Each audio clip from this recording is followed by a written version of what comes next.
Gotta relax. This is Earth Radio. And now here's human music.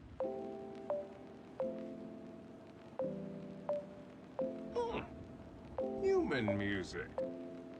I like it.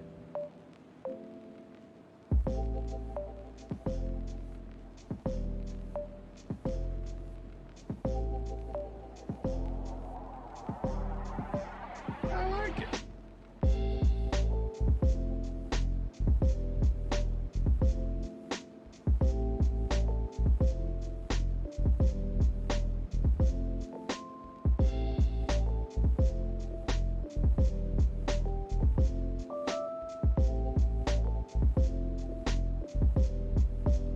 I like it.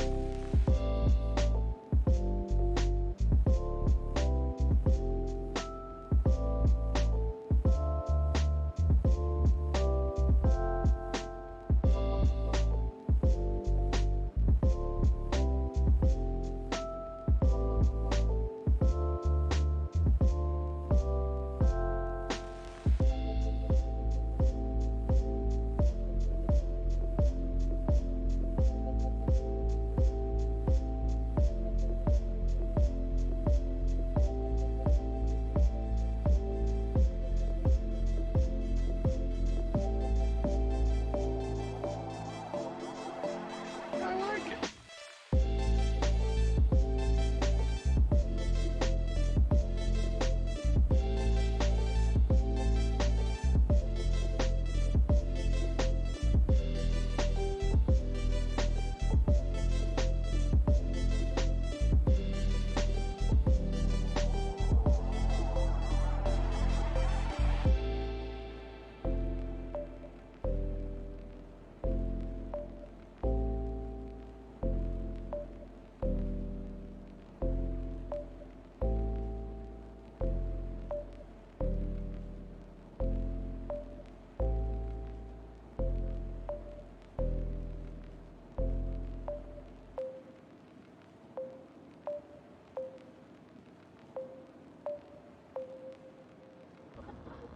Gotta relax.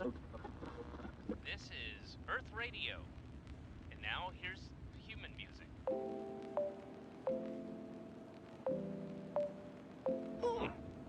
Human music. I like it.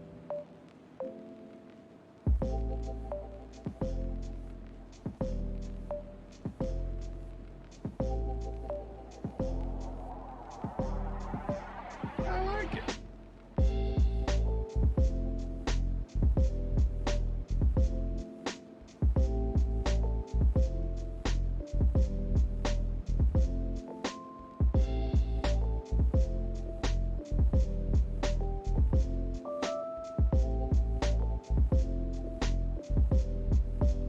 I like it.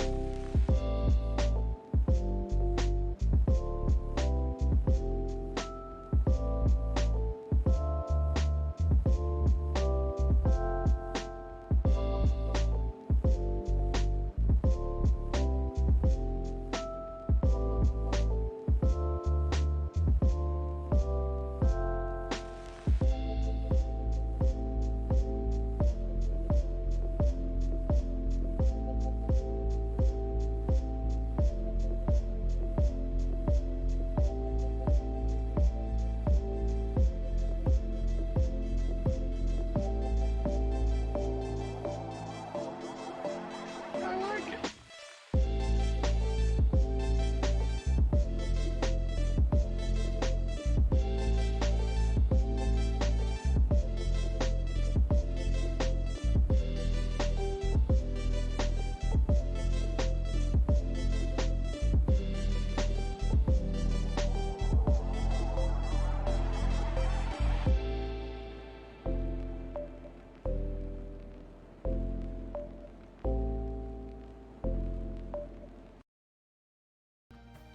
Say when? Alrighty, Roo, ladies and gentlemen. Oh, hello there. Hello. Oh no, my game's like not on the screen. Oh no. Every time. Every time. It was on the screen before. It was literally working. Pro just streamers, before. guys. Pro streamers. It was literally working just before. Hang on a second, guys. Let's reload this. Let's reload this up. So, ladies and gentlefish, we are back. We are here playing Pokemon MMO. We are trying to beat Red and Blue version. I believe we're running actually on Fire Red, technically. But yeah, we're playing through the original Pokemon games. We're trying to get through all of the series from Red and Blue all the way up to Black and White, which is what these Pokemon MMO client server allows us to do. Once we've gotten through all of that, we can start looking at playing the other games, but we're going to need some capture cards and some tech and some other fancy things to be able to get that to work. For now, we're up to the Elite Four. So, drum roll. We have tried, what, 2 streams now to beat the Elite Four? There it is. The game's back. This game's finicky Welcome with back. the screen capture. It is a little, yeah. It's sometimes it's working for 1 second and then you click away and it stops working. It's ridiculous. But here we are, everybody. I'm here with the New World Artist. It's still Liptember. So I've got a little bit of lipstick on there because it's still Liptember. We're still supporting the ladies and their mental health for a while. If you would like to watch us both, you can watch the multi, which is there. You'll see both of our screens. I only shared the multi to Facebook, to our social media. And as you can see, we have our 8 badges from the area. He has his 8 badges. I don't have 8 badges. I think I have my secondary cam set up. I do! Haha! Look, I can take this off and 8 badges. There you go. That's my my fancy cam, which is going to be it's going to be tier cam. I'll have a secondary camera at some point. I'm going to be getting a GoPro when I've saved up enough money. It's just a slow process. So that was tier cam. Tier cam! Hope you all enjoyed. Because it's gone now. So, I think the game plan here is I've amassed a lot of wealth. You've amassed a lot of wealth. How much wealth do you have? I have 100,000. Fwah! I have 35. So I was thinking of like going through it maybe once or twice without buying any items. Yep, that's a good idea. Maybe just taking what are my levels at? Like my Vileplume is at 52, so theoretically strong enough to fight now for a little bit, but their ability set is not the right one. Like they have Giga Drain, Stun Spore, Acid, Poison Powder. I need to replace potentially the Stun Spore. Probably, almost definitely, the Stun Spore with Sleep instead. So I can do that, right? I can replace that ability with a TM. If there is a TM for it, I'm not sure if there is a TM for Sleep Powder. You'd have to check.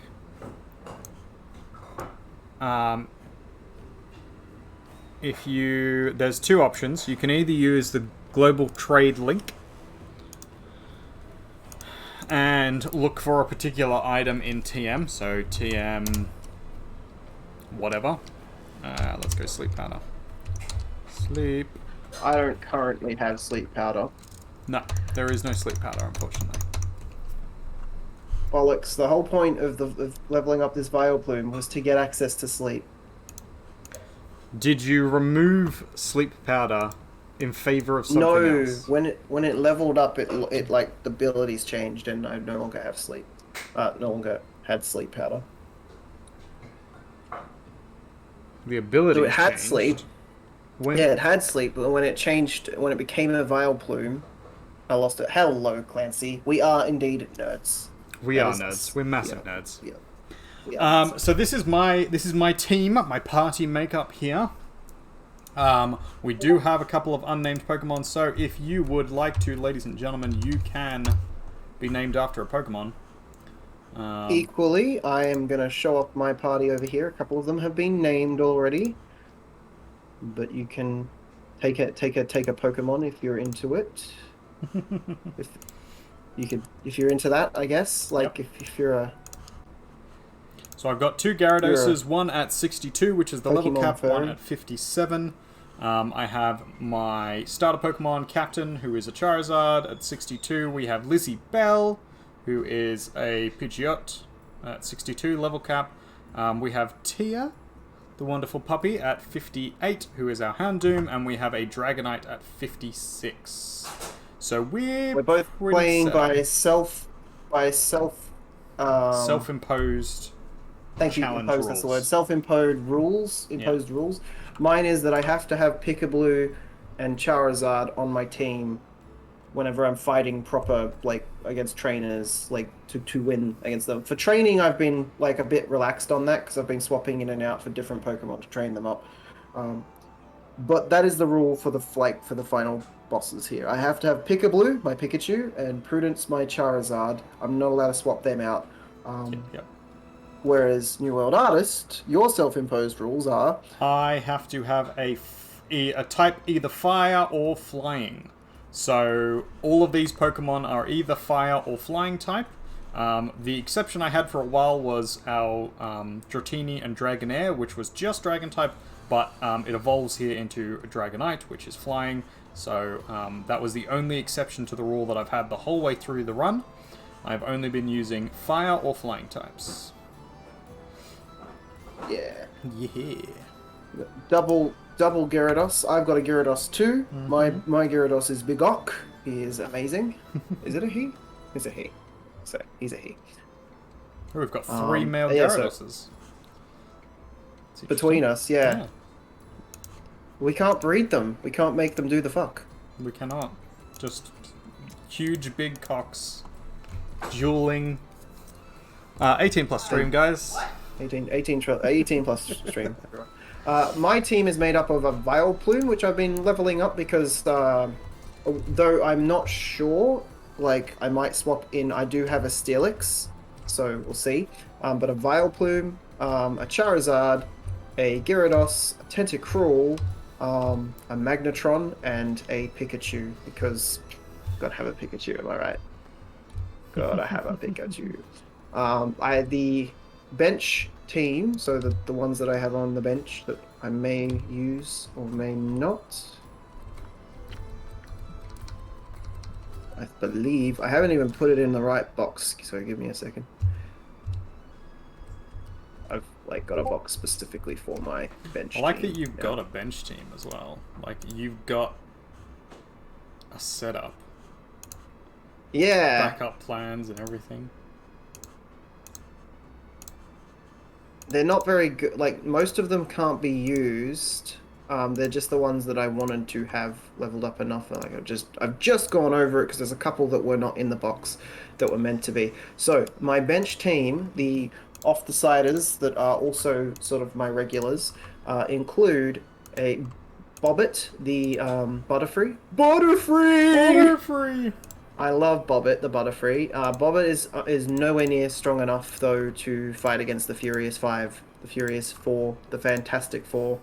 And then we have a Marowak. This is my capture the Pokemon kind of, like, TM kind of... He's got strength, and it's got, like, false swipe, so I use her to capture my Pokemon occasionally. And then I've got Freya. She is my, what are they called? Persian. She's my Persian, and she is my money farming kitty cat. She's level 47, so she's almost strong enough that she might be able to be swapped in on the bench, but I'm not going to because she's designed specifically. Like I've got her specifically for farming money. Fair. Then finally we have Steelix, which is the only one, if at all, that I would swap in, and I don't know which one I'd swap him for. But Steelix is here. He is 60. I have another 2 on the bench that I used to use quite one of them I used to use quite regularly. One of them I've decided I have to at some point. I have Parlez-vous français? That is my Mr. Mime. Yeah. Parlez-vous français? Mr. Mime is a problem, which is why he's remaining in the bench. And then, of course, we have Lieutenant Dan. Lieutenant Dan! I don't actually know what Lieutenant Dan is. I remember you gave him to me. He's an ice type. Oh, is What it a is he? Dugong? I don't know. I don't have No, a no, stream no. open. He's like a little. He's like. I should a probably little, actually open the how multi. dare That's what you. I'm gonna do. How dare you? You should be lurking me. You should have the multi. I You don't should know be if our on internet top can of handle this. No, that's fair. I understand. Dual mature warnings. Oh, it's a vanillite. Vanillite, there we go. Yeah, I wanted to level this up because it's just so adorable and it's an ice type, and I like ice. Ice is a fun little thing. I like to use ice in a lot of video games, so I thought it might be cool to have an ice character on my bench. I don't know how good ice is in general, but yeah. Level up little Lieutenant Dan. His little snow cone. Lieutenant Dan. So that is my team. My team. Teamy do. Everybody.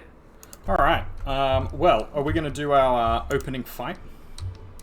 I believe that we are going to do our opening fight. Yes. All we right. just pick. Well, I'm here by the dueling tree. I will join you by the dueling tree in just a moment. And then we're going to struggle valiantly against trying not to die in the Elite Four. Yes, so I'm probably going to go a couple of rounds with them. Pick which team I want to try with first. That's fair. I'm going to fly my way over there. And then I also have to like put the right items on my characters. That might help. On my Pokemon. But for now, I will battle you. Hello, New World Artist. So you've trained? You think you're good enough to beat me? God's such a dick.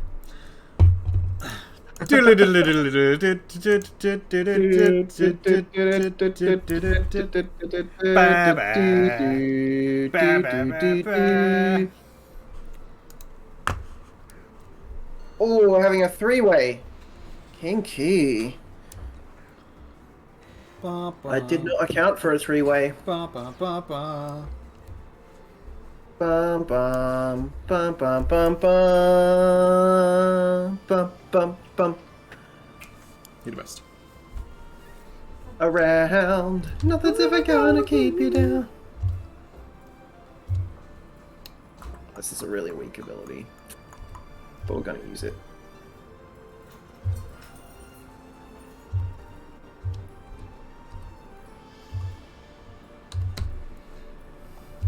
Oh, shouldn't have done it that way. That's alright. That's it. It's fine. It'll be fine.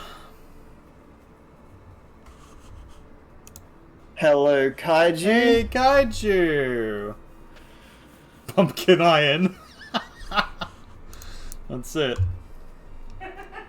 I've been Pumpkin Iron this whole time.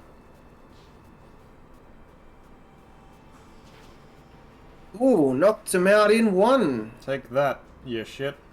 I'm sad that I have to be saddled with pumpkin box. Why did that hit Gyarados? That's not who I attacked. What? What? That is not. That is not who I attacked. Dog. How did you do that? Are you confused? Ho ho ho! I am confused.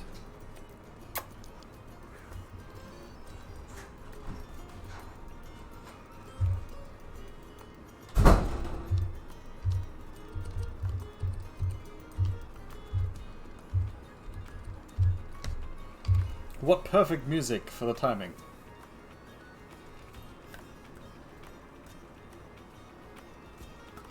So did you enjoy the sexy pumpkins, Kaiju? For those who don't know, there is a VOD of my latest art stream. We were doing Spooktober designs. And we were basically turning pumpkins into pinups. Ooh, why does that hit first? Because he's super fast. Rude. Well, she's super fast. Even though it's a he.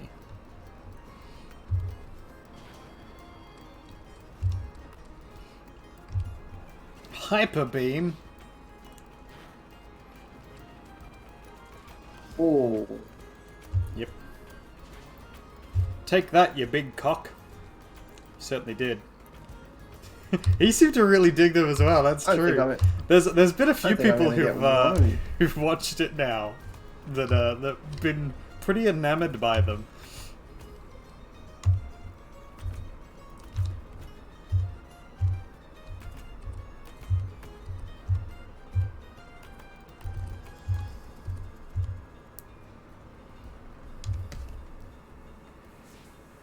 Ah, you bastard!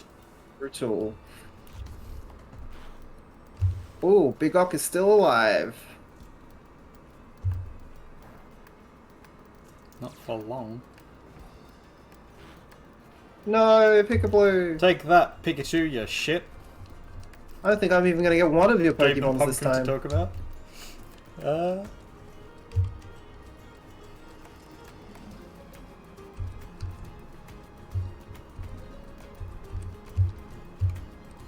How is your team just So much not able to do better than any yours. damage in the yeah, you're not able to do any damage to the Furious 4, but when you fight me, I stand no chance. Because I'm set That up is some to rock, beat paper, you. scissors. I'm That is some rock, specifically paper, set up. scissors bullshit. Yeah, it is. That's exactly what it is. I am set up specifically to beat you and you alone.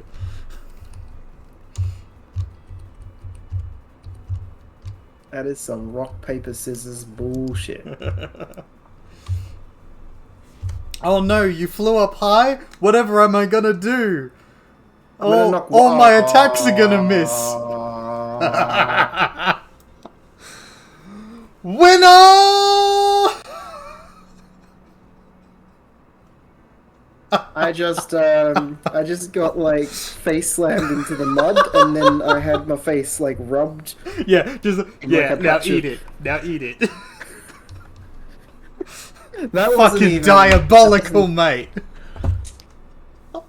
I didn't even get a chance right there. That was just. That was mean.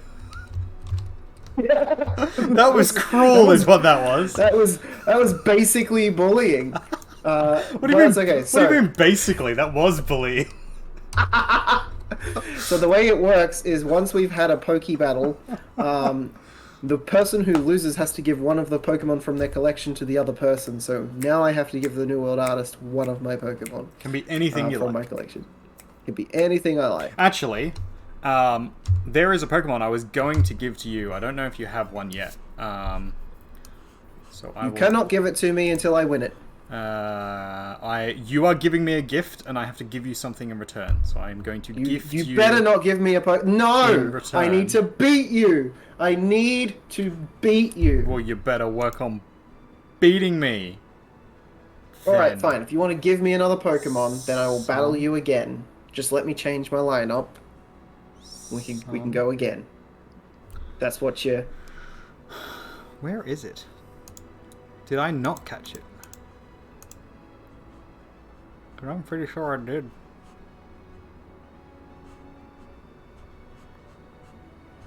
Am I blind? Why am I blind, everybody? Who stole my eyes? There it is. I see what you did there. Hey, hey. I see.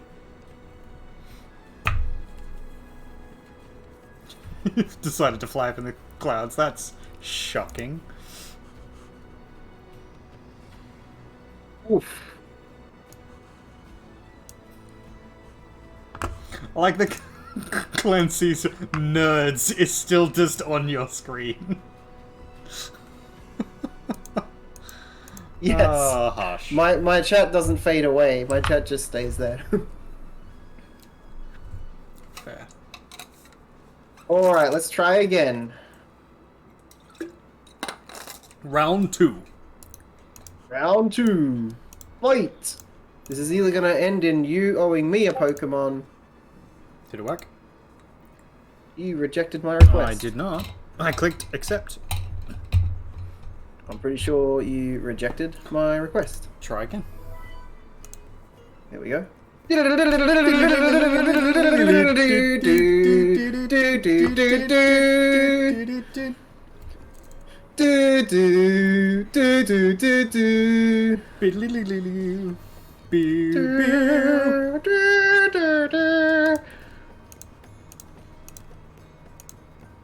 Can't use items. That's fair.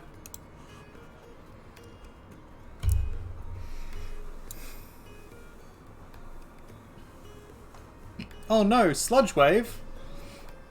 Sludge Wave. Oh, I'm disappointed that it didn't, like, poison either of your Anyone. Pokemon. Literally anyone. Because you even hit your own Pokemon. I knew that would happen. I was like, oh, Bobbit's gonna die. Maybe Bobbit's fast enough to get the sleep. Nope. Nope. Not a chance. Nope. Nope. Bullshit. Oh no, Magneton.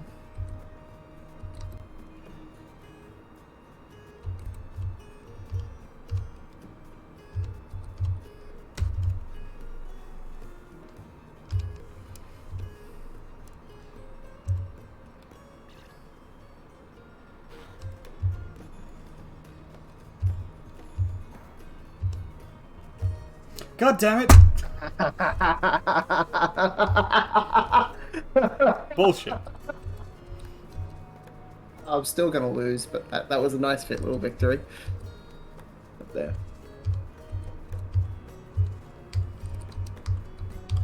Third time's a charm. Come on, guys.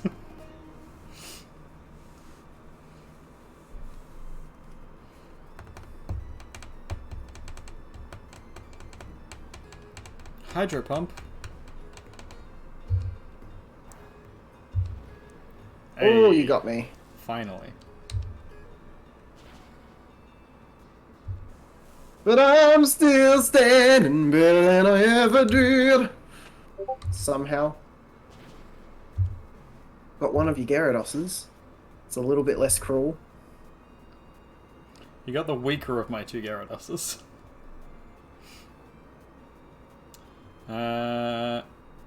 Do I? I'll bring this away.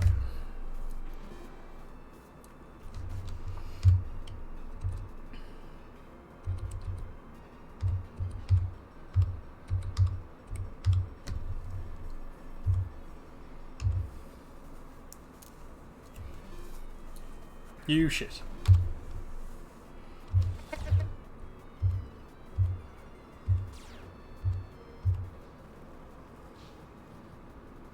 Ow! Take that. That tickled. That one hurt.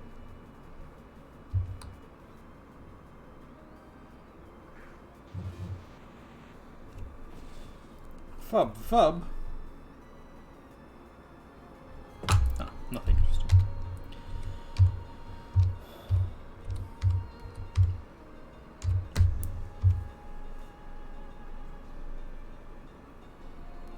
Come on, Tia. Be faster. Be faster than all of them. Yep. That's all I need. I just need her to be faster than everybody else.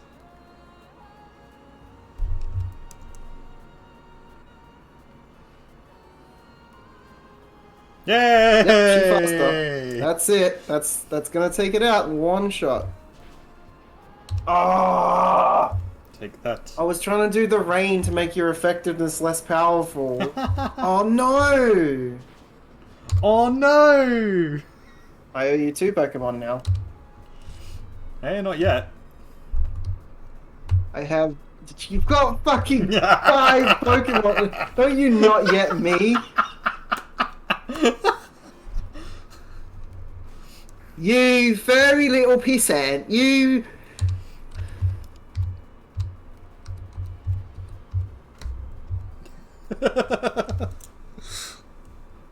It's anyone's game, Cog. It's anyone's game.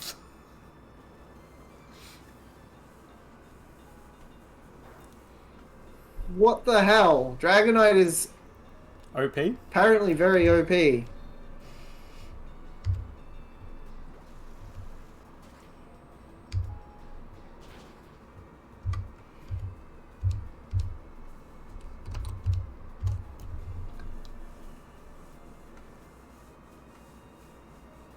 You're supposed to win this one, Cog. Come on. I changed the lineup. Didn't help very much. Winner! Well, I'll just get you another Pokemon then. I refuse to accept another Pokemon from you until I win. I'm not doing that. Alright, I'll just make space for the 2 Pokemon. I have to earn it fair and square.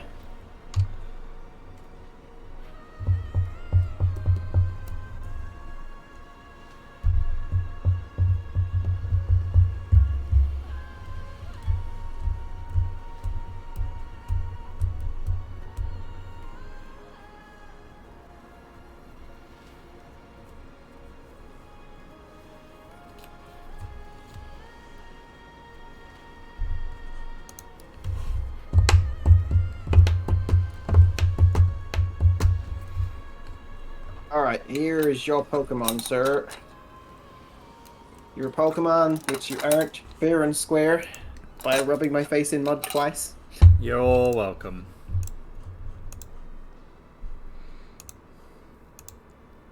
Oh, hell yeah! Potion! Is it just a potion? I'm not taking the fucking... I'm not taking Confirm! the fucking... Confirm! Nope. I'm not fucking... Nope. God damn it. No. God damn it. Trade me, damn you. Get the fuck away from me with your Pokemon. I have to earn it fair and square, damn it. Trade me, damn it.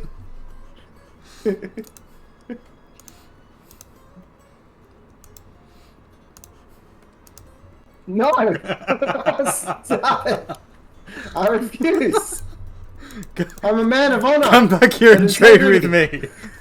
I'm a man of honor! Come back with me and face your trade. No! Integrity! Honor! Trade with me, damn it.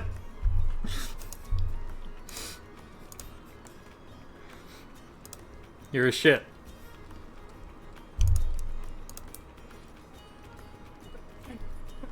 Oh, they don't have room. I guess you're just gonna have to trade with me for the Pokemon. No! Don't have room. I need to make room by trading you a Pokemon. Fuck you!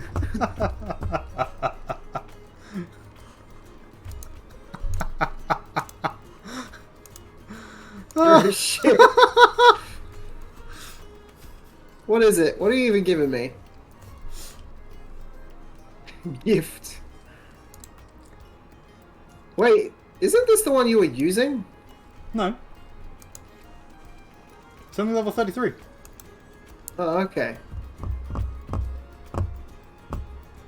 Fine. Winner! Oh yeah, rub it in!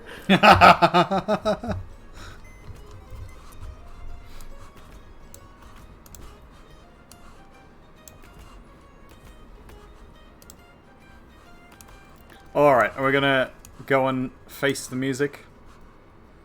I think we're about to, but first I need to make sure my Pokemon have the right items, because most of them are just carrying XP shares at the moment. Yeah, mine all are at the moment, but I'm hoping that I can get some extra levels in kicking him while he's down and shoving a Lapras in his head. Exactly. Yeah, most of That's mine... a bit what it's like, yeah. This is him beating me up for ever thinking that I had a right to beat him those couple of times when I was on top for a little while and my party was good. That's it. You're just like, so, you beat me a few times, now I'm going to design my party specifically to defeat you. Or maybe I let you beat me to get your confidence up, so that it was then worse when I beat you down in the end. That does sound like a very Slytherin thing to do. That's not what I did, though. Uh-huh. Because the only Slytherin here Is clearly you. is Cog. That's a hydrate, by the way, by our weird ass drinking game. Everybody, make sure you hydrate Everybody. so that you don't dehydrate. But Hi, now that New we're World finished Artist. fighting You are anyways- attempting to send Hydrate in New World Artist chat via an embedded version of Twitch chat. Are you sure this is what you want to do? Yes, it is. Oops. You were using the multi. Yeah. Huh? Hey, it I works. popped my own chat. I popped my own chat out so that I can see that separate, so I can see both chats at once. Can you do? Anyways, How does that? now that so if you click the cog button on your thingy, there'll be like a pop-out chat. Settings. But now that we've finished our double fight, it's a nice time to mention that it is Liptember. Here is a link to the charity that we're supporting this month. Sure Liptember. is Women's charity. mental health. Very important. Super Go and important. support. Go and support Bluebird.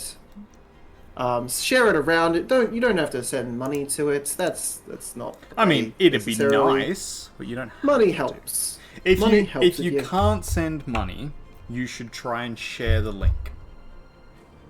Definitely share that charity link because the lovely Bluebird deserves All right.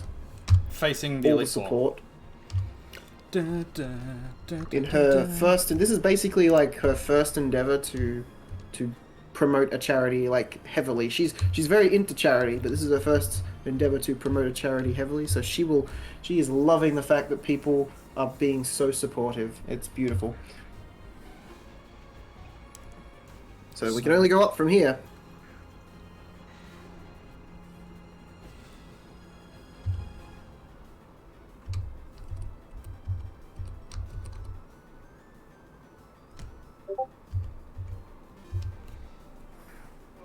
Ruddy-roo. All ruddy-roo. Ruddy! Ruddy! Oh, that's another drink. Oh yeah, so it is. Kevin Rudd, Australia's PM. Prime Minister. Australia's only PM. Australia's only PM. Take that, Jinx, you shit.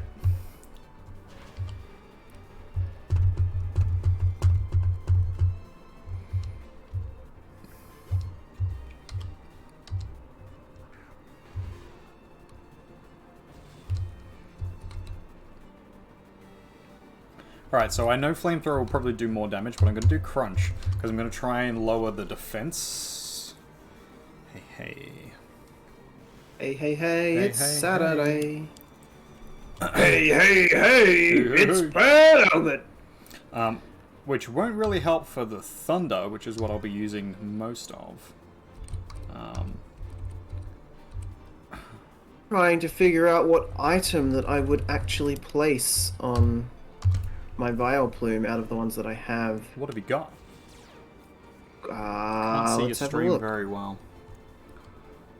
I can't make it bigger, No, unfortunately. that's alright. So you're looking for something that boosts either grass or if you have poison type. So you could get Miracle Seed, maybe? Oh yeah, Miracle Seed. Here we go. Because that'll boost your Giga Drain. Well, that's what we want. The Giga Drain is a very good one. Should keep me in the fray a little bit. Then over here on Prudence, I believe Prudence has an XP share. We're going to take that off of her, or him, because he is named after our friend Prue, who is generally feminine identifying. So I'm mixing up his gender with hers. Genders are difficult.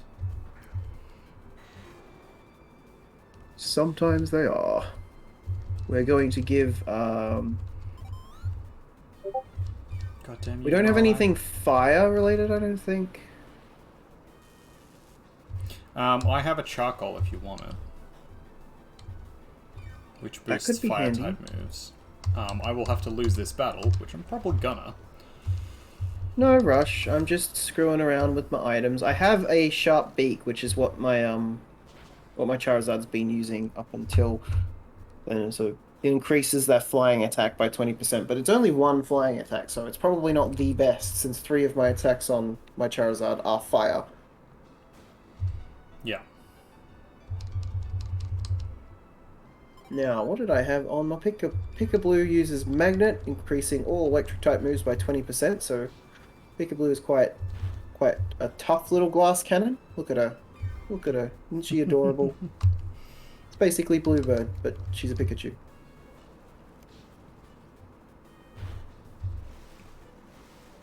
So not much different to the real Bluebird. Hey. I'm pretty sure that the real Bluebird will turn herself into a Pikachu one day.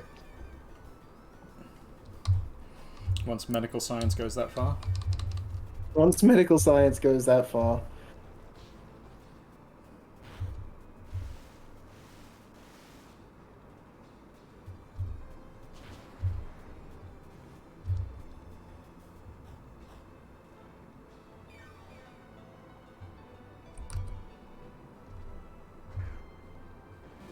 Alright, we just have to hope that Lorelei does not use another fucking full restore here. Hey! She doesn't. Alright, Lapras is down.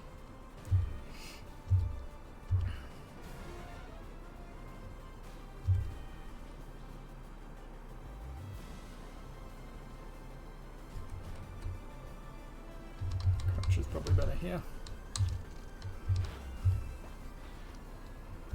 It's got Rock Blast? What the fuck?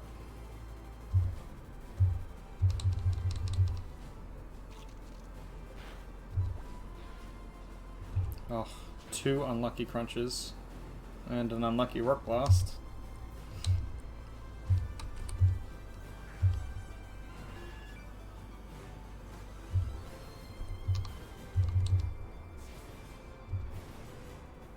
Beep, beep. Beep, beep, beep, beep. Beep, beep, beep. Do do do do do do do do do. Alright, I think all my Pokemon are carrying something of use, something of value. Very I good, suppose very good. since there's nothing I can put on my my Magneton for now, I might as well just throw an XP share on, just to make sure Magneton gets a little extra love. And a black. Lucius Lovin. Alright, where are you? I just went in for my fight. Alright, never mind. Clancy Cat, she will definitely try. Clancy in like in response to Bluebird trying to turn herself into a Pikachu, she will definitely try.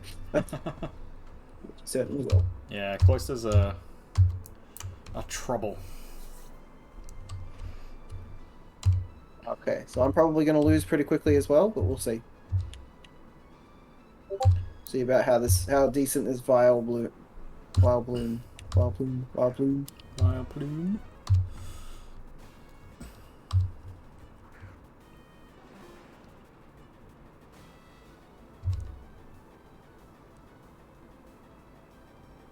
Not a chance. Vileplume's out in the first round. Didn't even get a chance to hit. Might have been the wrong move to be training up a Vileplume. I swear that these parties send out what they think will be the best counter to you is. Because every single time I have, like, brought out a non-fire type, they put Jinx first. And every time I brought out a fire type, they brought Jinx out. So clearly they can tell that it would be super effective against them. And so they're not putting that first. Which is... Jinx is just killing everything instantly. I'm not even able to hit Jinx the is Jinx at the moment. ice and psychic, and it's quite fast.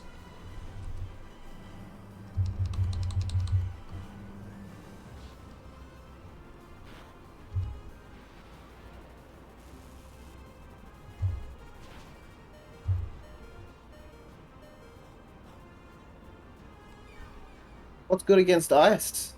Fire. That makes sense. Figured that would be the case. Mm-hmm.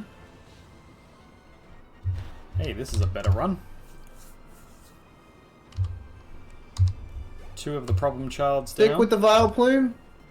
Yeah, stick with the I will Vileplume. stick with the Vileplume.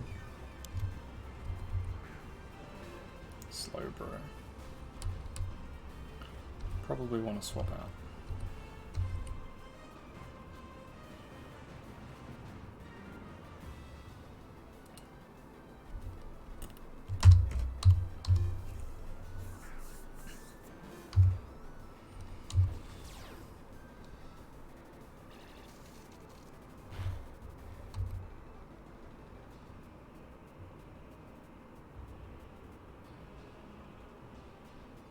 Gonna go with Crunch here, because... Come on, Discharge. You can do this. I believe Fire in you. and Dark type moves, so Bite and There we go. Crunch. So your Gyarados, if it has Crunch. My Gyarados. My Gyarados has Crunch, yeah. Then that'd be good against Jinx. Oh, nice. And against I did get the Jinx in the end with my Prudence Oh, very good. I lost 2 Pokemon for it, and We should heal at the end of this battle, though. I believe. yes. So Yes. it doesn't matter if you lose a couple, as long as you can get through the All of them, gauntlet. yeah.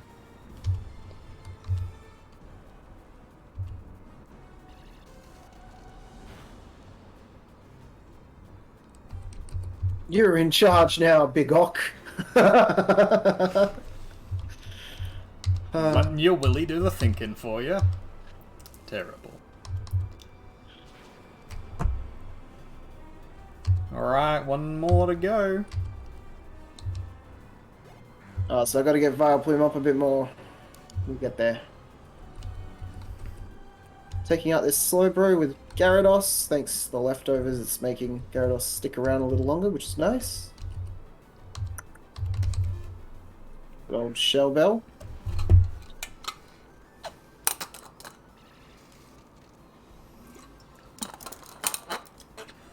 As a rock trainer? Fucked. No, you should be alright. If they've got like metal or anything, your fire's gonna wreck it. And you got... Water's pretty good against rock, isn't it? Yes. Or no, water's good against ground. I don't know how it is against rock. Yeah, it's good against rock.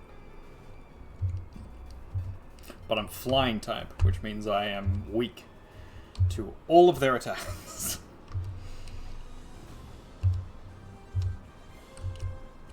Hey, that's one down. Alright, so is this the fighting or the rock type? I'm gonna lead. Got water move, so should be okay. Maybe. Thanks for the vote of confidence there, Kaiju. Much appreciated. Alright, we're gonna lead with Kaiju. Ah, with my fighting type Pokemon. Okay. We can deal with fighting types. Fighting types aren't bad. I do have a Hitmonlee and a Hitmonchan that I was planning on putting on my bench as well. He'll have some fighting types, so that's flying. You forget what he has exactly. Alright. Oh, god damn it.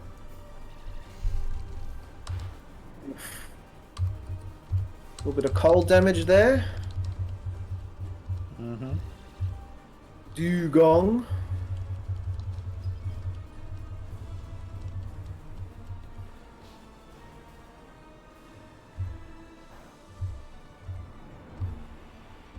Oh no.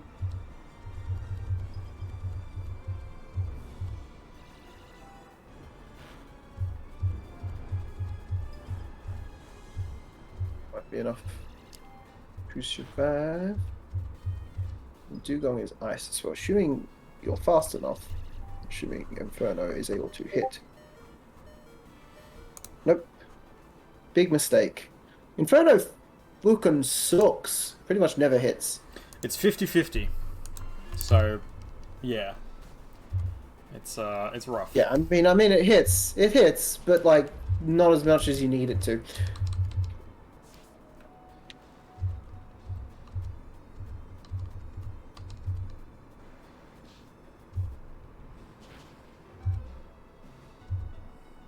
I am gonna get taken out by an oversized Dugong. By a mermaid, Cog. By a mermaid. Stop being frozen. I'm not sure that you ever stop being frozen. I think you have to use Really? An item. Oh no, I stopped. There we go. I'm Oh, not frozen anymore. Just lasts for fucking ever.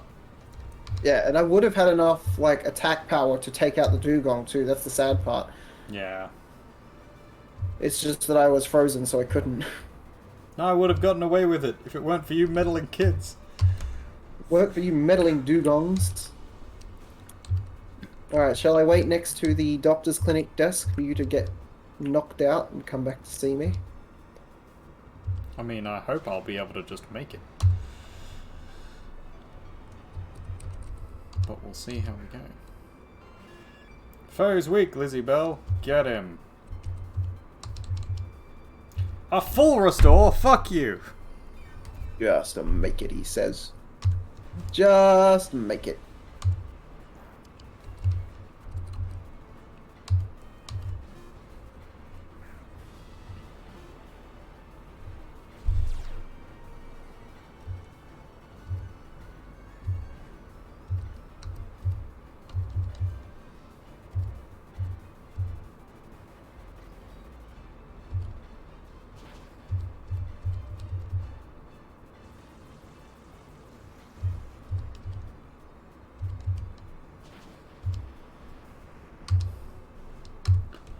Hey.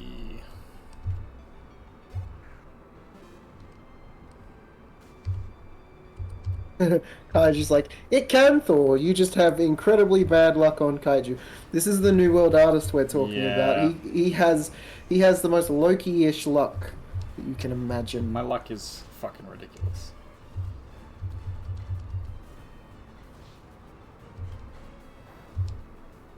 I hate that they cap us out at like 62. Mhm. I want to overtrain my Pokemon so that they can Yep. just, dump on Just the enemy. one shot. That's what we want.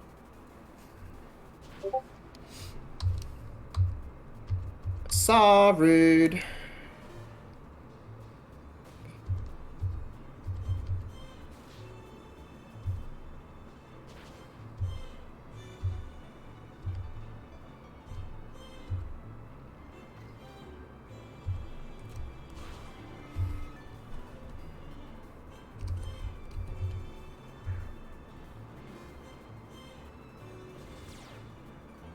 How goes your fight? Down to 2 Pokemon, one of them is still frozen. Oh no. And there it goes. They've got 2 Pokemon, I've got 1. Well, if you've got a really good Pokemon, maybe you will be okay. It's an alright Pokemon. Should be able to beat them, depending on what this is. Hitmonchan. Should be okay, unless it has Ice Punch.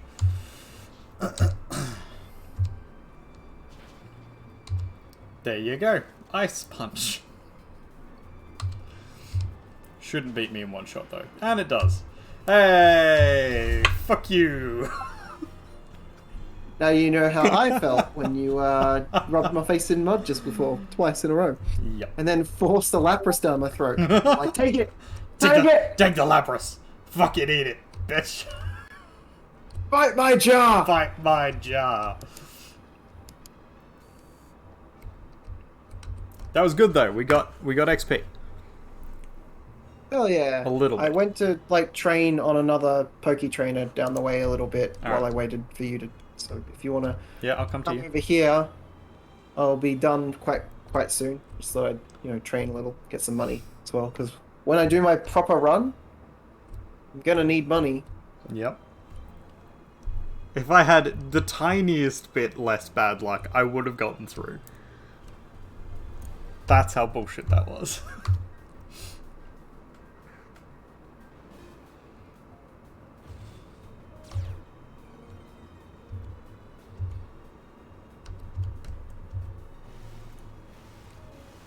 Ah, well.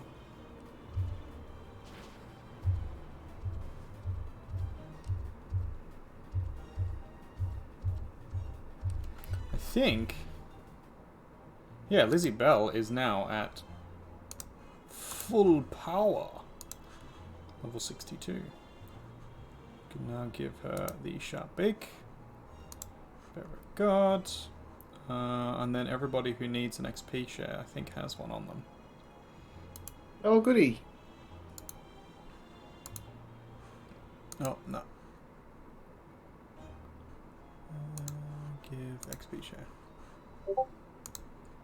Oh no! Prudence got hit by the poison before he came back down to like do his. He's not gonna get the XP for this. Oh no! Sucks. The one thing I was trying to do, actually train.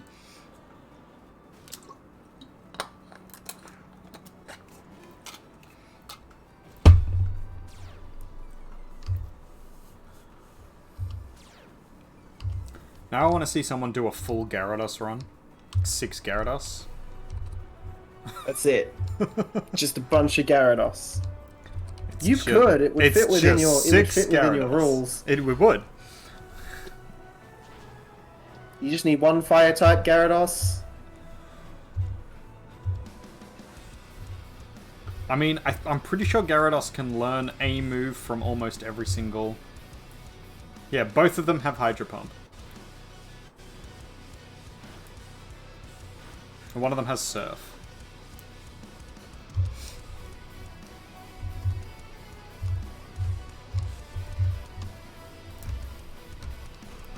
So, my 2 Gyarados here. This is Kaiju, the original. Hydro Pump, Hurricane, Surf, and Crunch. And then my second Gyarados has Crunch, Thunder, Hydro Pump, and Hurricane. So similar movesets except for Thunder in place of Surf.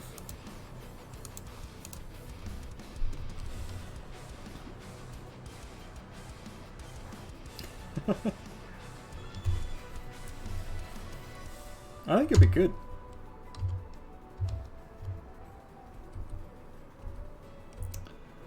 So I'm gonna have Pickaboo die in one hit. We'll see.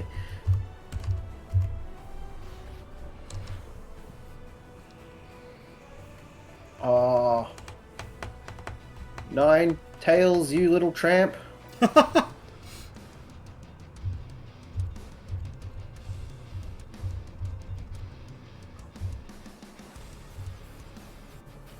Leveling 6 Magikarp, yeah. You definitely wouldn't do them all at the same time, I think. But if you had enough, XP shares, you'd probably be alright.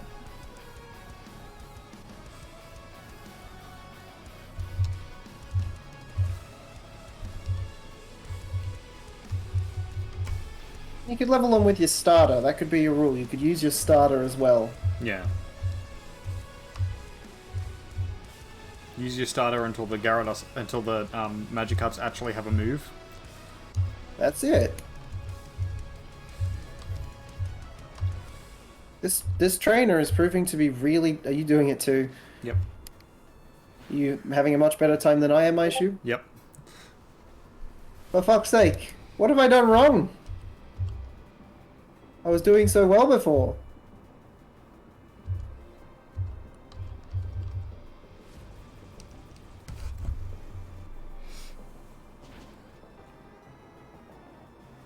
I don't know, you should be doing better than you are. Because you level pretty I've only- decently for them. I've lost 2 Pokemon in this training battle alone. That's rough. Luckily, one of them is Pickaboo, who's level 62 already, and we know is a glass cannon. Unless they are out in the front, they don't usually get a hit off first. Fish, bird, or bug playthroughs in the regular game. You'll start another character if you start this over. That's fair. I like all birds. That's fun. I've done quite a few all birds. I've done quite a few all like dog type. Dog-esque. Your dog? Your dog? Dog-esque Pokemon. Your dog? That's a fun one. Oh no, Big Ock, no. I wanted Big Ock to get some XP too, damn it. It's mainly for Vileplume, so as long as Vileplume makes it to the end, then I've, achieved something here, but still.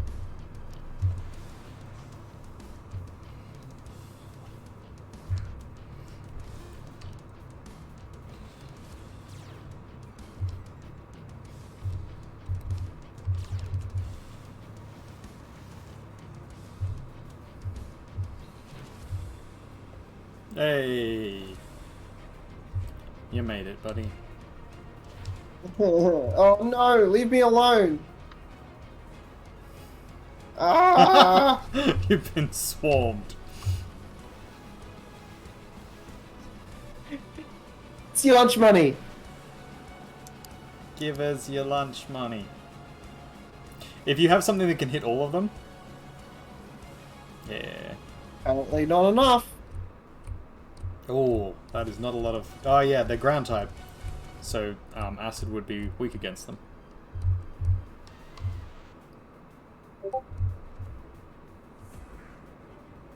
Bye, Vile Plume!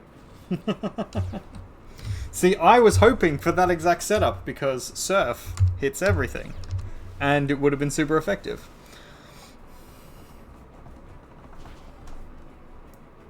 You were hoping to get hit by a whole bunch of sand lashes? Yeah, I was hoping for that Yeah, exact... it's just I didn't sweat. have anything with Surf on the top of the line, so Yeah. it was Vile Plume, because I was Yeah. using Vile Plume.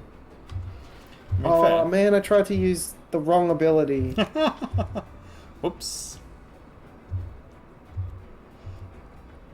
Are you gonna faint there, buddy? Maybe. You might just I think need to run away. today is just not one of those good days. It's not your day, buddy. It's not my day today.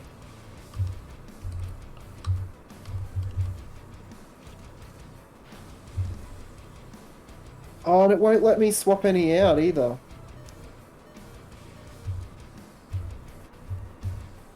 They trapped the arena. Yep.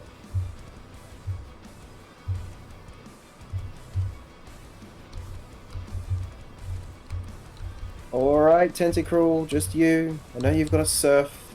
I think you've got Surf.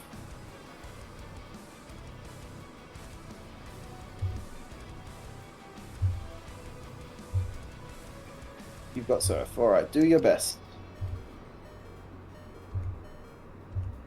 Oh, shit, that's not what I meant to do. God damn it.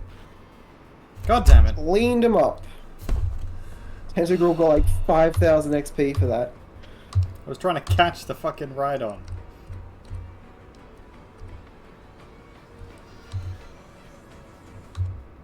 Oh, you need a ride-on. Like, no, I could have given you a ride-on. Well, no, because I was going to evolve it and then give it to you. Oh, well, I have a ride-on. Oh, you can give me a ride-on then, I'll evolve it and give it to you. I have the item required to evolve it. I mean, I had a ride-on. Oh, It's also a nicely high Yeah. level. mine is only 17. Oh, well, never My mind. ride-on. Oh, and it's a jolly little ride-on. That's a Rhyhorn. Oh. Oh, so it's the one below. Ride-on. That's the smaller one. You want the big one. It's the baby. Yeah, Alright. cute. So, Cute little rock type. we'll start with Kaiju again. Give this a second go. Oh, wait, no, what did you have item for? Oh, shit. I can't leave. How do I give no, up? you can't. How do I give You up? can't. Once you're in there, How do you I give cannot up? give up. It's alright, I'll come in with you and we'll both try again. I'm just gonna change my setup here. See, every time I bring out a non-fire type, It's Jinx. we get Jinx or we get Cloyster. Stupid. To be Oh. fair, we have been smashing face against her a whole There's lot, so she's numbers. probably figured us out I was by gonna now. say, she knows our party setup by now. Oh look, it's Jinx! Hi Hey. Jinx!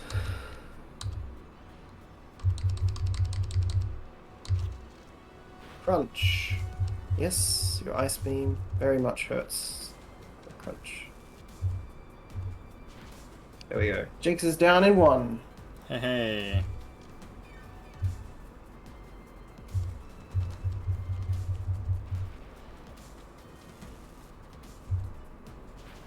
Ugh, that was unlucky.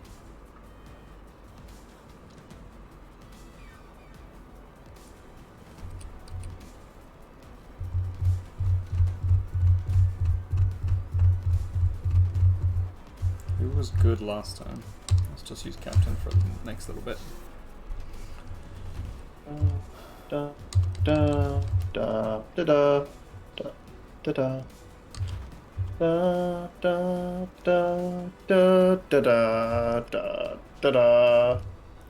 Da, da, da, da, da, da, da, da, da, da.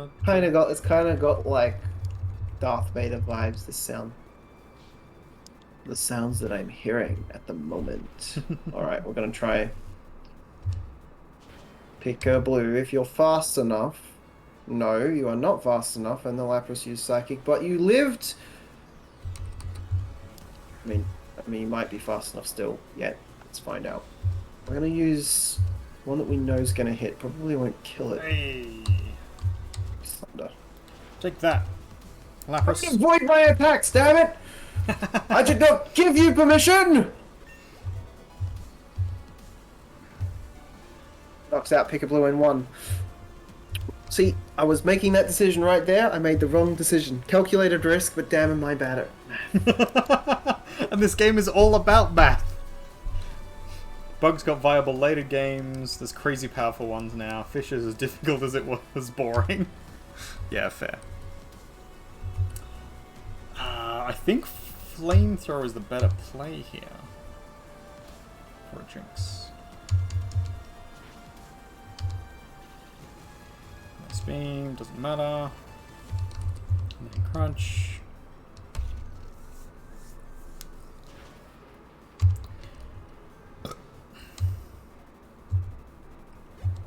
Now Slowbro, come on.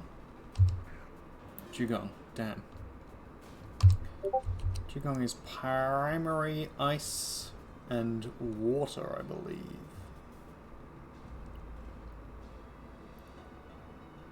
Is Flamethrower going to be stronger than Crunch? What are our stats? Stats. Our special attack is better than... marginally better than our regular attack. 90... Glancy says, I need help. What Pokemon are ground types? Are you asking for a specific list? Or are you asking just in general for... Ground types. General... Diglett, Sandshrew. You gotta sing it like the Pokemon song. Catch 'em, gotta catch 'em all, Pokemon. What else is a ground type? Flygon, I believe, is ground. Dragon. Don't think that's the lyrics. And Trapinch. What else? Rhydon. Yes, ground rock. Steelix. Steelix is rock type. It's one of the ones. Oh, okay, my bad. It's rock. Oh, Marowak then. Ground. Steel. Marowak is ground. Marowak is ground. Marowak is ground. Gen 1 or all of them? That is a good question. Ah, the bot has just reminded us of Polls for the Lols. Join our Polls for the Lols. This is a fantastic one. Kaiju, if you haven't yet. This one done is an our poll for awful the one, lol. but if you're keen... So bad. Join us for poll Best lols. places to die. What are the best places? List them by your favorites, the ones you find the most funny, ones you legitimately think are the best places on the list. Your choice. However you want to do it. We're down to We're slightly Pound. sorry.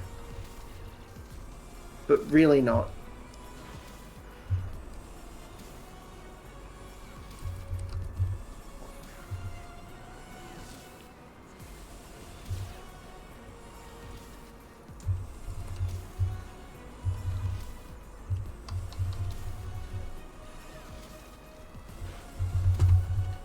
It is stupid that I'm struggling so hard. Onyx and Steelix are too. So does Steelix lose its rock typing in favor of steel and keeps its ground typing? Is that the idea? I always thought it was rock steel. But ground steel makes sense, I guess. I apologize, Cog, I was wrong. How dare you be wrong? It's the first time you'll ever hear me say it. I mean, I've heard it a lot. You did marry Lizzie Bell. Yeah. She doesn't let you get away with being wrong. Nope. So.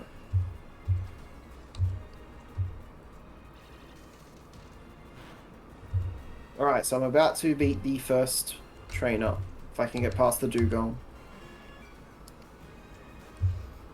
Which we'll see. It's ice beam and it's going to freeze me.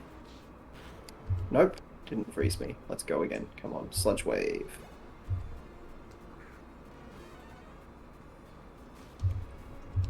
It's a goddamn shame that it's Lizzie Bell that's the last one alive. She can't get any XP from this.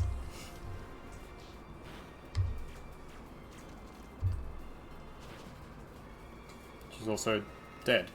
Damn it! Oh no, Why? dugong rested. Why do I keep sucking at this? That's pretty cheeky. It can freeze you and then just go to sleep for a little while next to you whilst... Yeah, while you're frozen. Alright, am I waiting for you or am I just going in? Do you think Oh, you're you going might to as be well able to wait beat for it? me. Alright, I'll wait for you.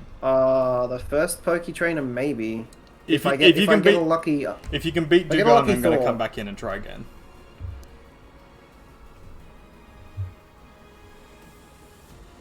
At this rate, I doubt it, though, because I'm not unfreezing. I think I'd need, like, a Thor item, which I'm not going to use right now, because, again, this isn't the round that I think I'm going to win. This isn't the items run. Or try properly with actual items.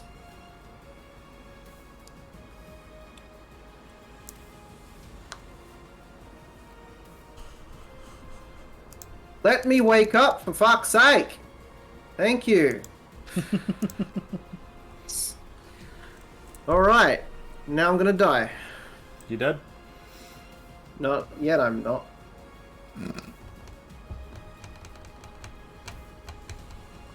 Yes. Alright, now I just need prudence to get a decent hit off. Good luck. We're gonna use fly so that we can avoid getting hit. Oh, And then rest. full What is restore. this bullshit? What is this bullshit? Okay. Fly did a lot of damage and they're still down, so I now get to... You sleep talk what? They have an ability that lets them Yeah. attack whilst While they're asleep? Yeah. It's bullshit, What? isn't it? What?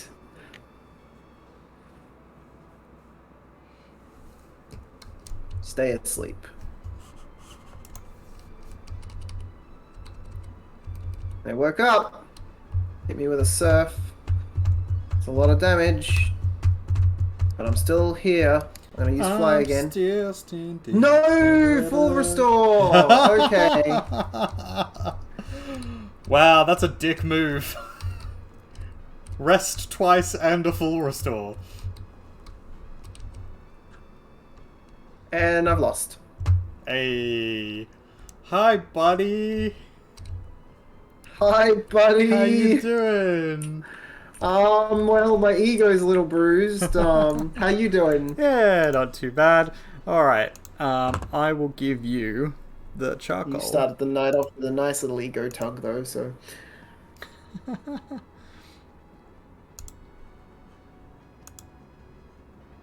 Is there anything else that I needed to give you? I don't know. No, I think that's it.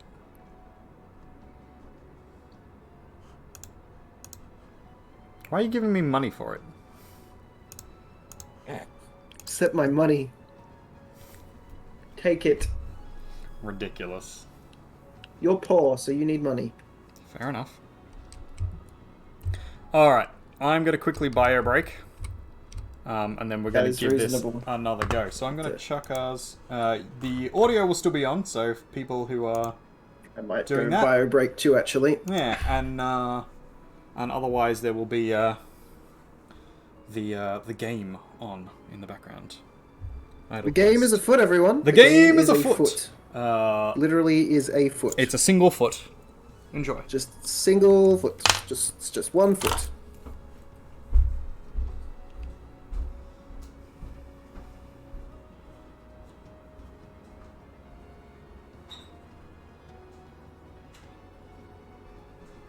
I'll be right back, everybody.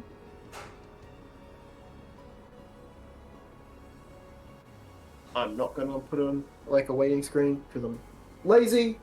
But I accept that about me.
I wanna be the very best, like no one ever was.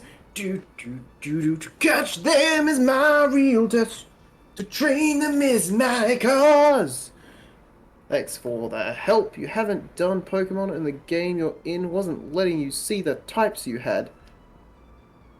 Which version of Pokemon are you playing? Pokemon, gotta catch 'em all. Do another smash of the face. We might put XP share onto Vileplume.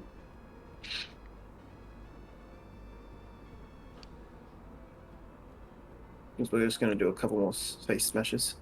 Gonna do some smash smashes. A free game on Switch. Oh, nice. It's kind of cute. What's it called? I want to get a Switch because there's a Pokemon game on there that I really want to play with Bluebird.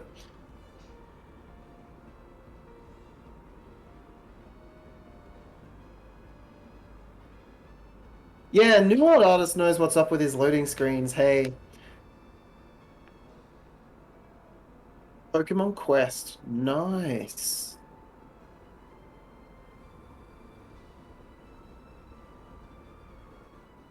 Artist has picked this this streaming thing up and given me a bunch of ideas. It's just a matter of like putting them to practice. For example, he has a really nice new follower animation that he's done himself. He sketched it up, lights up. It's really cool. I will remind you to send me a bit of the gameplay. Absolutely. Pokemon Quest. Sounds like fun.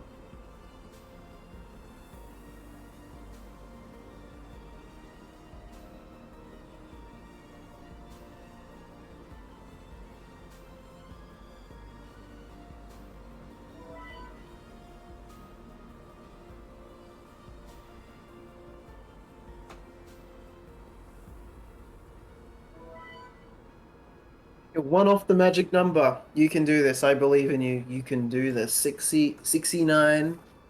You can do the 69.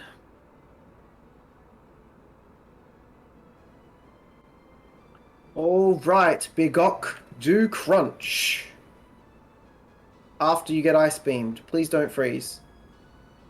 Thank you for not freezing. It's super effective. Down goes that Jinx. Now I'm gonna actually pull Bigok out again. I'm gonna do the pull out method. 18 plus stream, guys. 18 plus stream. You're going to... Pickablue's going to go down in one hit, so we're going to use Zone Gamer here.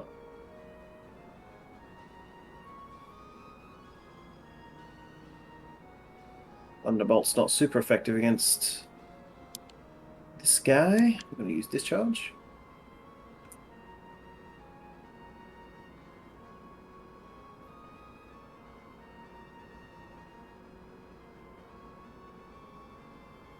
Surf there, a little bit of leftovers.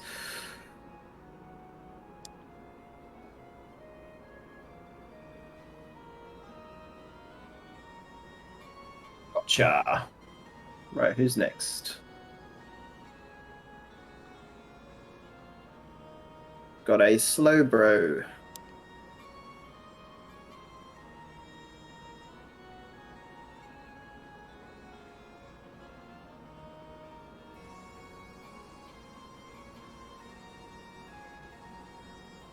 Scold, that's probably gonna do it. Nope, I'm still going.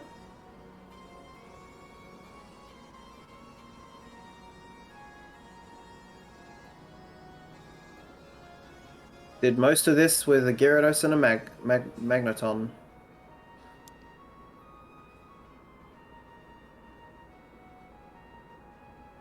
Magneton's going down. If Pikablu's going to stand a chance of using any abilities, it'll probably be now, so I'm going to pull out Pikablu. We're going to go for Thunderbolt this time, the one we know will actually hit. And she's fast enough. Your Geodude just evolved! Hell yeah! Righto, Pikablu. The Dugong. Now we're going to try the dangerous Thunder ploy. Dugong avoided it. If Pikablu survives, we'll see. Okay, then I'll do Thunderbolt instead, because like that will actually hit. But we would rather Ice Beam. Pikablu's down. Pikablu did some damage. Pikablu is now down. We're going to pull out Vileplume. Try Giga Drain.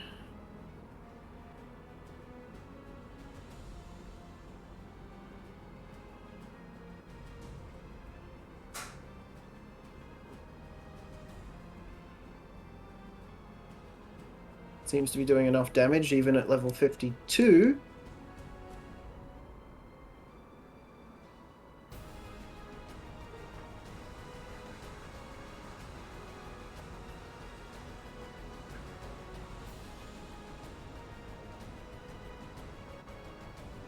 Can you name your Pokemon in Pokemon Quest?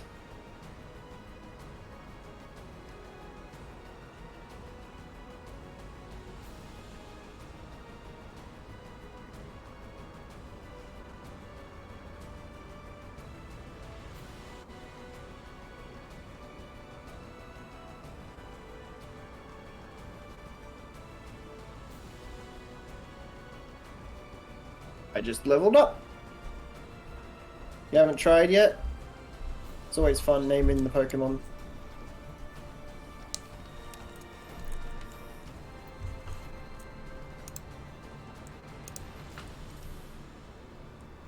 Oh. Okay, so I've got past 1. I'm now moving into the next zone. Congratulations. Last week I was doing fine. I was able to get past 1. Then I even got past the second one after a couple of tries. This is the best loading screen you've ever seen. Glad you're enjoying it, Kaiji. It's giving me ideas. I'm guessing it's just like a browser thing. Yep. It's just a browser game. I have words on stream. I have doing your words on screen. But then I have to be there to like do it, and it fills up the chat.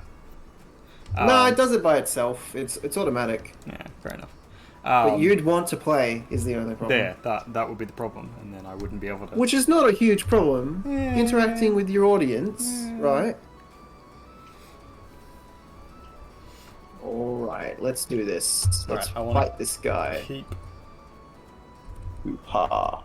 Shockbait. If you could name him, if it works, if you can name him, what are you going to name your Geodude, Clancy?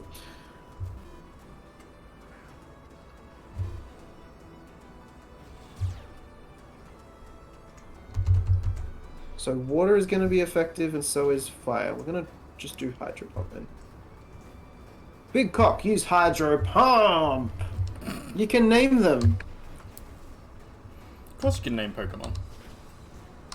She's playing, or they're playing, Pokemon Quest. I don't know that one, but, Pokemon Quest.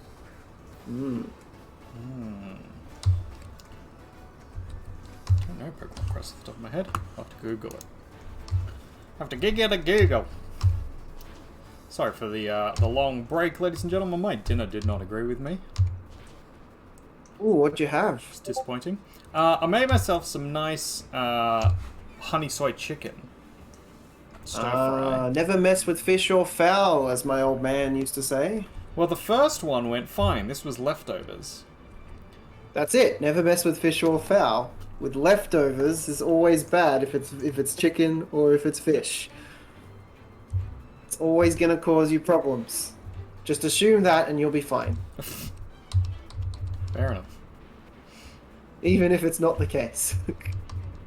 Alright, now, since we don't have a... We could just... We're gonna swap Big Ok out, because we don't want to risk losing them here. Hitmonchan is going to do some damage, so we're going to try Vile, but Pikablu. See if Pikablu's fast enough. Thunder Punch. Yep. That's going to hurt a little bit, but I'm still okay.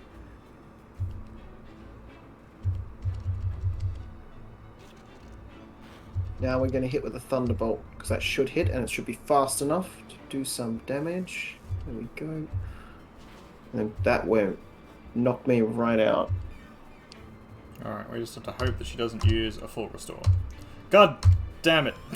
Literally as I was saying it. Okay, we'll get Vileplume in here. Gonna use Giga Drain. Your brain is burning and you're exhausted, all the energy in the game, so you're gonna go to sleep. That's a good idea. Sleep is always good. Well, you sleep well is then. A good plan. Good night. You do the good sleeps. Sleep as best as you may.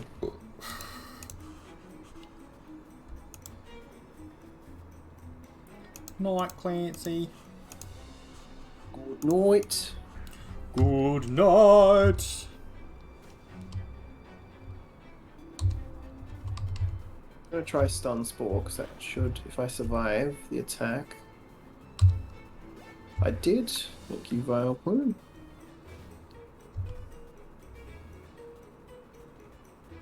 Job's gonna get ya. Yeah, waking up early. Ugh. Understandable. Why would you? Mega Kick, that's surely gonna knock me out. Yep, there we go. Okay, Machamp. No need to flex so hard.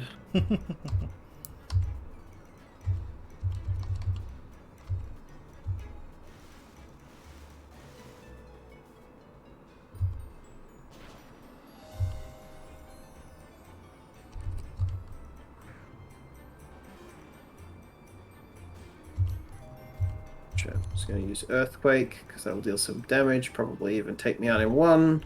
Certainly did. Good night, sleep well.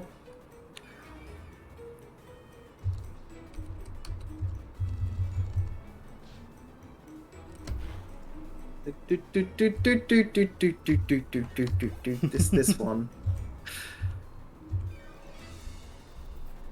Don't know if Big Ok's gonna be strong enough. Nope.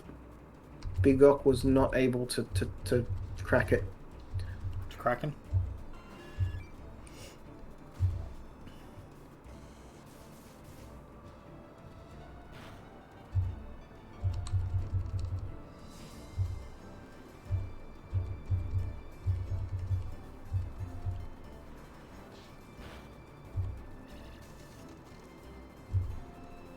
No, no, don't use a full restore. Okay.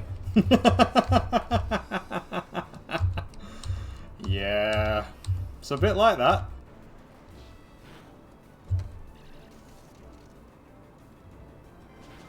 Very cheating.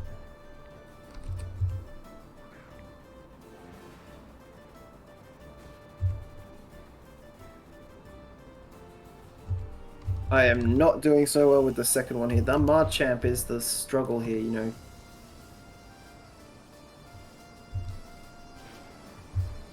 And I'm out. And they used a second full restore. I think they have unlimited full restores.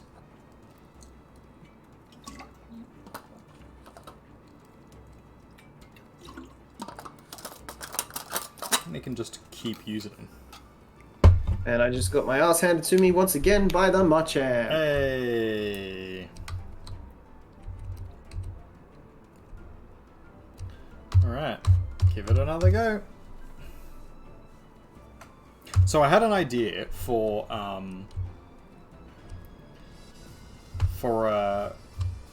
once I become affiliate, a redemption for channel points. Right. So I'm gonna see if I can find someone, either someone who can build the game for me, or I'll just code it myself and figure out how to do it, because I've done some basic coding and some game making before. And going off the same idea of that game I was looking at. A bit of This if one. this then that, yeah. This one, that's the sort of game that plays itself kind of deal. I was gonna do heists, so have like little okay. D&D style heists. Sounds pretty cool. For subscribers and people who are following, and that you would basically use channel points to go on a heist, and then you would win an amount of channel points back if you succeeded the heist, and it would sort of randomly roll stats and like give you a series of tasks to go through, and then for like, I don't know, a couple of minutes or something, it would go through those series of tasks. And then at the end you either were successful and you win back channel points, or you're unsuccessful and then the channel points are gone. And then if you spend a significant amount, or you get to like an impressive amount of heists in a row, if you're successful multiple times in a row, then you like have a chance to win like an artwork made by me or something like that, something slightly more substantial. And that people could like do that over the, like, it wouldn't be a cheap amount of channel points to do, or you could like donate to the channel, I guess, to trigger it or something like that, just as a sort of like interesting other thing to do. Well, there is Stream Raiders, though that's not specifically D&D, but that's more orientated around like Everybody the streamers and the altogether. various channels. Yeah, which I found interesting. I haven't quite figured out how it works yet. It's because there's a lot going on. But I've played in someone else's, but not my own. Yeah, I don't have my own setup. might be a thing to do on top of all of that. Mm. But just in general, having like a little Having a mini little D&D game. Yeah. And selling something that does sound like a lot of fun. A little bit of coding. Yeah, and it'll literally just be that. It'll be like a series of dice rolls, and some if else or kind of things, and then a little function to display what's happening at each point. Oh yeah, the Poke Battle's up here, so you can go like battle other players a little. I don't know if you get anything for it. I'm pretty sure you don't.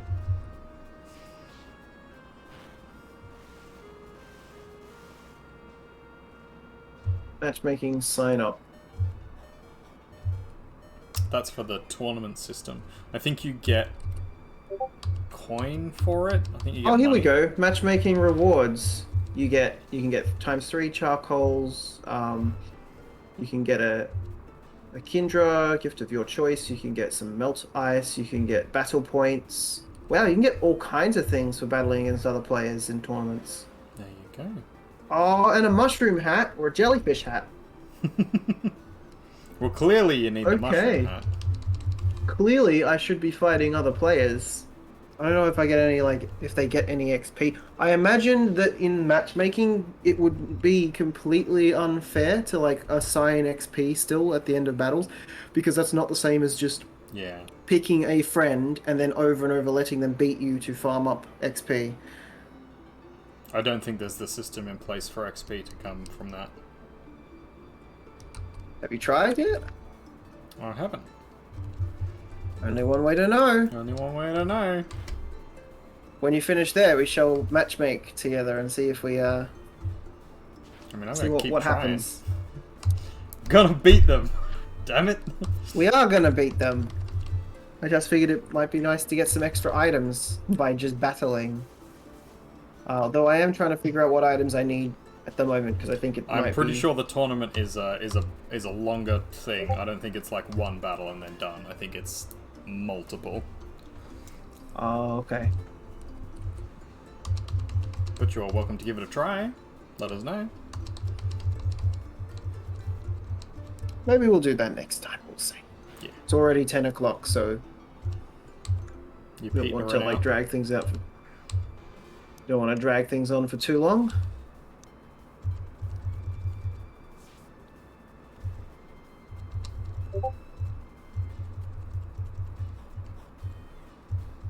At the moment, I'm just trying to like decide what kind of items that I need. So I've got some revives. I've got some hyper potions. What are dire hits?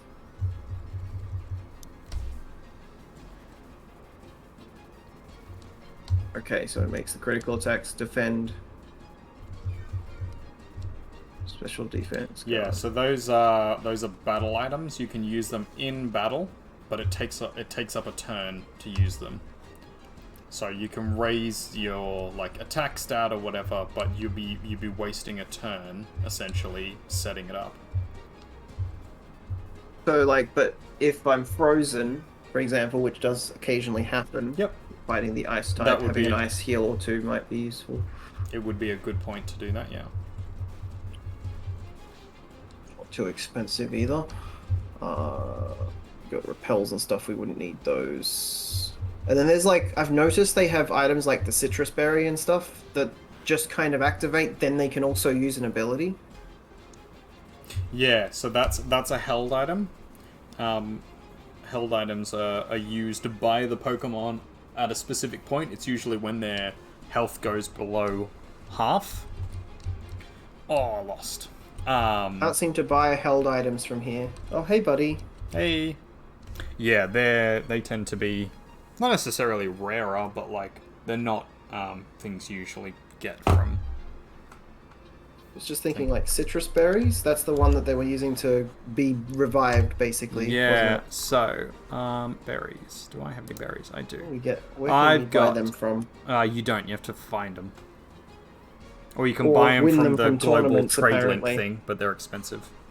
I assume that, yeah, because I was thinking, there's lots of stuff on there that you're like, oh, you can't get this stuff, but people are selling them on the global trade link, which means they have to be getting them somehow, and it Yeah, makes sense now. so- They must be winning them through the tournaments. Well, yes, and finding them in the world. So, if you're playing so these berries, for example, are everywhere in the second game and the fourth game, but you can't get them in the first game. They just don't exist.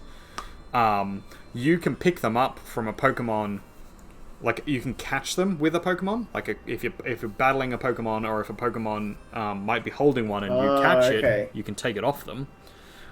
So I have got an apricot berry. It raises special defense when it's below half.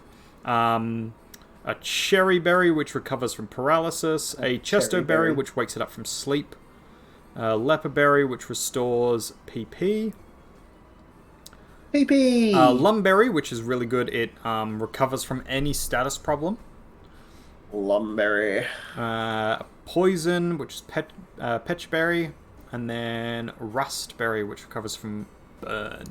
So I don't have any of the citrus, unfortunately. Yeah, have to try and buy some of those, I think. Oran berries are the other one. No, They raise it no. by 10.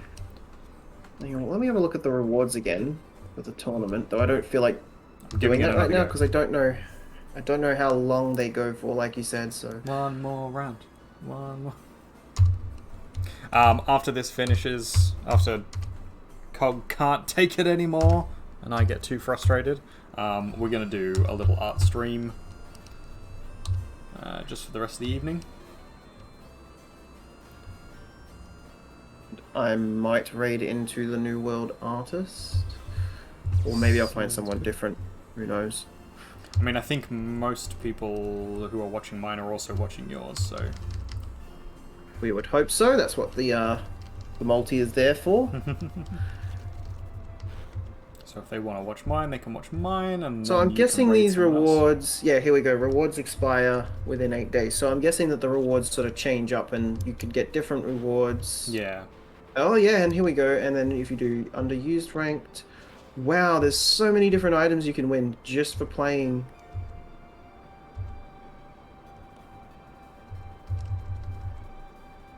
And it says matchmaking rewards, so I'm wondering if you get these rewards just for, like, if there's some of it that you can get just for doing it, and some that you can win for winning, like, what's the... I'm assuming it would be only for winning. I don't know how much you have to win, though, is the... I guess the question. Definitely worth Giving a look. giving a look at some point, yeah, because that could be a good way of getting some excess items and stuff, giving us a chance.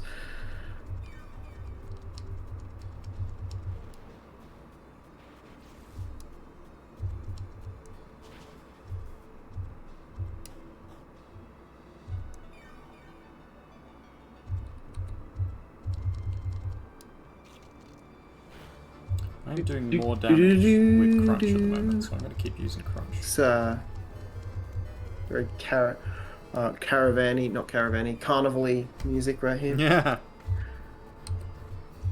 It is, isn't it? God damn it! Paralyzed, can't move. This is bullshit.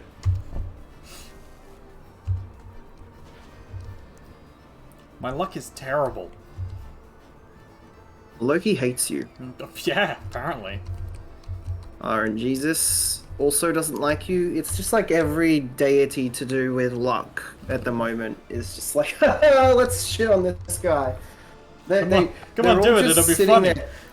They're taking bets on it as well. They're all just like doing different things to you and then taking bets on your reactions. Yeah, a little bit. They're gambling in their divine gambling den. Anyways, I need a bio break, so here, please enjoy this image of Picker Blue while I do Aww. my bio break. Pick a blue. And please do go and watch The New World Artist if you want something a little bit more interesting than Hey. my nothing at the moment.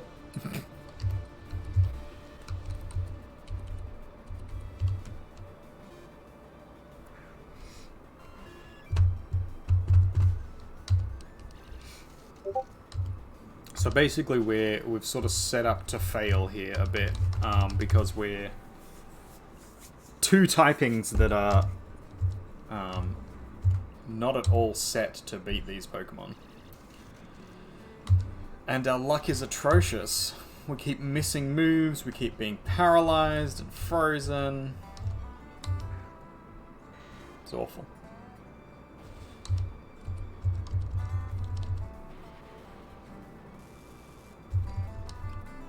And the hard cap is not helping us at all.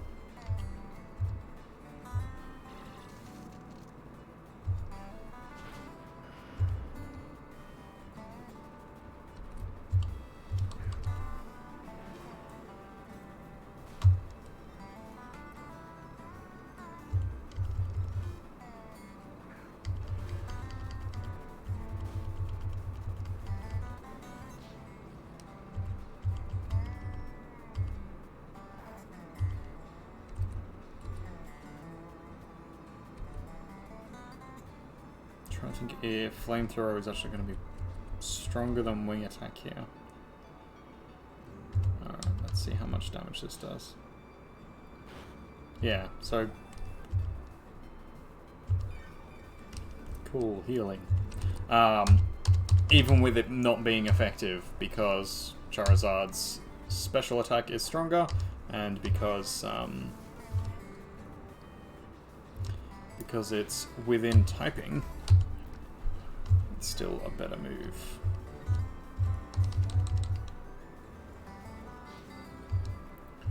And it's got higher damage. But we're just going to lose here, so it doesn't really matter.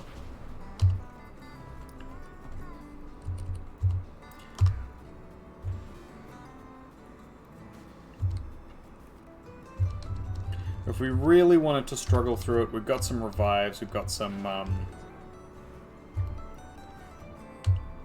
potions and things, but honestly, given that we've got 4 to get through, and we're struggling with the first, I'm really hesitant to use the items and lose all the money that we'd spend, like, trying to get all this stuff back. We also don't have a good, like, super tanky Pokemon that we can just, like, throw in.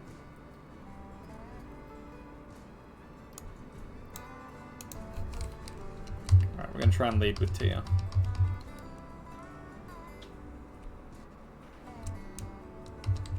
Yeah, I figured no item run is the best way to do it. I would item run once I get to, like, Lance, probably, because at that point I can't really afford to not continue.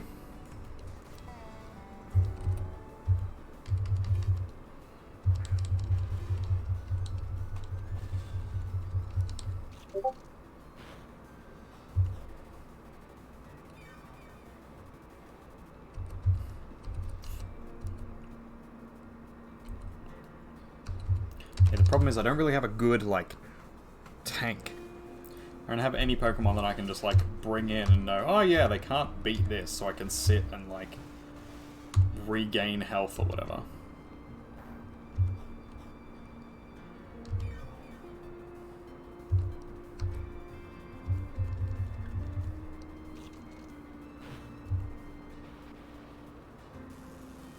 Because, like, even at 62, which is a fairly significant level gap, we're struggling. Hey, sorry about that. How are you doing, buddy? Welcome back. I'm Thank you. struggling again. Giving it another go. Doing a bit of a stretch while I'm at it. Leading Giving it with another Dragonite. go. First turn. You still haven't Thunderbolts. tried using any items yet, right? Still not confident enough to spend the money on items yet? Yeah, I don't want to waste. I don't want to waste it.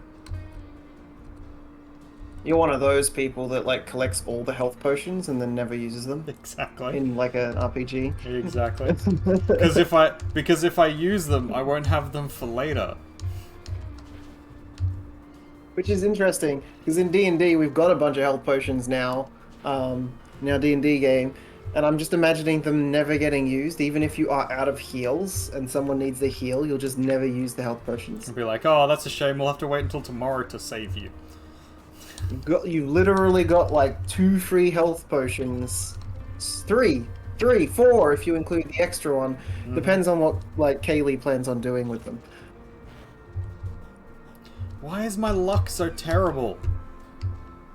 Well, like you've insulted. That's like 4 crunches now that haven't lowered the defense at all. You've insulted the gods. I haven't insulted the gods. The gods are finicky. Is there anything you could have possibly done that insulted them without realizing it? I have done nothing. Well, there See? it is. That's Another! what it is. Look. You didn't do anything, and now the gods are like, this lazy fucking prick.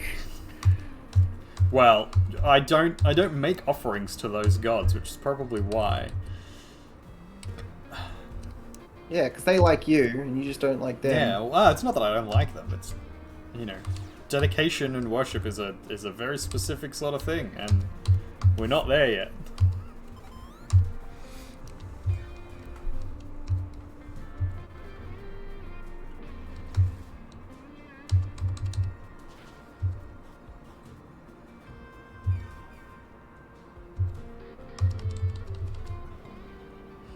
You're just like, hey, gods, buy me drinks first, you know?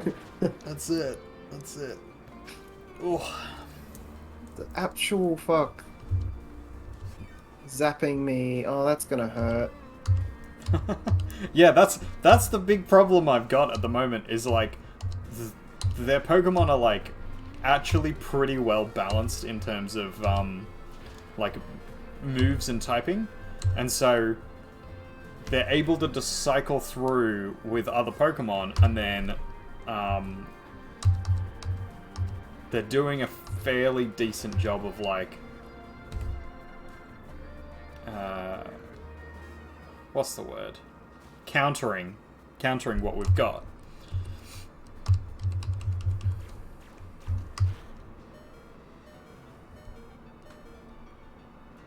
Alright, we're down to 2. I don't think this run is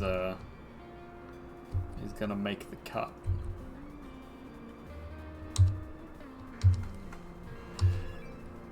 Here we now have Jinx.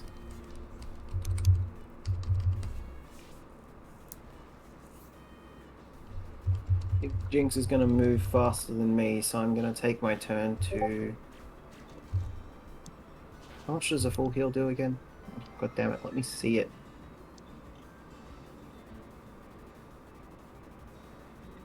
There we go.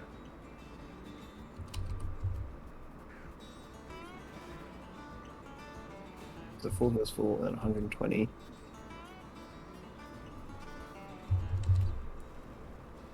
Should be enough if I just use a hyper potion.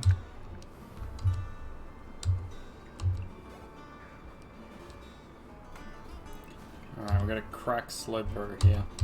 It's not gonna happen.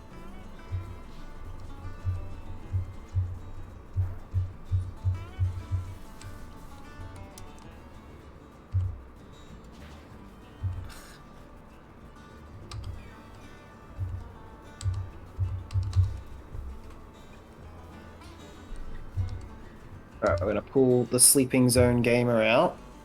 Bring and put Big Gok in. Stick Big Gok in. Stick the big cock in. Exactly.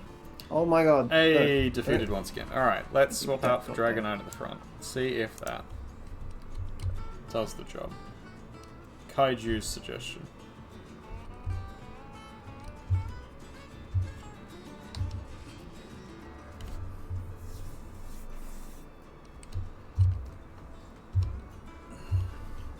Because the problem I'm having is that Dragonite being 4 times weak to ice-type moves. Ice Beam! Yeah, as soon as Ice Beam goes off, it one-shots Dragonite. And it's not strong enough to one-shot anything else, so... It's sort of getting one hit and then that's it. Like that.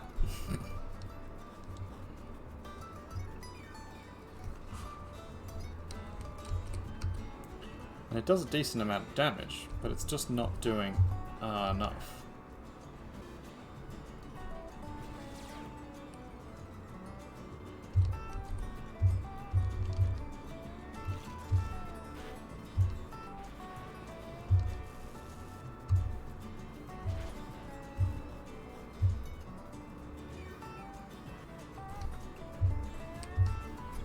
Have I got my music playing on this? We've got some real cowboy music playing at the moment. No, I did. There we go. Sorry, everybody. I had the Pokemon music going in the background. How Should be dare. not strong enough for close to Dugong's Slowbro. Ah, okay, okay. So it's just the Lapras that it's going to have trouble with.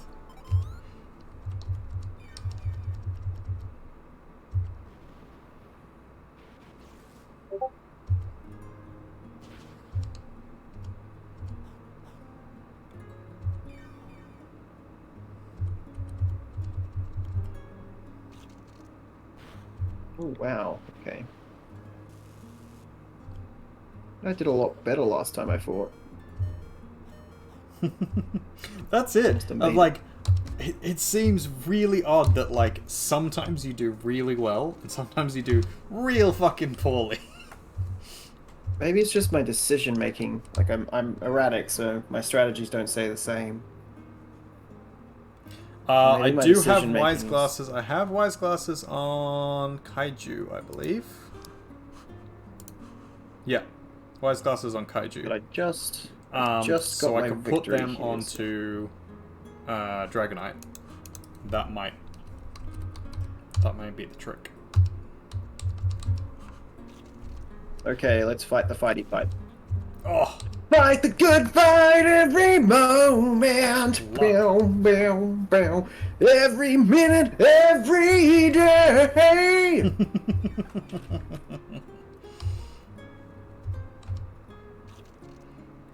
Fight the good fight every moment. Finally it's have a the defense only fall. way. Finally. Alright, pick a blue. Can you be fast enough? Maybe try your best. Okay, you fast.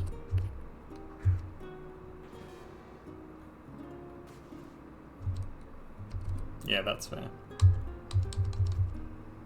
Yeah, I mainly just had the XP shares on at the moment because I'm still trying to level everybody up. Once they're all to 60, at least. Don't really care at that point. Here we have the Machamp.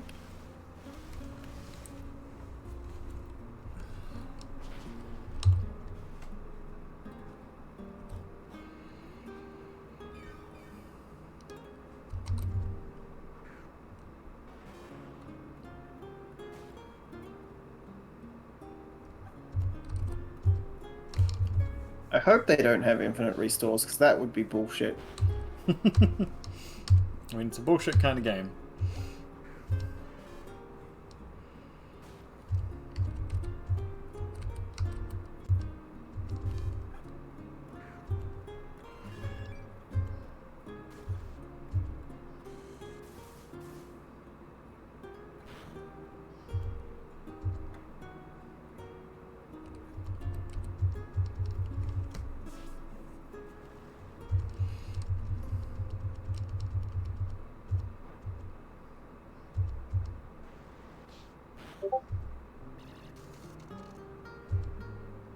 You one-hit me. Don't you one-hit me! I'll fuck you right up! I'll stick a potato in your bottom. What? What? Don't do that. No, lick rocks instead, everyone. Lick rocks, everybody. Very important.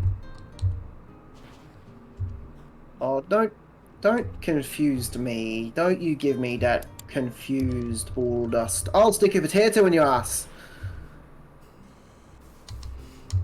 You leave the potatoes out of this. We'll be putting the potatoes right in it. That's what I'm saying.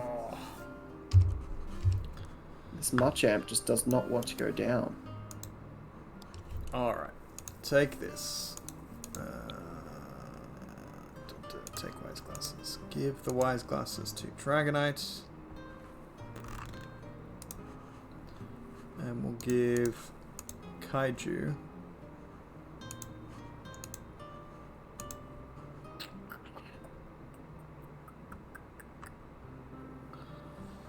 Kaiju doesn't really have anything that would benefit from these. So we'll give it nothing.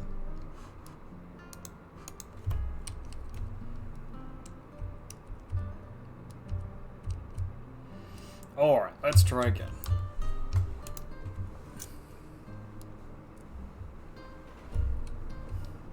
This bullshit with the full storing, it needs to end.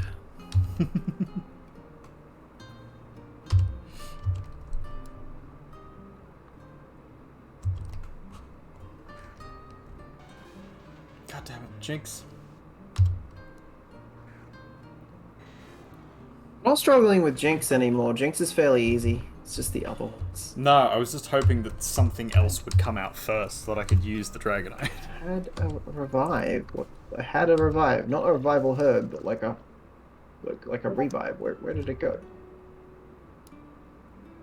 Oh, heal. Heal potion. Revival herb. Where has my revives gone? I literally just bought a bunch.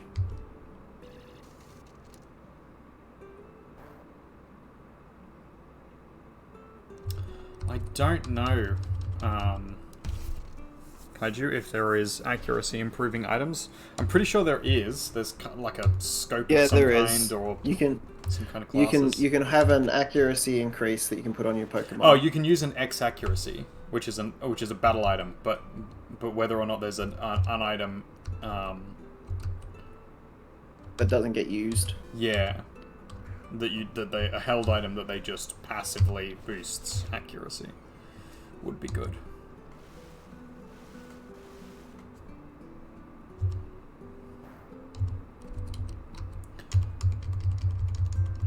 Leftovers actually wouldn't be bad either for Kaiju. It's got enough hit points and enough defense that actually having a bit of passive healing would be pretty good.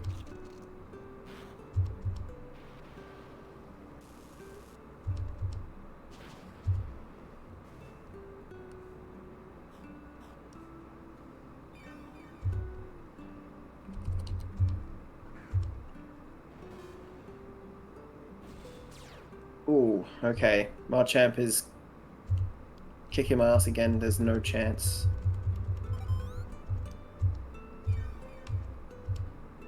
Scope Marchamp is yeah. just too strong.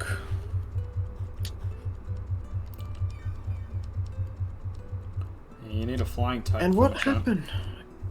Yeah, no, my flying type gets knocked out before he even gets a chance. Oh, wonderful. One hit and Machamp wins on that one. Where did my revives go, though? I literally just bought. 2 full restores in a row. Yeah, here they are. Revives. Current count 0. No, I bought a bunch of revives. What is this? Did you buy them and instantly sell them again? No. I haven't sold anything. I make my money by, like, grinding my, my cat up against monsters. By whoring your cat out? That's terrible. I make my money by grinding my pussy. Okay? Hey, Okay? Hey, That is hey, how hey. I make my that is how I make my money. Hey, hey, hey. hey. Don't you know Hey. it? Don't you know? We're a problem. We're a big problem. He might be.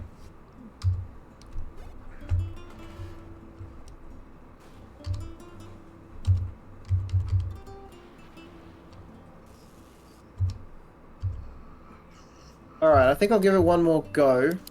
Probably gonna fail it again, but I'll give it one more go. Then maybe I will call it there. You wanna That's fair. swap over and do your art stream? Maybe we can have our final battle. Final battle. Because maybe next week we can try out the comp thing, see what happens. We'll try one of those and then we'll go back to grinding up against endlessly up against the Yeah, sounds good. the 4. We can see if we can earn some items through there, and if not, then we'll have given it a go, see what it's like. If you guys are into that, you want to see us smash face against other players next week. That way it'll be Struggle something a little bit valiantly. different. A little bit different to just us smashing up against trainers and then smashing up against some more trainers. Yep.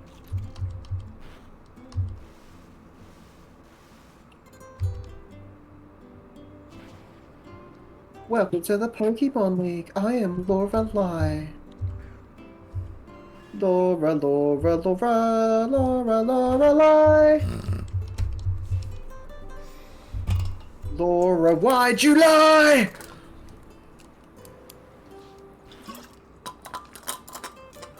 Oh, hi, Bluebird. How you doing? Hey. How's it going? Oh.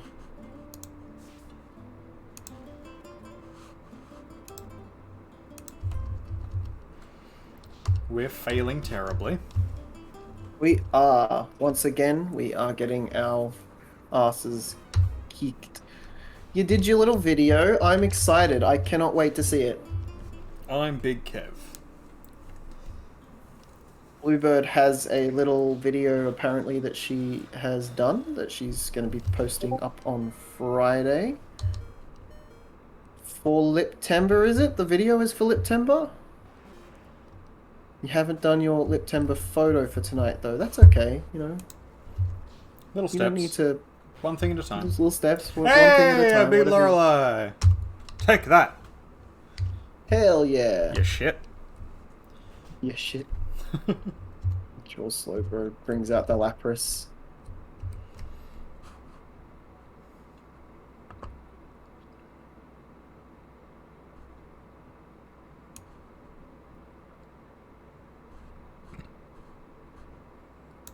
I think we'll lead with Gyarados.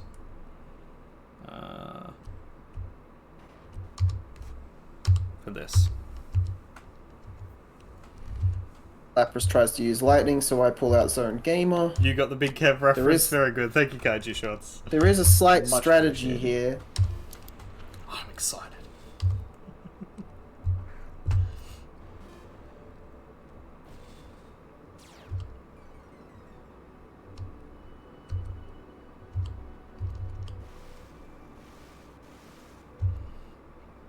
So I should have Sturdy. Ah, it wasn't enough. Okay, so we got the Lapras down.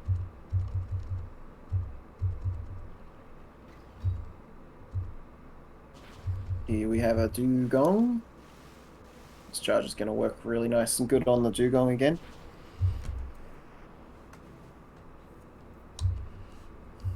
You had a workmate donate and requested that you go for the black lipstick and go for the 2000s emo look. Oh, hell yeah. Very nice. That won't be for tonight, though. Surely tonight you're doing your Charmander Cha-cha. Pokemon thing, right? I mean, Cha-cha. if they requested specifically. I mean, yeah, but that's like, do that the next night. There's a whole bunch of September left, right? This is true. This is true.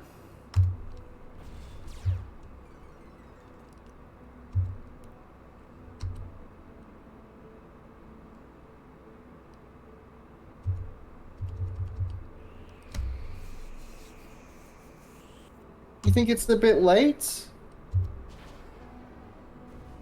It's only 10:33. Yeah, it's only 10:33. It's not that late. I'm not entirely sure. Why would the emo one be better to do at a late hour than the... I'm confused. I mean, it would be more fitting.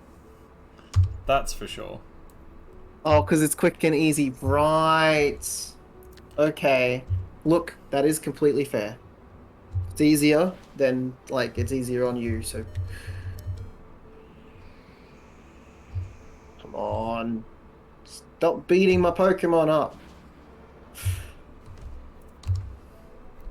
It's quick and easy, you know how to do that one. Yeah, I wonder why you know how to do that one. Would it be that, Called that out. used to be your entire style? Called out.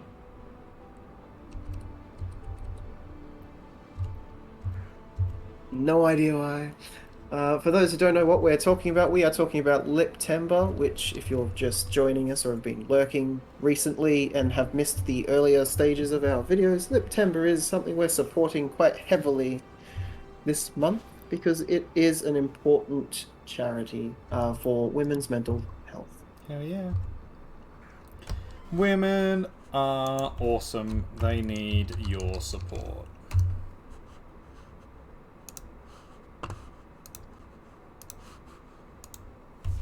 Support And here is the ladies, please. support the ladies. Ladies and gentlefish.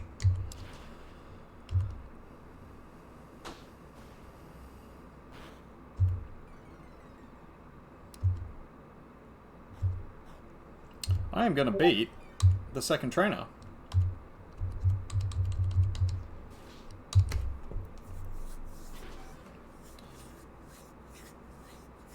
Forget what his name is. Fighty dude. Bruno, there you go.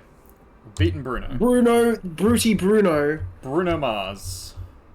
And Bruno Mass. Oh, and the Jinx is back. Is this Hex is one super the effective against the Jinx. psychic-y, ghosty one? Oh, bollocks. So I don't know who would be the best to lead with this. Does Tia have any ghost type? No, Tia is dark, and she mostly poison, you think. Okay. I don't have any ground, so that's not great. What's good against poison?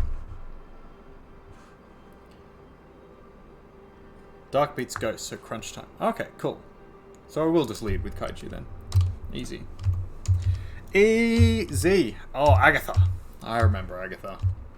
Yeah, ghosty It was poison. Agatha all along. It was Agatha all along. Crobat.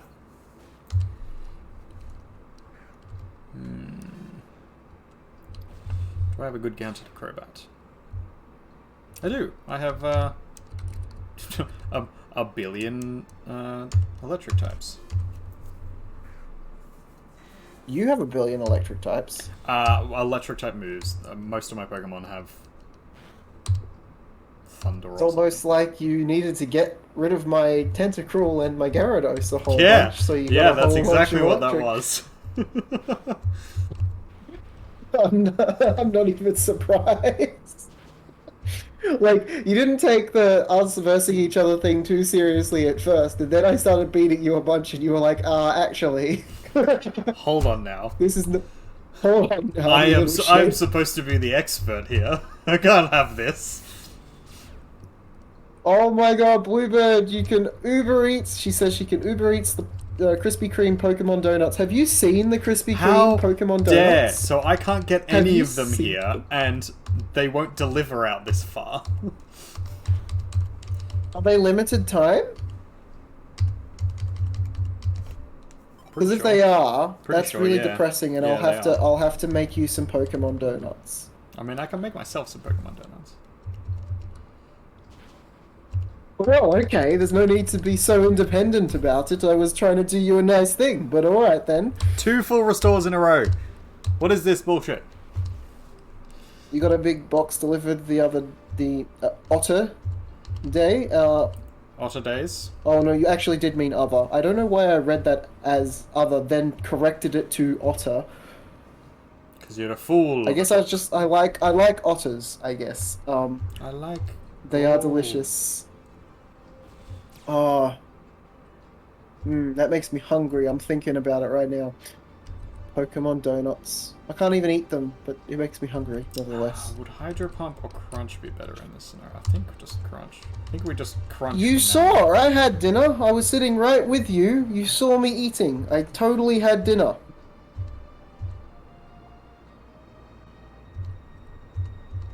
Alright, I'm now allowed to go on ahead. You did, you saw I had dinner. I had an entire packet of corn crackers. They weren't technically chips, they were crackers. There is a slight variation of difference there. Ever so slight. Yes, I had breakfast. It was a cookie. I had a cookie for breakfast. Why are you laughing at that? A cookie is a lot of food. There's a lot of chocolate in that. Or a thin coating of it, but still. What is this bullshit? My Crunch was disabled.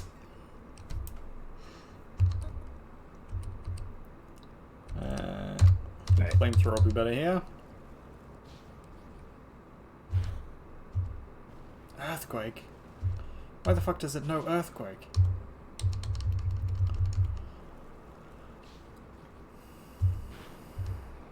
I might go get some dinner after we Good. finish up here, which is soon. Good. Do it. Some late dinner, you know, because like I said, I did technically already have dinner, but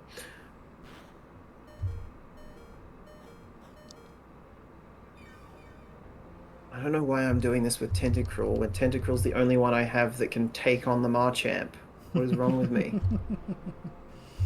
Because you're crazy. Bluebird, nope. Bluebird's just nope. Oh, there's a full restore. For a second there I got excited and thought it full restored me for some reason. I don't know why, but... Especially when all you had You're gonna- before is a cookie. Cog. No, Cog. hey, no, Cog. I had Cog. a packet of corn crackers and cheese dip. That was dinner. Single cookie. Cog. I had a cookie for breakfast. And then a packet of corn chips. Hey, corn Agatha's crackers. down.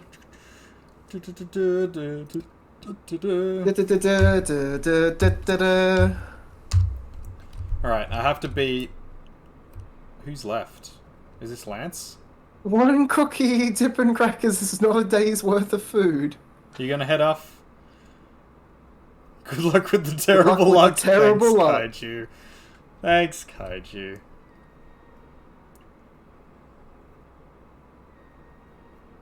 Alright, Pickle Blue, you can do this. No, you can't. You're gonna get hit and you're gonna get knocked down in one go. Oh, you did it! You survived! Maybe you could Zapify now. Like, I'm not gonna try Thunder because I don't think that's even gonna hit on Poliwrath. So I'm gonna do Thunderbolt. Good. Good thinking. Unless you're a Zoomer. Excuse me? I am not a Zoomer. Thank you very much. I'm a millennial. We have talked about this. You're not a millennial. Yes, I am. I know I seem old and like I'm a bit of a boomer at times, but I am in fact You're a not millennial. old, you're a baby. What comes after a Zoomer? What's even younger than a Zoomer?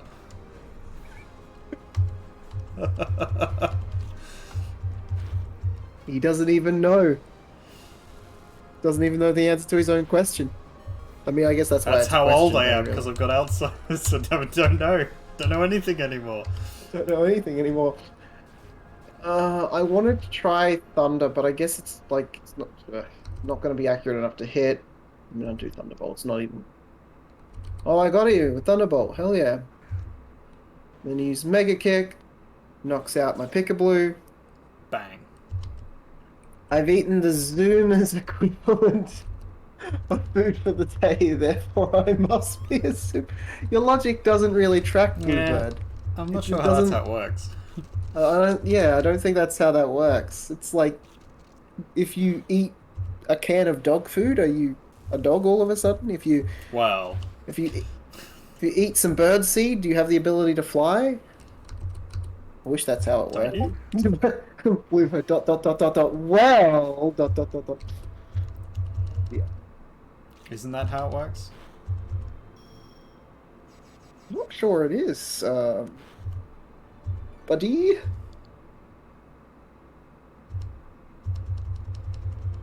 God damn it, stop using full restores!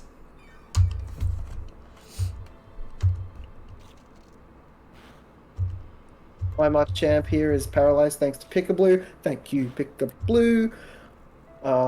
He used to use a citrus berry, which is annoying, but we'll keep using Giga Drain on him. I was hoping not to pull out Dragonite this early. Dynamic Punch. Can I survive? Yes. Confused me, but I survived. Maybe That's maybe bullshit. no full restore. There's the full restore. That's bullshit. Alright. Giga We're gonna bring out Drain. Lizzie Bell. None of her moves are going to be effective, so we're going to revive Dragonite.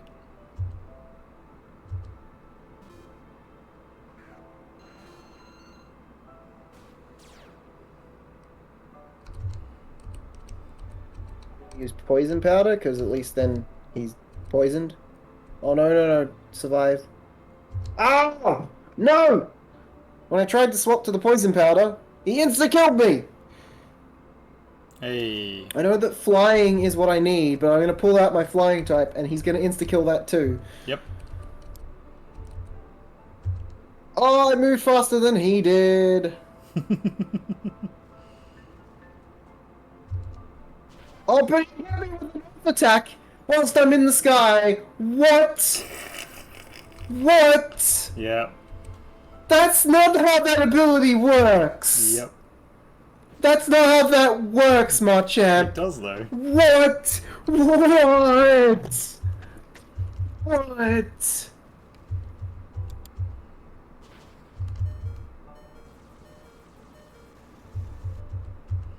Come on, one hit. Oh, alright.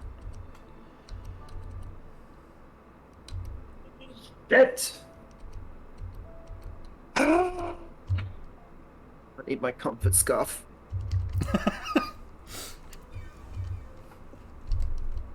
Kind of cold. Get my comfort scarf.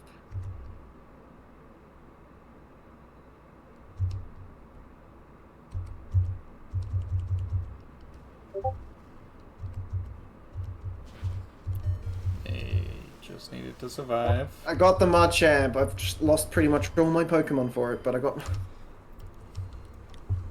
Yeah, I feel that. Now, after the Machamp, and I've got the Poliwrath, there's 3 Pokemon left. What types am I going to need to take on those 3? Because I've got some revives. Revive a couple of my So what have you versed so far? You versed the Poliwrath and the Machamp. So there's this Hitmonlee. There's going to be a Hitmonchan. This one is water, basically probably. just fighting types. The other one has electric, ice, fire, I believe, as well as fighting types. But like with my current setup, I need to revive some Pokemon. Would it be would it be best to get my flying type? My fire? You need a flying Okay, type. so I need to get Prudence back up and running. Yeah.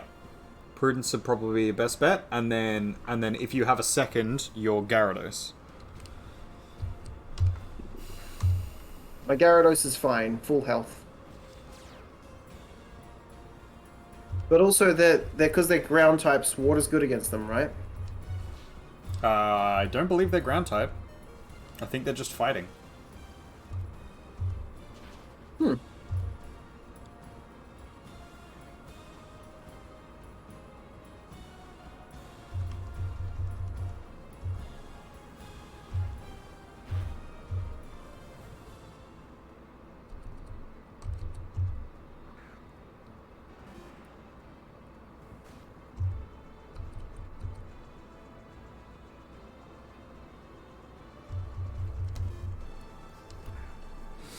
Oh, okay. That's not enough damage to make a dent. You're gonna die anyway, might as well use Hyper Beam. Nope, Rockslide goes first. Yeah, their Pokemon are fast. Like, stupid fast.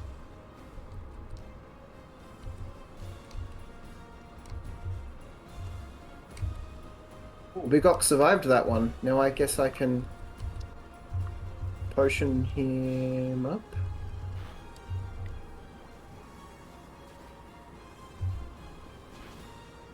Oh no, it wasn't enough. He used a shitty ability on me, so...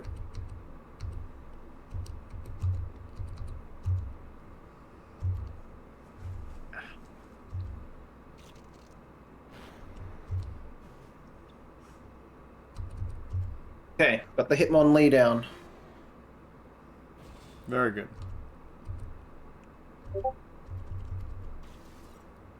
Now we got the Hitmonchan to deal with.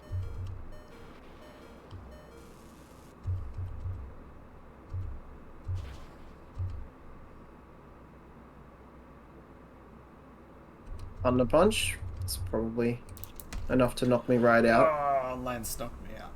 It is. I shouldn't have used the heal there. Should not have used the heal. That was a mistake.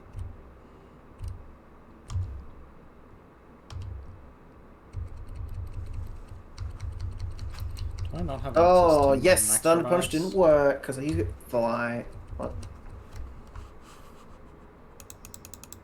Thunder Punch worked that time. And I'm still here. We're going to use a full heal.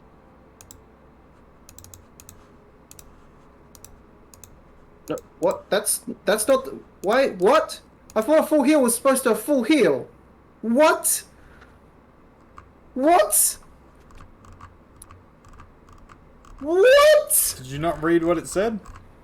It said full heal. Full restore restores No, it said full heal. yeah, a full heal just does status moves. I should have used a hyper potion. You should have used a hyper potion. All I've got left is this Tentacruel that's going to get lightning bolted to the face.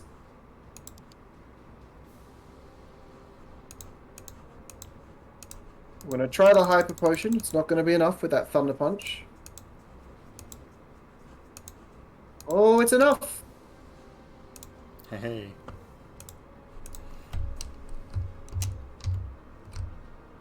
One more Pokemon to go. It's And the you've got- Steelix. And you've got Tentacruel. Mm-hmm. Good luck.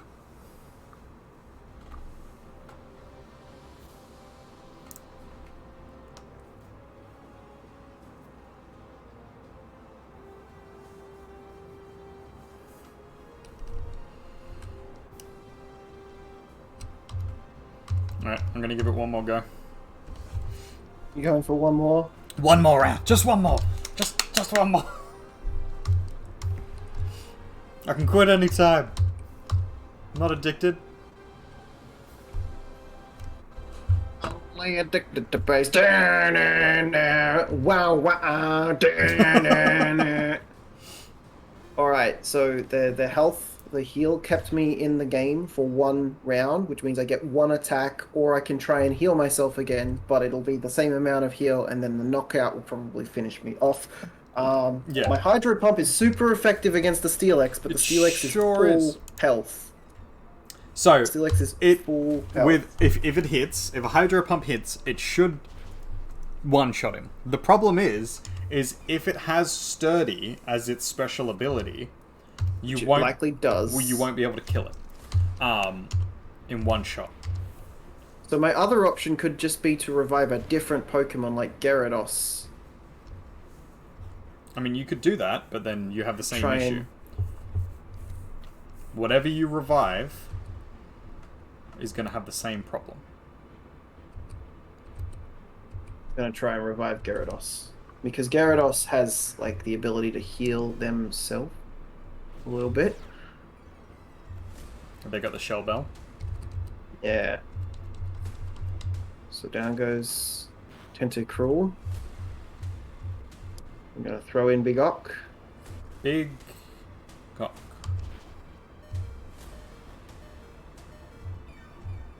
They're gonna use the Hyper Potion. Full health, right. Stone Edge, that's gonna hurt, but it won't kill me. Now, Hydro Pump. He said should one-shot it, so down to Sturdy. There we go. One more hit. That's it. Just one more hit. Hydro Pump. Big Ock avoided his attack, and then Big Ock sent one out. You know, shot a load. Super effective. Shot a super Still like- effective load. Jeez. It's gonna be an army of magic carps running around after this. I just beat him. Congratulations. Okay, so Agatha's Now, next, Agatha. right? Yeah, so you need dark type moves would be good. Crunch is the only one I have, I think. Yep, that should do.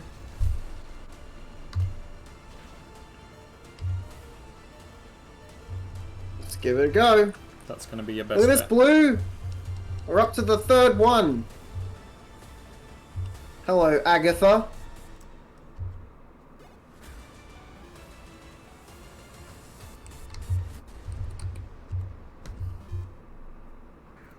Dum, dum, dum, dum. Wow, she really is like. She's based on the character from Bewitched, I can tell. We've got Wheezing. Okay, so my dark type moves aren't particularly effective against You can Wheezing. use water type moves should be okay. What's good on Wheezing? Fire will be Like, what do okay. You need psychic against poison types. Okay, so what I'll do instead is maybe what is strong against what is like resistant rather. Resistant to ground would be resistant. Ground and Closest I have steel? is Zone Gamer. Yeah. Yeah, okay, Zone Gamer. I was gonna say, let's pull out Zone Gamer. We'll pull Bigok out, throw in Zone Gamer.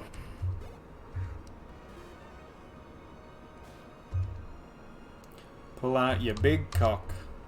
Put it in zone game. Only if his wife consents. Yeah, sorry buddy if you're watching this. His wife does not consent to that. There is no way.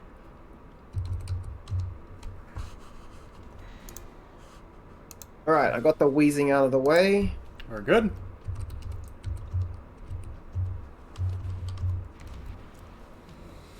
Now I have to take out his Arbok. I'm guessing this is mostly the same thing. Yep. Right? Poison type again, so steel type moves should be better, but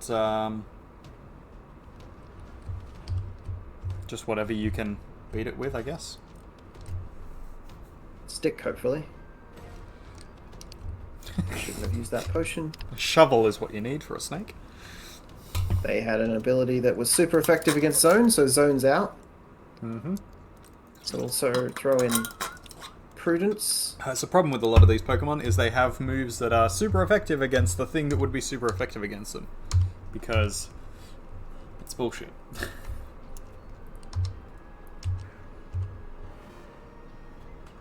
Starting out with Machamp. Alright.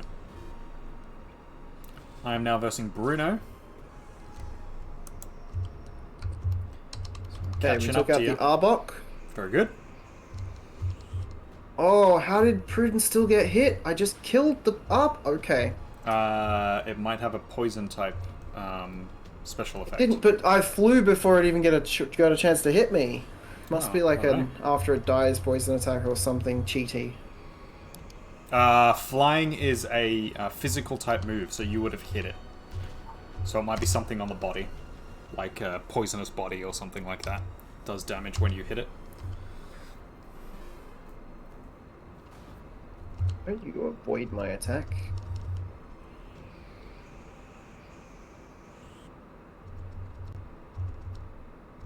So that's a Stay ghost type. You'll stunned. want dark type moves. I figured. I've already got Vileplume out now. Vileplume's probably going to die.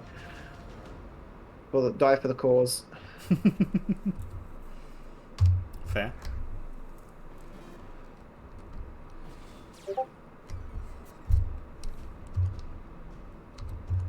But they got a stun off. It would be nice if they had sleep, but for some reason it removed sleep, and I don't have any way of putting sleep back on them, which was the whole purpose Shouldn't have removed of training them in the first place. So bullshit. Okay, now we've got the Big Ock.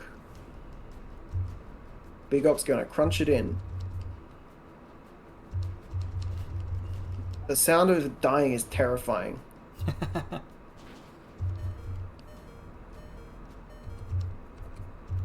Ooh, Gengar had Thunderbolt. Am I strong enough to survive it? Just. You should be. Oh, but they're strong enough to survive me as well. That's the problem with If high they level can do that, pokes. they can do that again. That's going to be a problem. I'll bring in Pikablu. Pikablu might also die. But we'll see. Shadow Bell. Pikablu survived.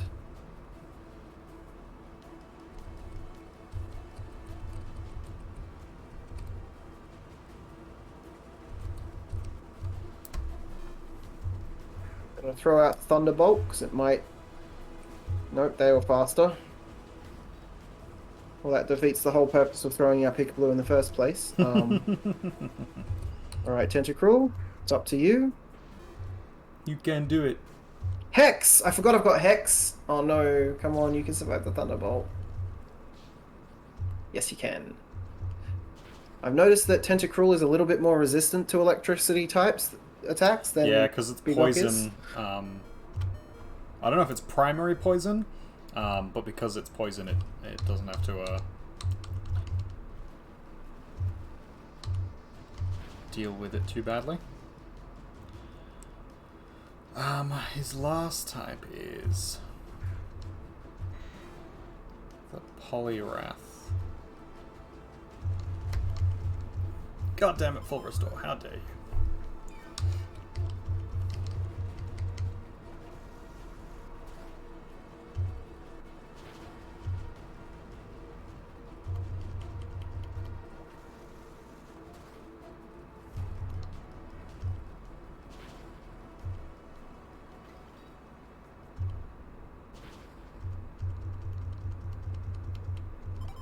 Another fucking full restore? I don't want to use any of my items yet. Electric is going to be good against Crobat, isn't it? Yep.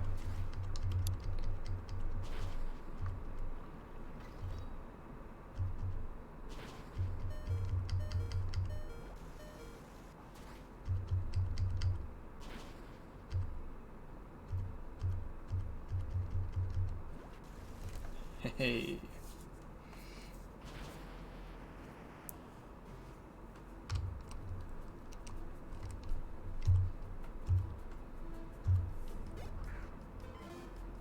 Oh, faster than me. Okay. Zone Gamer, it's literally up to you. Good luck, buddy. You got this. Oh, had Giga Drain. Okay, that's cheeky.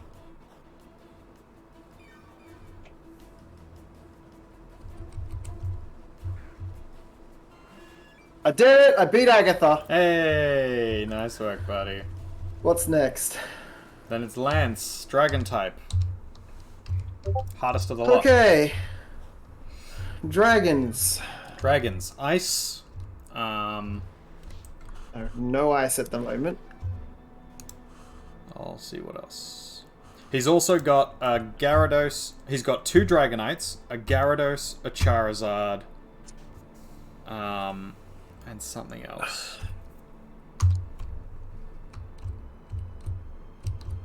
Trying to remember what Last the last one boy. is.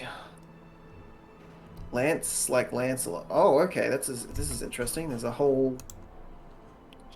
This guy's got his own little thing Yeah. going on here. Yeah, he's the last of the Elite Four. He's the strongest one, and then you face the champion. Wait, what? Wait, so hang on. Once I beat the Elite Four, Then you I have can to go beat back to the champion. Then you have to beat the former champion.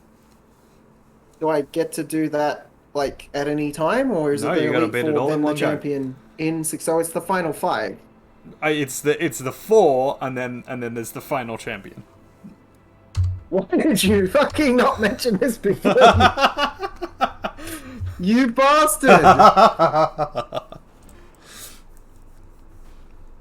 Ah, you bastard! I wanted it to be a surprise. Also, it's funny. Okay, so Charizard was the first one he threw out. Luckily, first one I've got is Big Ock. So Hey. Charizard weak against Big Ock. Charizard is weak against my Big Ock, so Hydro Pump. Charizard gets weak in the Exactly. knees when it sees your big cock. Big Ock with a G.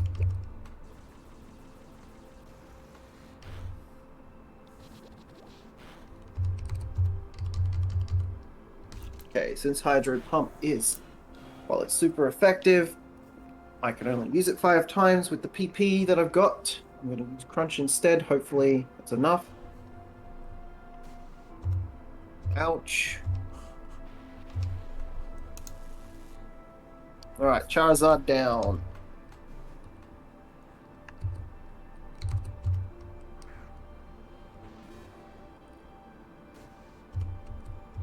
Pulled out the Dragonite. Now, Dragonite is hard. I've got no ice, and that's what's good against Dragonite, isn't it? Yep. Got nothing else. Yep, most of your moves aren't going to be particularly good against it. Because dragons are stupid and have type effectiveness against fucking everything.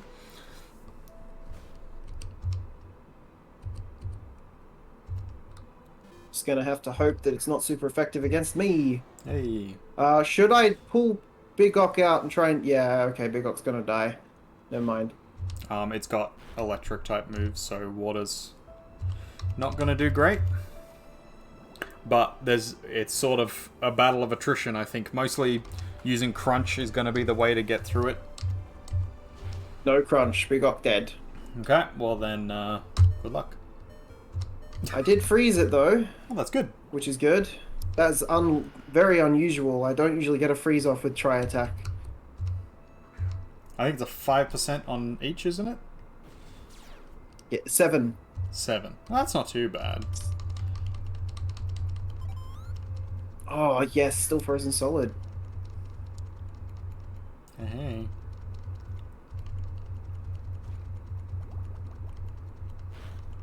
Okay, 2 down. I've lost Big Ock. I got 2 down. They've got a Kindra. Ah, so this is a dragon type. I was wondering about this one. Yeah. I noticed that this one was a little bit more... Dragon water. And I was noticing this one was a little bit tougher against my electric attacks. When I was, like, facing earlier. So So dragons are not weak to electric. I think they're strong against electric, so... So in this case, it'd just be normal against electric, because dragon water. Yeah.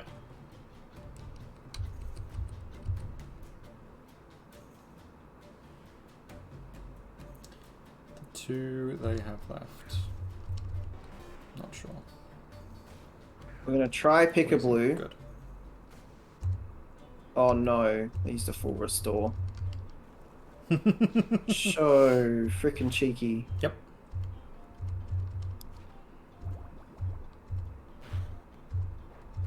It's going to be a lot of that. Did you pick up a Dragon bunch of Pulse. items before you went in? Yeah, Yeah. So if you need to, you can. I've been using items, yeah.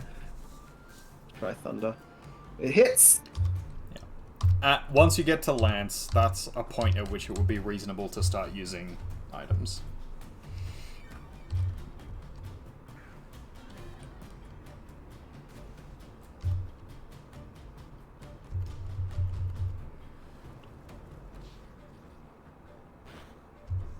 No, don't use another full...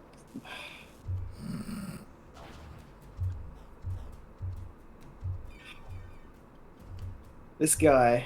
Yep.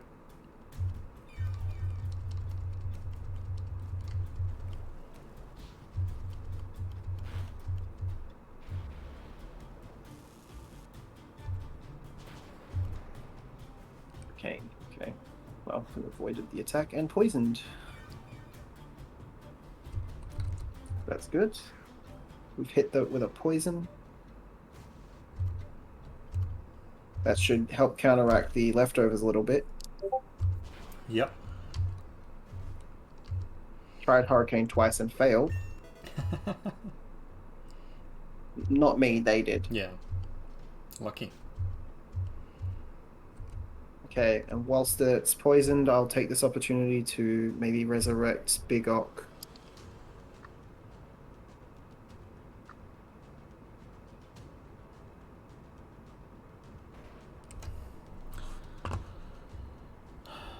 Oh, they've changed out. They've brought in an Aractodil. What is that, a dragon dinosaur Aerodactyl. type? It is flying rock. I think I've seen this one in one of the Pokemon episodes. It was like an ancient Yeah. Pokemon they thought was extinct. That's exactly it. And then, surprise, it's not extinct. In the games, it's a fossil that you bring back to life. Pretty sure that's what it was in the show too, actually.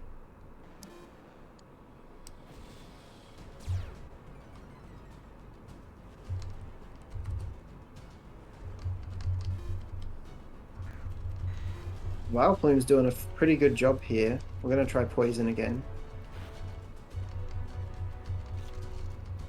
Double crunch. Good.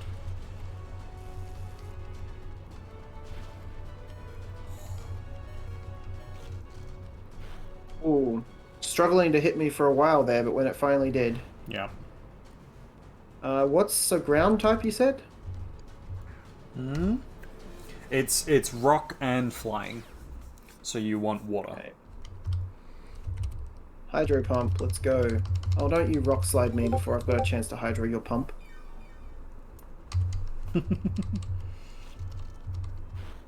Super effective. Ooh, almost one hit. And the shell bell helps a little bit. Ugh, I am not lucky today.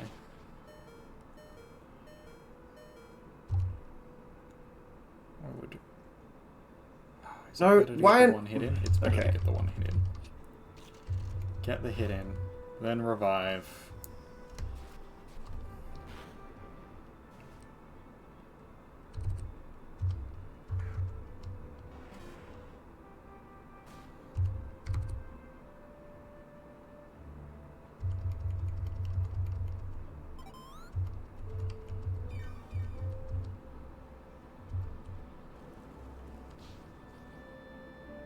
Okay, now they've pulled out the Gyarados. For Yep. which I will be wanting the Electric type. electricity. So I want to make sure that Zone Gamer or Pickablu, preferably Zone Gamer, because I think they're going to live a little bit longer. Yeah.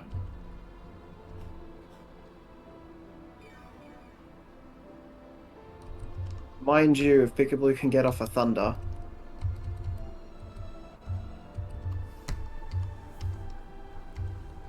I am going to also revive Pickablu.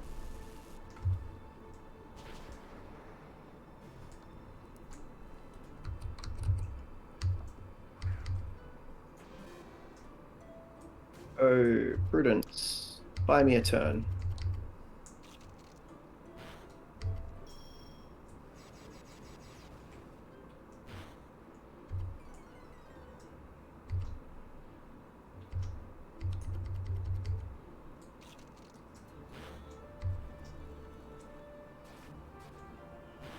Now, Pickablu, if you can hit...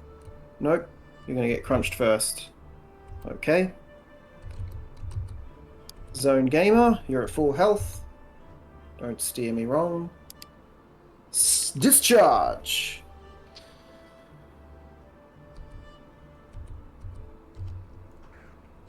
Yes! Alright, last one. Come on.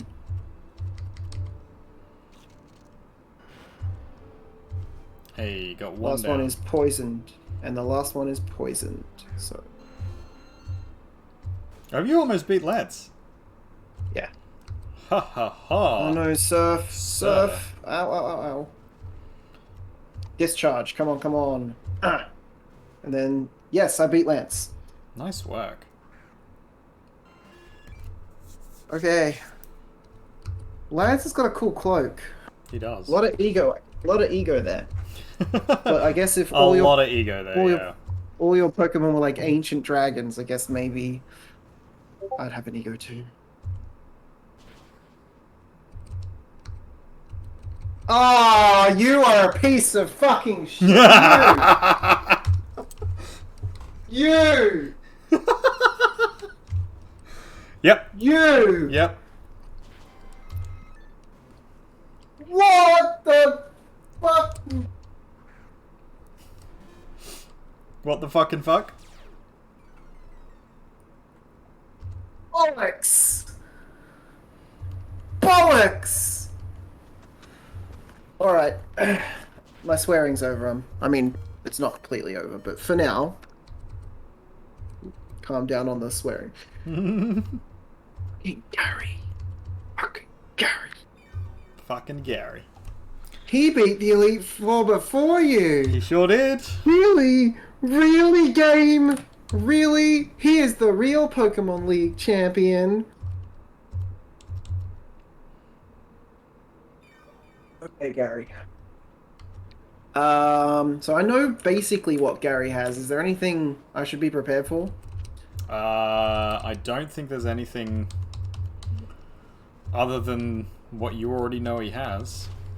Pretty sure he already has his Pokemon. Why is Gary in a spaceship? Why do you think Gary's in a spaceship? Hi, Cognitive Bard. I was looking forward to seeing you, Cognitive Bard. Why does he say my name after? He's with. My rival should be strong to keep me sharp. While working on my Pokedex, I looked all over for Pokemon. Not only that I assembled teams that would beat any Pokemon type, and now I'm the Pokemon League champion. I thought he was going to say, I am the Pokemon League. I am the I am the Senate. Not yet. Cognitive Bard. Do you know what that means? I'll tell you. I'm the most powerful trainer in the world. Jesus. Okay, Gary. Chill out, Gary. For fuck's sake. You're up the lads. Alright, he's brought out his Flareon. My starter on this lineup was Pickablue. Might have been a mistake, but I Surf. I've got a water type ability on Pickablue, so might be able to take out the Flareon. Ooh. Okay, not quite strong enough. And he took out Pickablue. Pickablue's down! But there was a bit of recoil, so Flareon is not looking too good. We're going to use Tentacruel. That's right, Gary. I've got a Tentacruel now. Hydro Pump.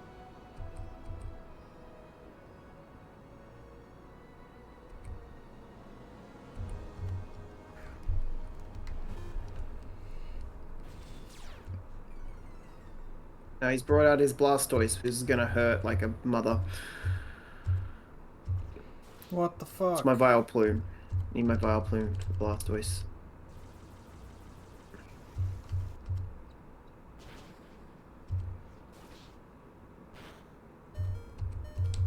Giga Drain. If you don't get frozen first. Oh! No! No! Blastoise just fucked up Vileplume. Why isn't Quench playing at will? It'll play at some point. There it is. Drink cactus juice. It's the quenchiest. It's the quenchiest. It'll quench you. It's a hydrate artist. Oh, hydrate. Thank you. He was very intensely... Okay, my Vileplume got fucked up by the Blastoise. Didn't even get a chance to use Giga Drain. So we're going to use Zone Gamer. I'm also You like currently these being hydrates? fucked up. Doesn't cost you anything. Yes, yes, yes, yes. yes. Cheatsy. But we will have redemption points when I finally am an affiliate. That'll happen one day, I'm sure. When It you was supposed to finally happen get off ages your ago, but ass. then lockdown. It's lockdown's fault, damn it! I can't go in physically to a post office at the moment. Alright. Zone Gamer, discharge. The earthquake's gonna hurt a little bit. Am I strong enough? Nope. Blastoise is... Big Ock then. Gotta fuck up this Blastoise if I'm gonna survive.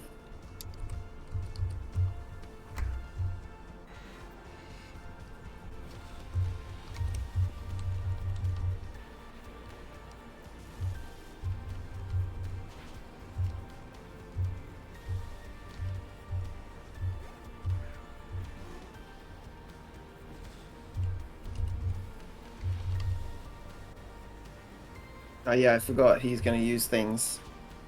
Yeah, he's got items as well. Hey!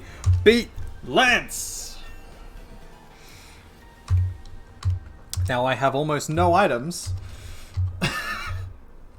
You're about to fight the worst of them. and I'm about to fight the worst of the worst. Fucking Gary. See, this is the problem with the original games. You could save here and then keep battling from just this point, rather than having to come back and do it over and over and over again. Ah. Alright. Let's do this. I've only beaten one of Gary's Pokemon so far, the Blastoise, yet again.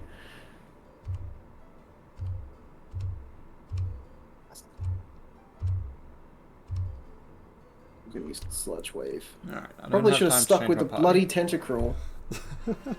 Yep. That's what I should have done. Pidgeot to begin with.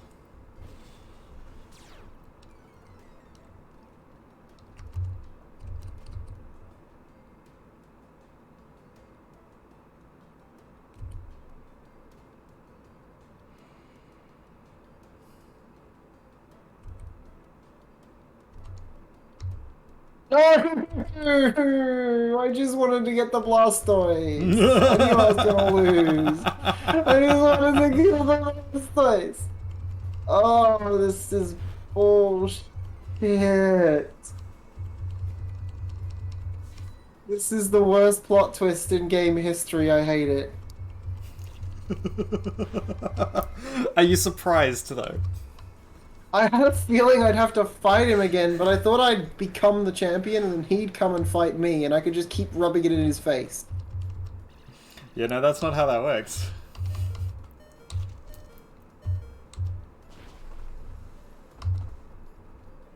Oh, it survives with 1 hit point because of Focus Sash? That's bullshit.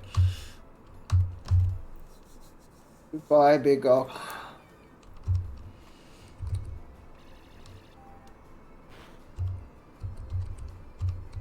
It's gonna go first, isn't it?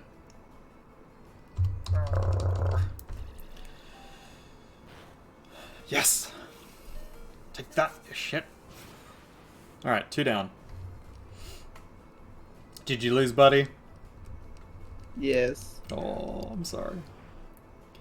No, you're not. I am. I am. I'm legitimately sorry. Fucking Gary. I know, right? That is, I played Grand Theft Auto, the whole series. There are some plot twists. Like, serious plot twists in that game. In all of those games. Serious plot twists. Yeah. But this, I should have seen it coming, but I really didn't. Really didn't see it coming. I'm glad that it was a surprise for you, because I've been trying to keep it under wraps as much as possible.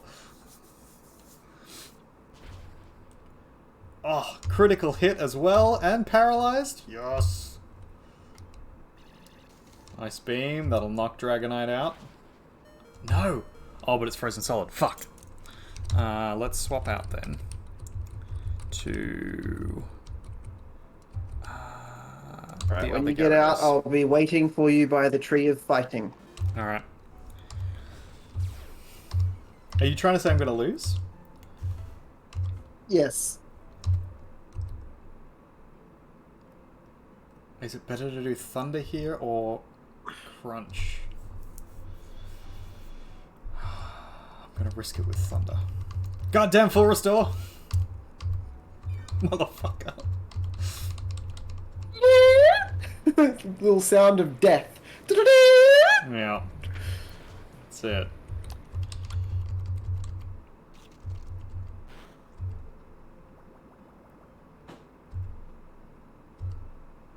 Ah, that's good. I don't care if I'm poisoned, as long as I can fucking kill you. Oh, 3 Pokemon to go. 3 Pokemon to go and I beat this fucking game.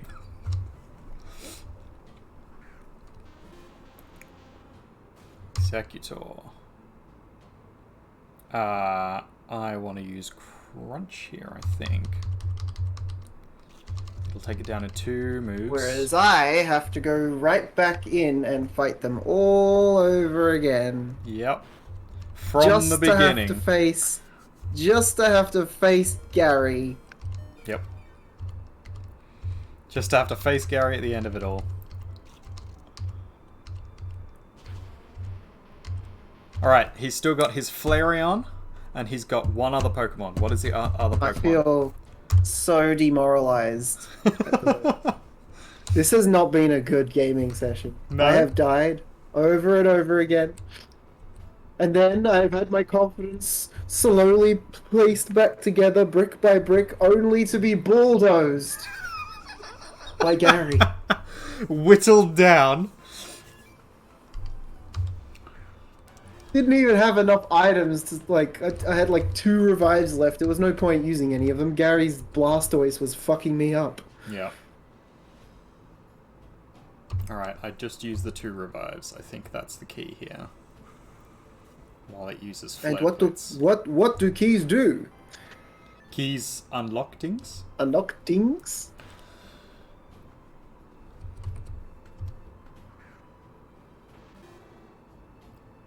What's its last Pokemon? Do you remember what its other Pokemon is?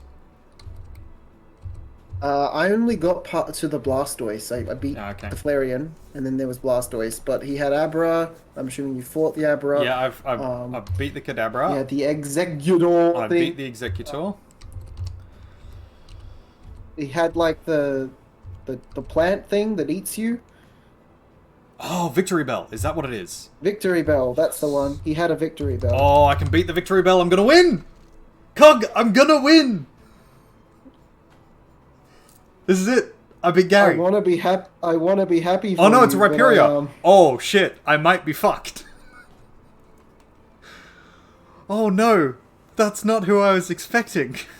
that is not Victory Bell. That is not Victory Bell. This is what I was gonna give you. He did have a Victory Bell though. He did. For a little while. He changed, so it changes up a little. Do I heal? This is what I do. I heal the other Pokemon. Oh, you'll be okay though. You've got like. I've got 2 Gyaradoses. I got 2 Gyaradoses. I can make this. I just have to play it right. You're fine. He says. Oh, like take out Tia, right? I put Captain in because he's going to be useless anyway. I use that to heal my 2 Gyaradoses and my Dragonite. Shit.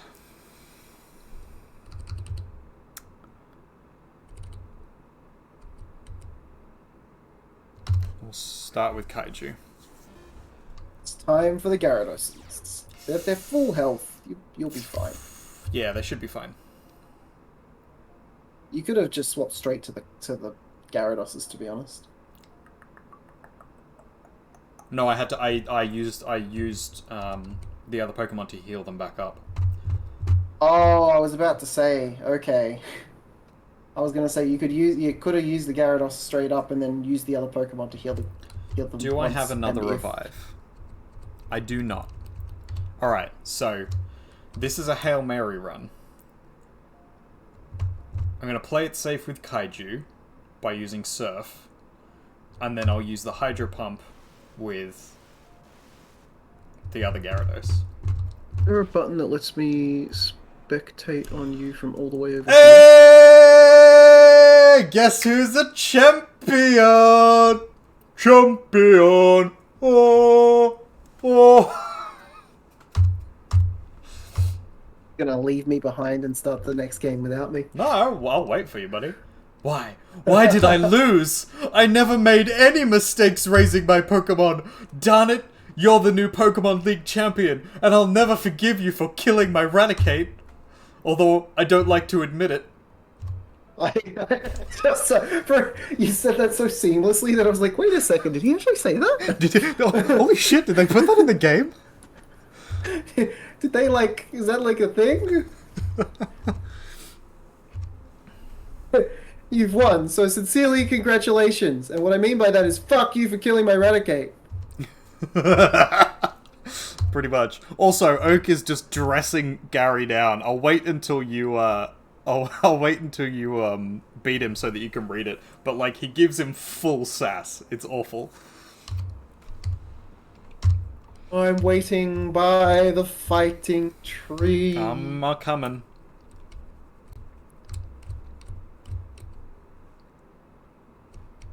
Oh, I don't have to go through the credits. That's great.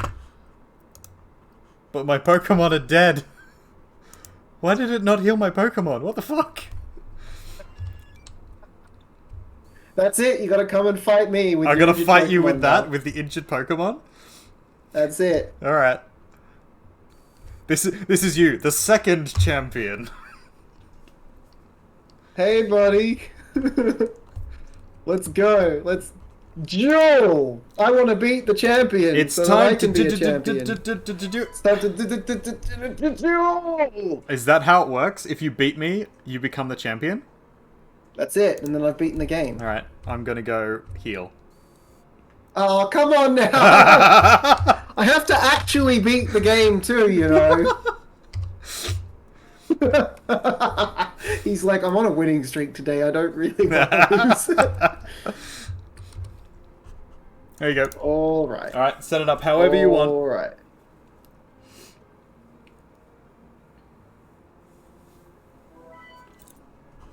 Accepting duel request.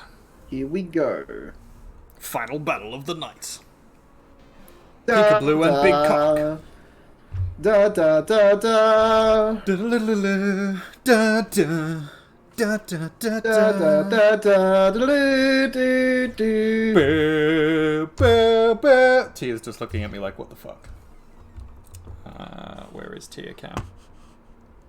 Tia Cam. Do do do do do do. Let's turn on second cam. Tia's just like, why? Why, father?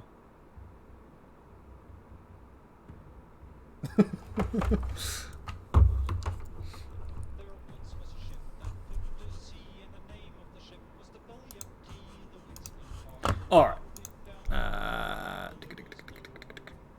No, it's W. Oh, that's gone. Okay. Tea and rum, one day with a talking. Oh, that hurt.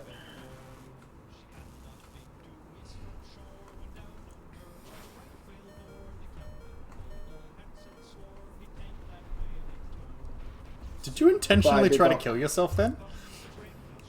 To take out both No. my... No. That's terrible!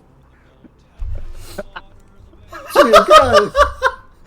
Wow! What a dick!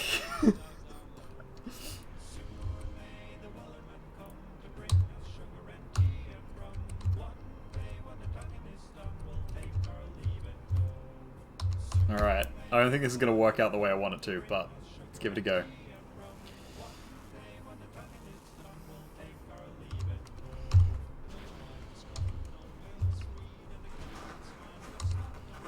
Is Blue Chew immune? No.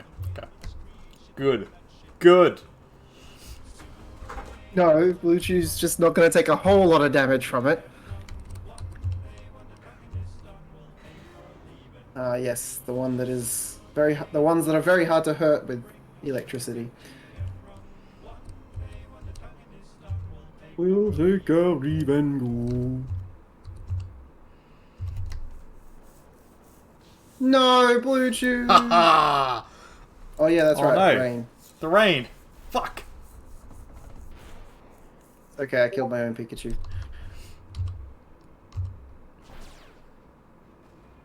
Ow! Pikachu, That no! was not nearly as effective as I thought it would be. Like, you only knocked down half of Captain's health, and it's raining, so water-type moves should be boosted. Okay. I'm gonna go pick a bird! and Pikachu! Oh, this is a perfect end to this. I almost don't want to beat them. But I'm gonna.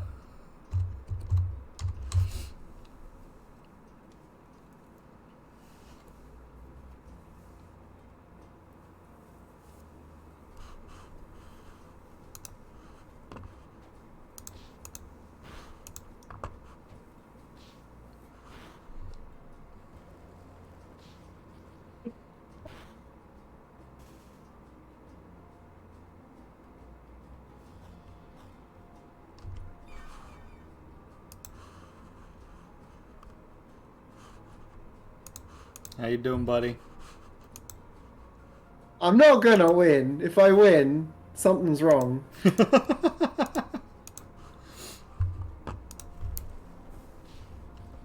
you holding on. No, Pikachu!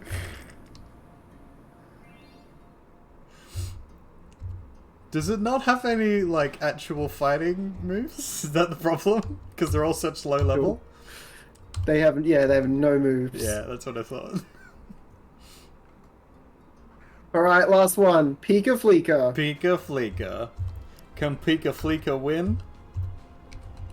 Definitely not. But Pika Fleeka is gonna growl at you. Captain is confused. It hurt itself in confusion. I love when that happens. Haha, your attack fell. Now you'll never win. Can I be the Pokemon champion? Not with Pokemon like this, I can't.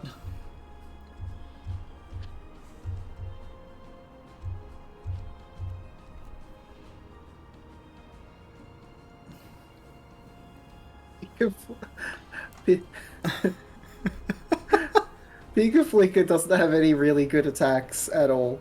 This is the only one they've got. I don't even know if it's gonna go, because... Oh! No, you did. You got me. Thundershock's alright. It's the only one I had. Your paralyzed can't move. Wow! That's some seriously bad luck. Like, despite you having the better team. Yeah, absolutely. I don't understand why it's taken this long.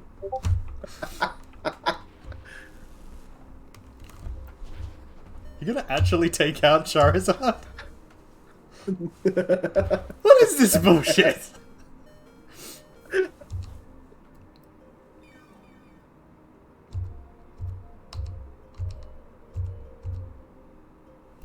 Oh my god!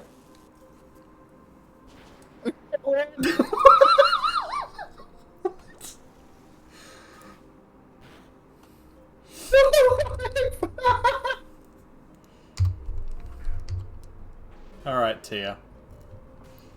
Let's finish this. Tia, sick 'em. Sick 'em, Tia. Here, just look at it, pretend it's a postie. Bite him. Bite his face.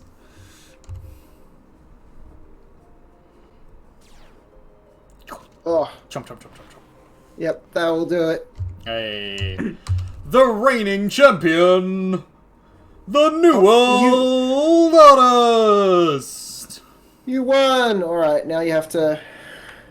I'll give you your prize, you just have to go and prepare yourself. Your prize comes with a challenge. A challenge? Mm-hmm. You're gonna make me train up your Pokemon? Not for me, but yes. Oh, my game froze.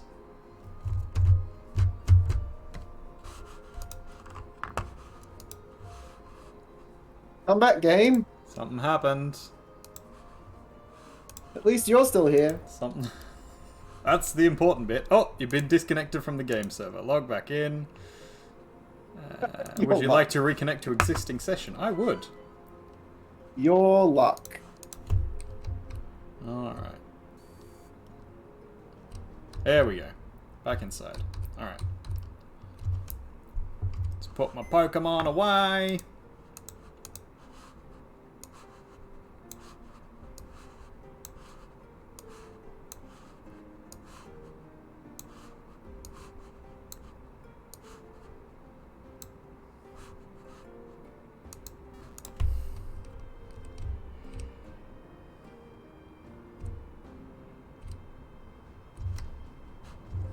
Putting them all away except your starter.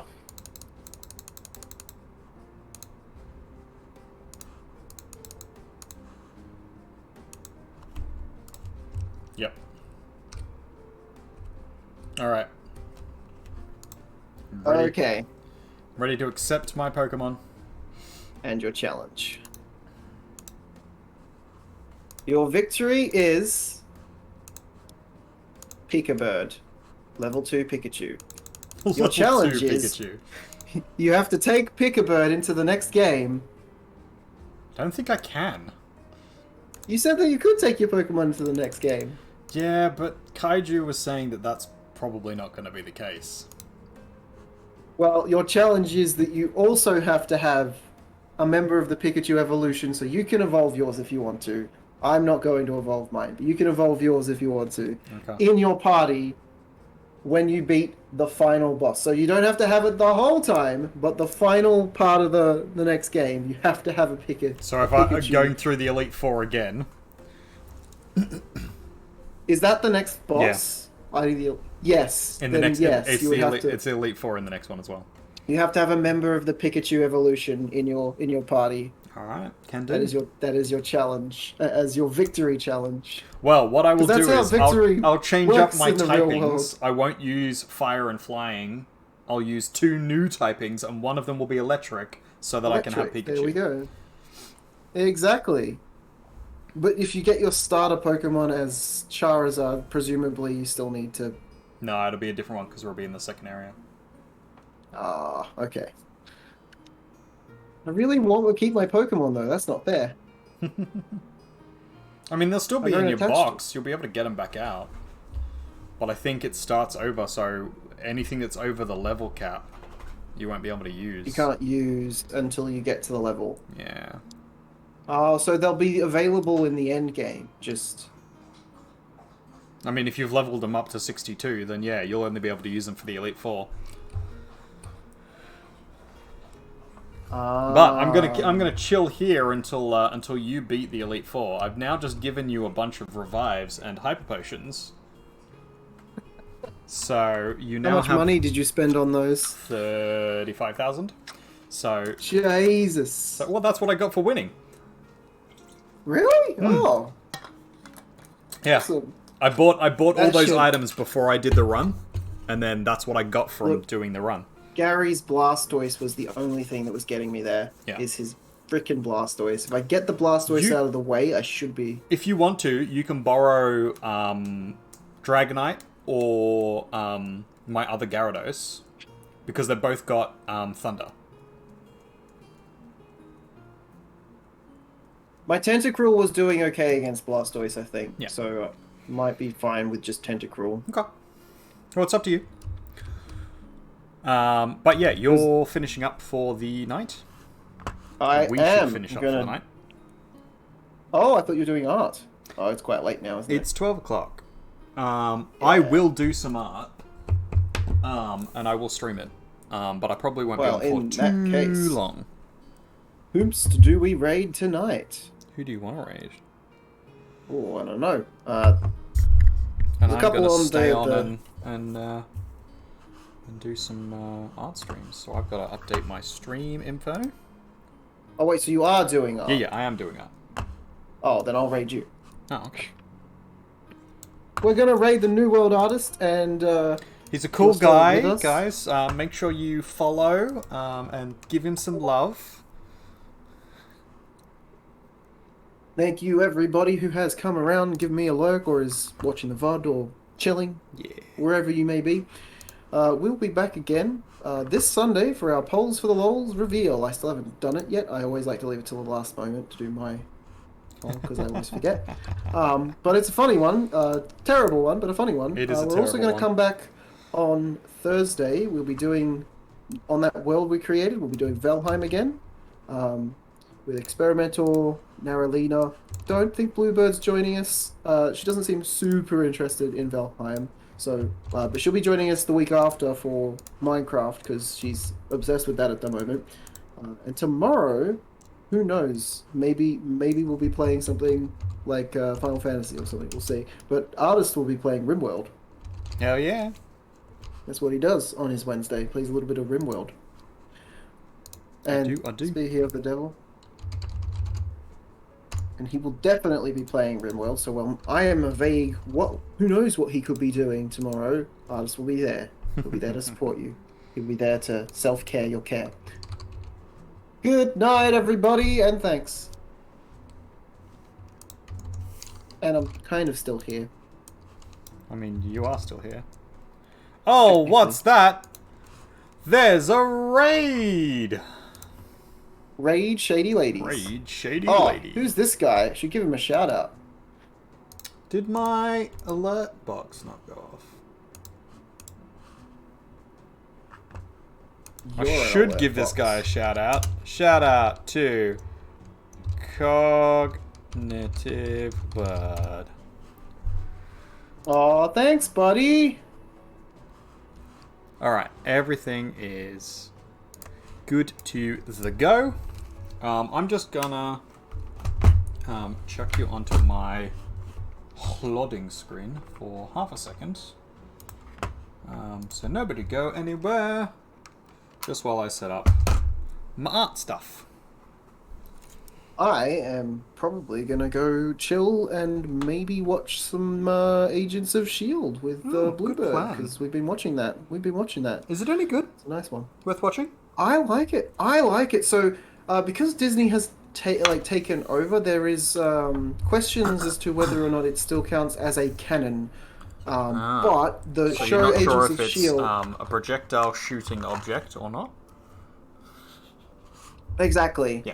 All the movies, however, so all of the Marvel Cinematic Universe is canon to Agents of Shield, just like the Cinematic Universe is canon to like the Netflix shows. So everything that happened in the movies affects the shows in the Netflix originals. I see. But like, there's we don't know whether or not the things that happened in the Netflix originals are going to show up in the Cinematic Universe or not.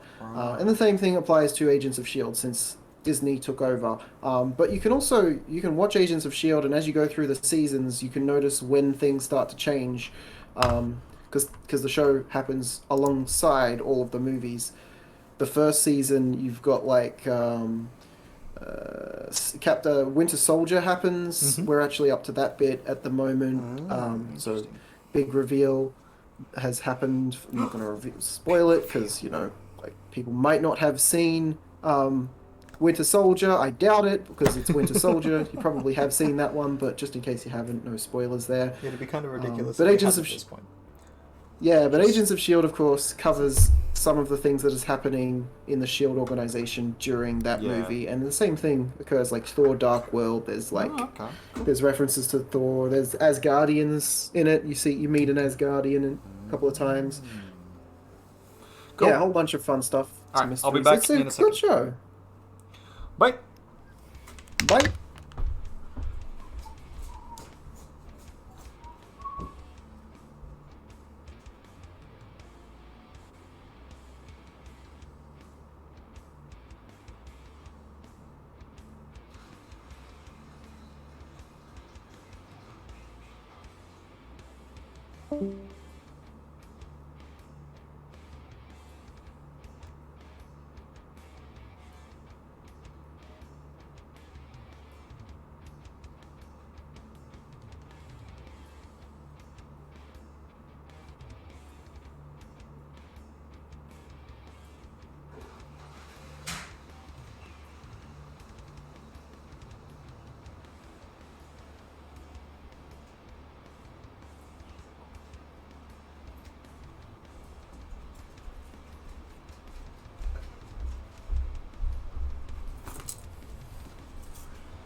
Sorry, ladies and gents. Not too much longer. Just getting water.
Alrighty, Roo.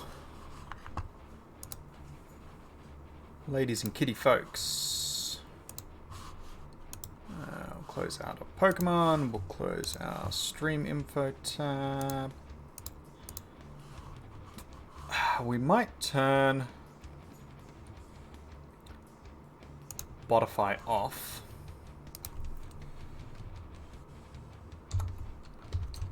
Spotify. Stop. Sop. And then let's just open Epidemic Sounds. Epidemic. We'll just find some lo-fi.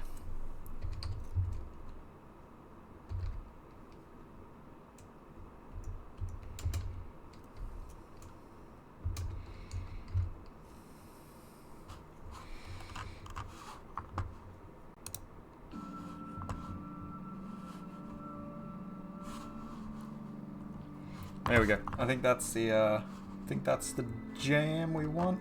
We want comfy. We want chill.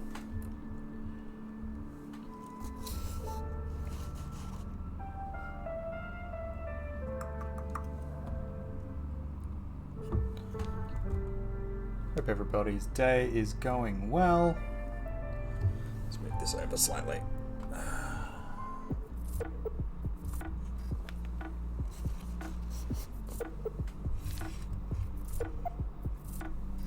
Cool. I'm going to have to jump up in a second because the kettle is on. I'm going to make myself a nice cup of tea. And then we're going to be working on this.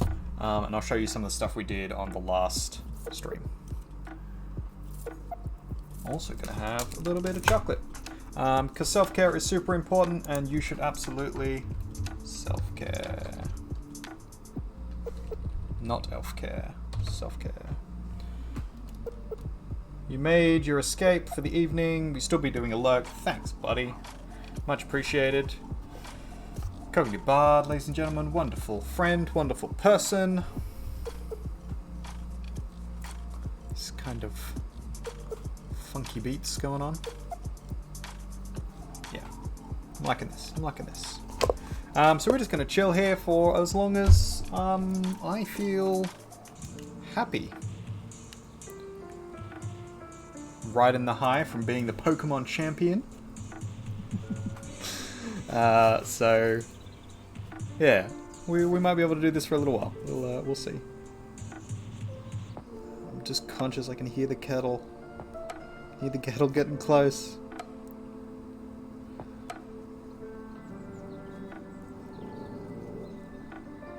It's getting there. I don't know if you can hear it in the background.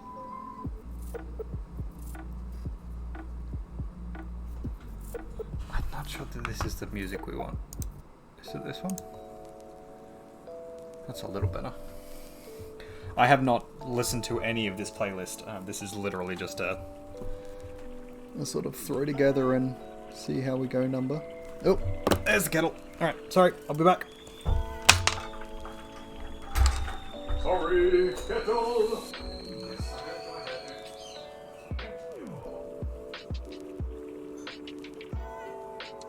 So I hope everybody is having a wonderful night.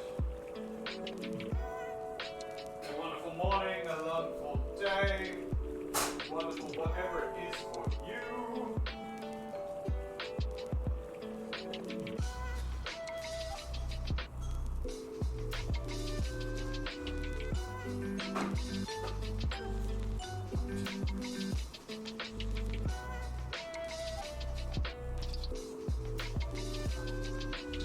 I'm not invisible, I will be back.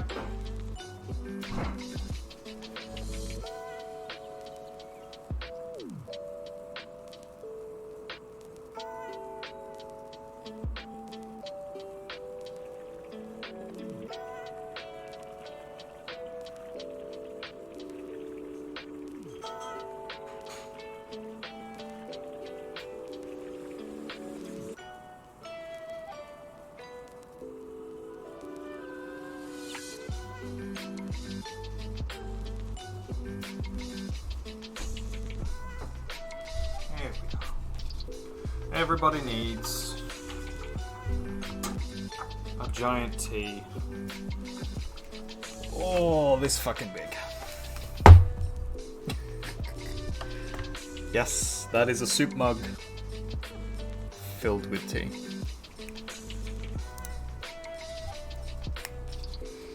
Oh, that's funky. Alright, let's just move some things around.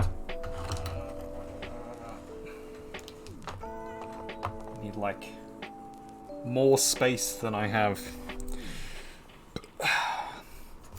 One day, when I am a professional art streamer and doing all of the that kind of fuss, let's put this here.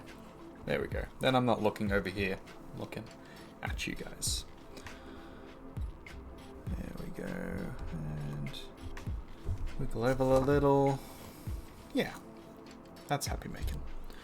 Alright, so we are... Sorry, a little all over the place because we've been playing games. So we're working on this one at the moment. These are the divination cards that we're trying to clean up. We're trying to pretty up. This is what we worked on last art stream. So we had our little pumpkin patch.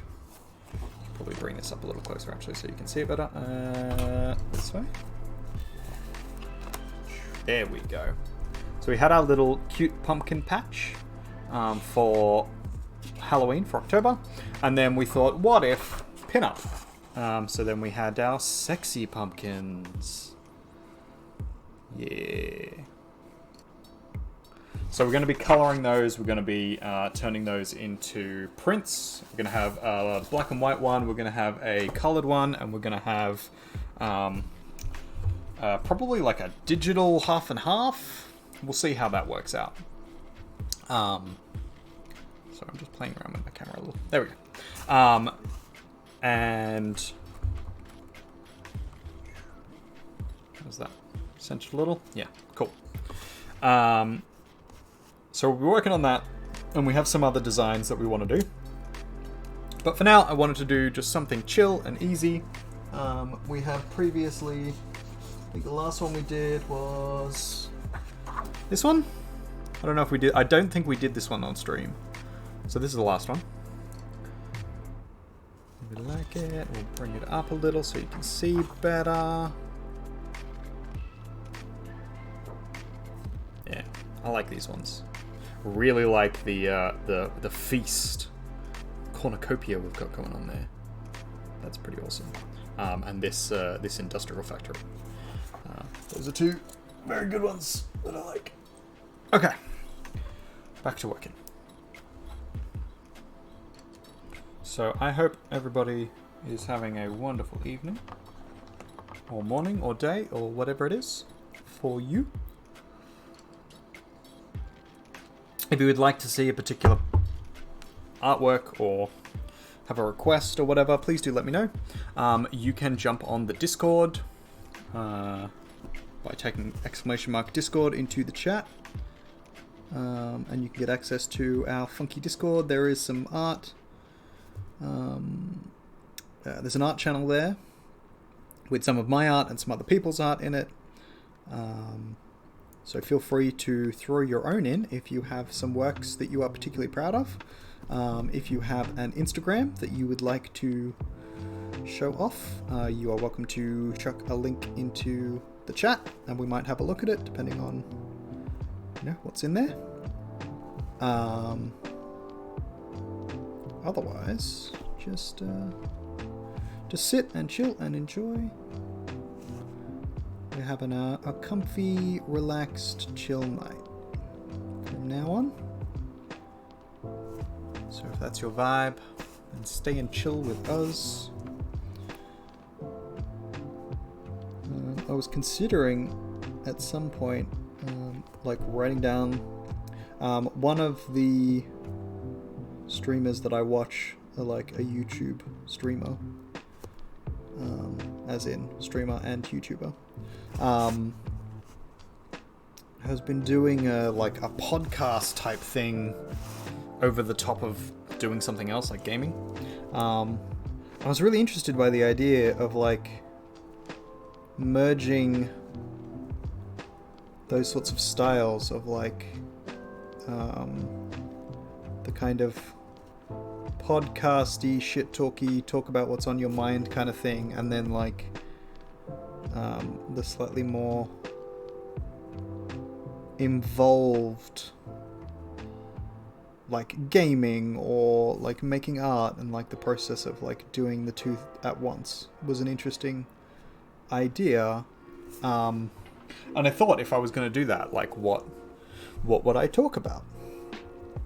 So I have been kind of thinking loosely about that sort of idea and what I could do with it. So if that's something you would like to see, sort of me rambling on endlessly and ridiculously, but about like specific topics. So like picking a topic from the outset, and then trying my very hardest to stick to it, though I probably won't. Please do let me know, cause I'm curious if others would be interested in it. And as much as this content is for me, as in like I do this for me, I also recognize that this is content for you guys, and like if it's not something that you would enjoy seeing, a slightly more structured thing, then it's probably worth knowing that ahead of time and not just like doing a bunch of things and then people being like, oh, I don't actually want to watch that. Also, it would mean that you guys could like lead a little bit, be like, make a topic or a category that you would like me to talk about, and I can give my 2 cents, my opinion on the topic, if I happen to be an expert in the subject. I don't claim to be an expert in many things, but there are things that I would consider myself to be learned in. So yeah, if you had a wish to hear me talk about these sorts of things, feel free to suggest. You can either do it on the Discord or in here, or you can PM me things you'd like to hear me talk about, or just if you would like to hear me talk about random topics at all, or if you would just, like the flow of what we usually do, which is usually me talking about the process of art as I'm doing it, and talking about things as they come to mind. I'm happy to do either. Just curious what you guys are feeling. But yeah, the main reason why this other streamer, I will actually say their name, Wonderbot. If you have heard or seen of their content before, they're a like gamer. They do RTS, real-time strategy type stuff, and roguelites, and arcadey style games. They're not the best gamer in the world. They're not aiming to be. They're just sort of like looking for interesting games that do interesting sorts of things. They are themselves a game designer. They have done game design and coding and all that kind of stuff previously, and helped out with some other people doing some stuff like that. So they know what goes into like a good game, because these things are slightly subjective. Yeah, he sort of talks about that kind of stuff. But he is also, like, because of the pandemic, kind of feeling a little, I don't know, he said midlife crisis-y, but I think it's more just sort of introspective. And I feel like that's important anyway. Like, that's always an important thing to, like, keep in mind. Like, being introspective is an important part of life. If you aren't being introspective about a lot of things, then you're probably doing some stuff wrong. I mean, yeah, that's probably a rough way to say it, but like, if you're not being introspective, then there's probably a lot of people around you who are trying to tell you things, possibly subtly, about you and your life that you are probably not getting. Why is the focus on that way off? That's super bright, and it should not be. Ugh. Is this because I keep putting my arm there? Why is it too bright? Sorry, guys. Is that it? That's it. The light was just too close. Alright, if we put it back here. Little there. It's a little better. I'm just trying not to wash out the lighting too much.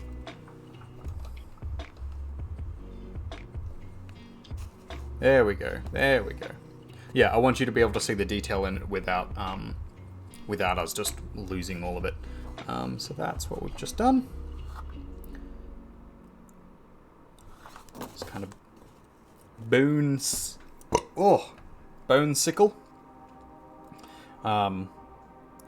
Some of these imperfections, there are obvious imperfections. Let's see, there it is. Just gone over the lines a little. Same at the top here, and then on the edges. Those will be fixed digitally. Because what we're doing, most of you have probably heard this before, what we're doing is we're putting the pencil drawings, some of which are up there, there we go, up there, are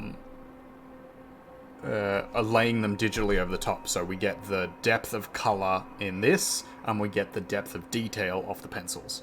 The problem we were having was the pencils are super light, because I work lightly, and also because the pencils don't pack a lot of color into them. You have to really, really color it in heavy to do something like that, and that's not the way I work, unfortunately. Especially with like pencil style drawings, and so the issue being then often that we lose the sort of the depth of the detail in it,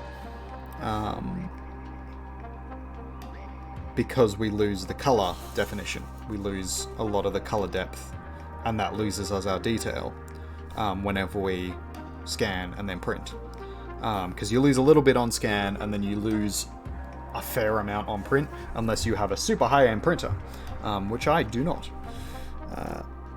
We will be using a super high-end printer when they get printed for realsies.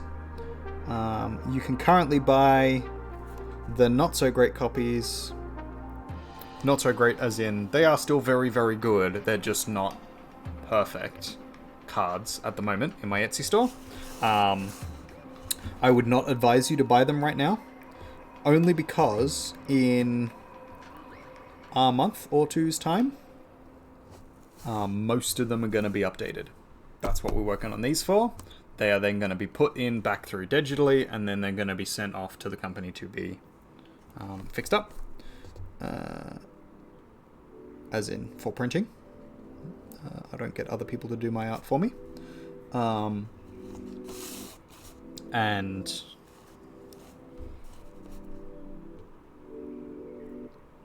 then they will look much, much better. They will pop like proper art cards should, proper divination cards should.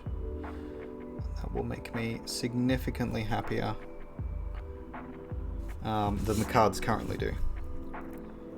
Because I do have a little bit of an issue with the cards currently, that they don't look... They don't look how I drew them in the first place. And I do kind of say this a fair bit. So apologies if I'm just repeating myself endlessly.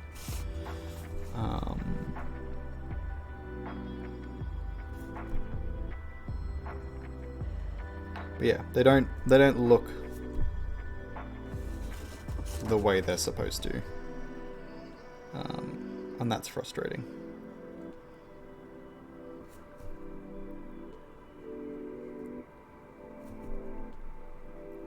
So this is my attempt to fix it up slightly. And I feel it should work pretty well. Because of how vibrant these are. And we did like a test run of the tool, the technical skill that will be involved in merging the pencil with the marker thing for the Minecraft prize, which is in the Discord. I don't think it's in the loop up here. I didn't want to share it around too much, mainly because it is actually a prize for someone. And I don't think they've received it yet. So, you know, I kind of prefer that they have it first before I start, like, sharing it everywhere, kind of thing. Like, it's still my artwork. I still have the copyright to it. I still have printing rights and all that kind of stuff. But yeah, I just feel like they should probably at least see it before everybody else has a huge chance. I presented the digital version through. I need to send the physical copy through. And then we'll be done with that. And we'll move on to our next lot. Once I have reached affiliate, which I am, let's have a look. How many away? I'm a few followers away. Not too many, but a few. That's okay. Once I reach affiliate, I'm going to be doing artwork giveaways. Mostly just like little doodles and things, little sketches of like characters and places and things. Some of them will be request based, some of them will not. My channel points will have like artwork requests and things like that, that people will be able to access and use. And if people are so inclined with it, they could subscribe, and then we'll have a subscriber pool of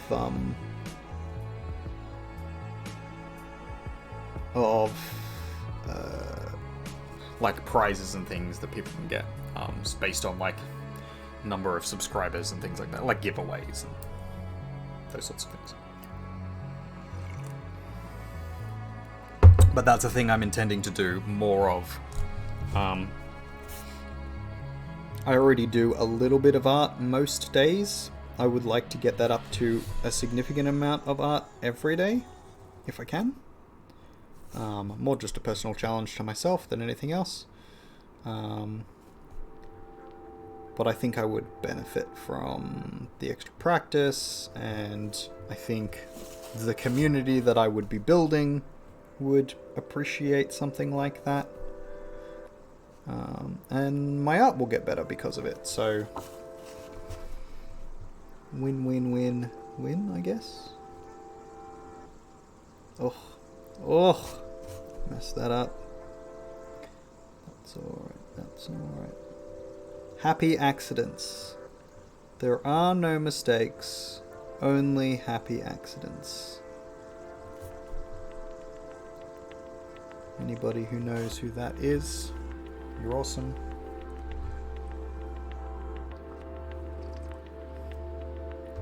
Oh, that's good tea. That's what I needed. Self-care is super important. Oh, I've already put it in the chat. Hey, am I predictable or what? Self-care is super important, guys. If you haven't been looking after yourself recently, you should. It's a pandemic. Crazy things are happening. And you shouldn't feel bad if, like, you can't always be on or be productive or whatever. This is a little bit hypocritical coming from me. And if Lucy Bell was listening, she would absolutely point that out.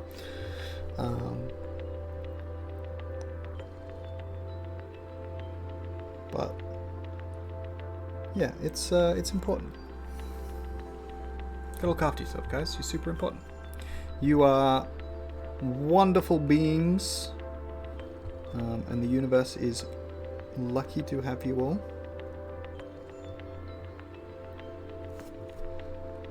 And so it's super important that you look after yourselves, because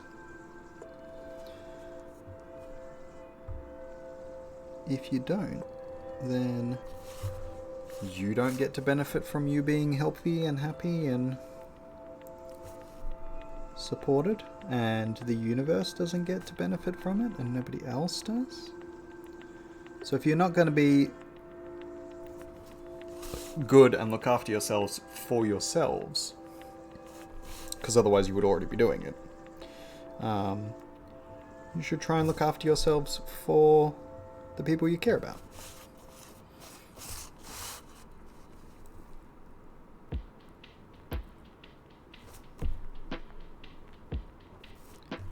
Cannot climb a mountain with broken feet.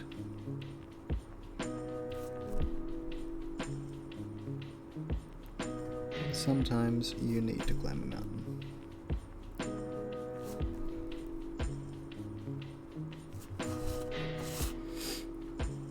So all this being stuck inside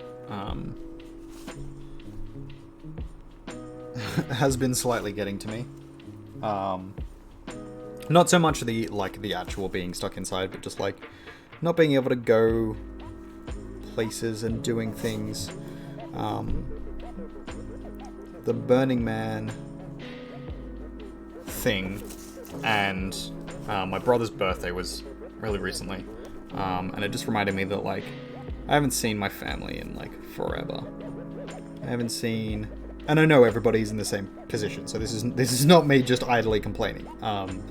This is why self-care at the moment is super important, and this is partially sort of my understanding of the reason why that streamer made his sort of podcasty type streams. Because everybody's sort of in the same position at the moment of, like, stuck in this holding pattern, not really sure what to do, and it's making everybody feel really, like, isolated and stuck. And as much as you can kind of like brush it off a little, like, it still gets to you, to anybody. And part of the problem I'm finding at the moment is, I'll show you this little glass detail that we're working on here. Yeah.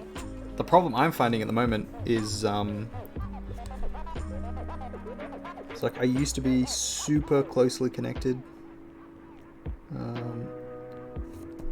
with a lot of my family, because they're super big on the whole, like, you know, you have to be there for your family, and, you know, you go to all the things,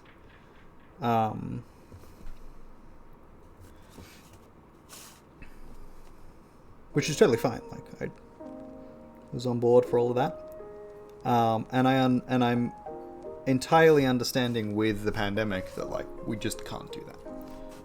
So this is more idle lament than anything else. But the problem being that, like, it's starting to make me feel a little isolated here in the middle of nowhere. And then not being able to, like, to go to the things. So I usually go to a LARP event called Quest with Swordcraft. Been to, like, Burning Man. I usually do, like, camping weekends or weeks, and we usually go up the snow. and like all these different like social events that were like going out and adventuring and exploring. And I've got the socializing thing down, streaming and Twitch, but also like Discord drinks with friends and hanging out with my lovely wife. So I have the social aspect of it down, but I don't really have the exploration, the like going places and experiencing new things and new places thing down yet. I haven't quite worked out how I'm going to do that. I've been getting little bits of it, and the Burning Man thing helped a fair bit, in a very particular sort of way of like that kind of spiritual, like random things happening and finding new places and spaces, which is what Burning Man's really, really good for, and why I love it so much. Like even before I went, just the like the art and the serendipity of like finding things, places that you wouldn't expect, and the mantras behind it of like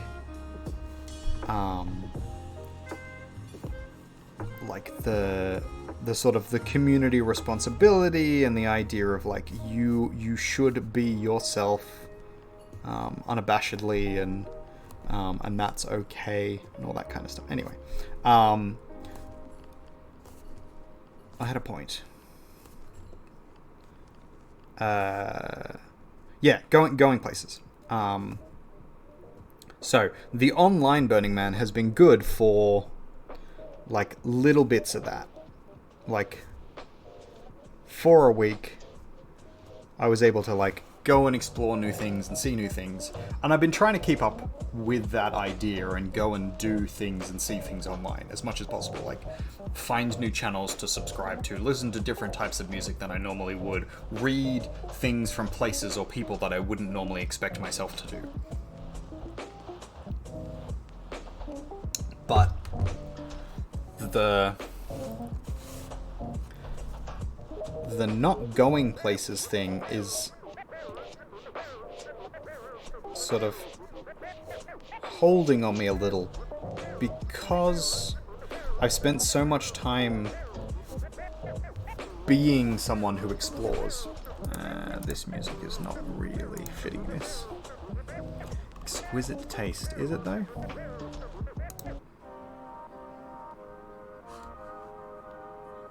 That's a little nicer. See if this keeps up.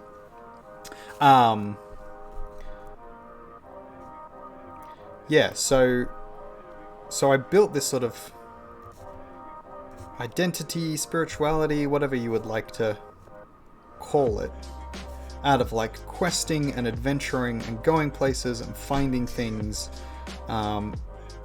absorbing knowledge, and like finding a sense of space and spirit and place and the people there, interacting with those sorts of things.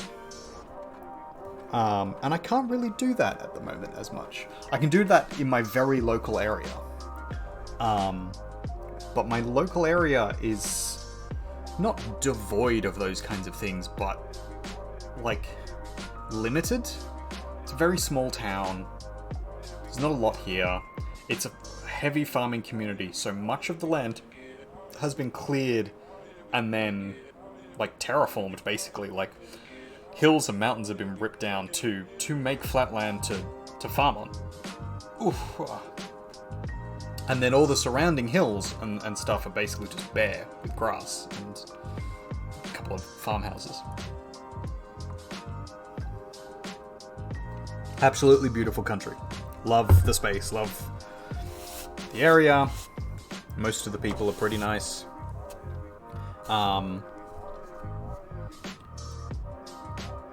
But it doesn't lend itself, unfortunately, to that kind of thing that I've got going on.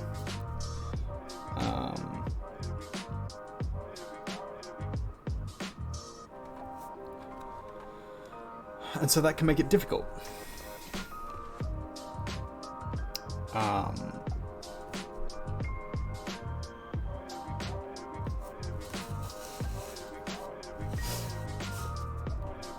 yeah, I don't know what the sort of the point of this rambling arc is. But sort of just to say that, like, I generally come across as pretty put together. My life is fucking awesome. I want for very little in my life. I have gotten and built myself, along with others, a place that I'm super happy with. But even I, who would consider themselves to be, you know, pretty happy, can find myself in this pandemic being like, yeah, this is not working for me. There's stuff that, like, I'm really missing, and I don't know how to reconcile that.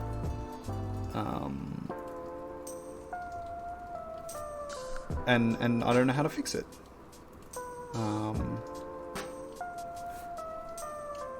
Because it's not as easy as just, like, going outside or, like, just changing your headspace. Which I'm, you know, actively working on trying to do. But it seems like there is a little more to it in conversation than that.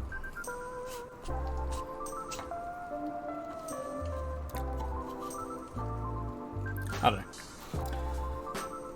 Talking into the void. No one else has given me topics, so I'm just picking them off the top of my head. I have found this lovely little grove. And Lizzie Bell, if she was on, we can't always fix everything sadly. The void sometimes screams back. Hey Cog. Yeah, so Lizzie Bell would know the grove I'm specifically speaking of. There is also another one, so there's two that I've been hanging around in recently. Every time I take Tia for a walk. But because of Lizzie Bell's work,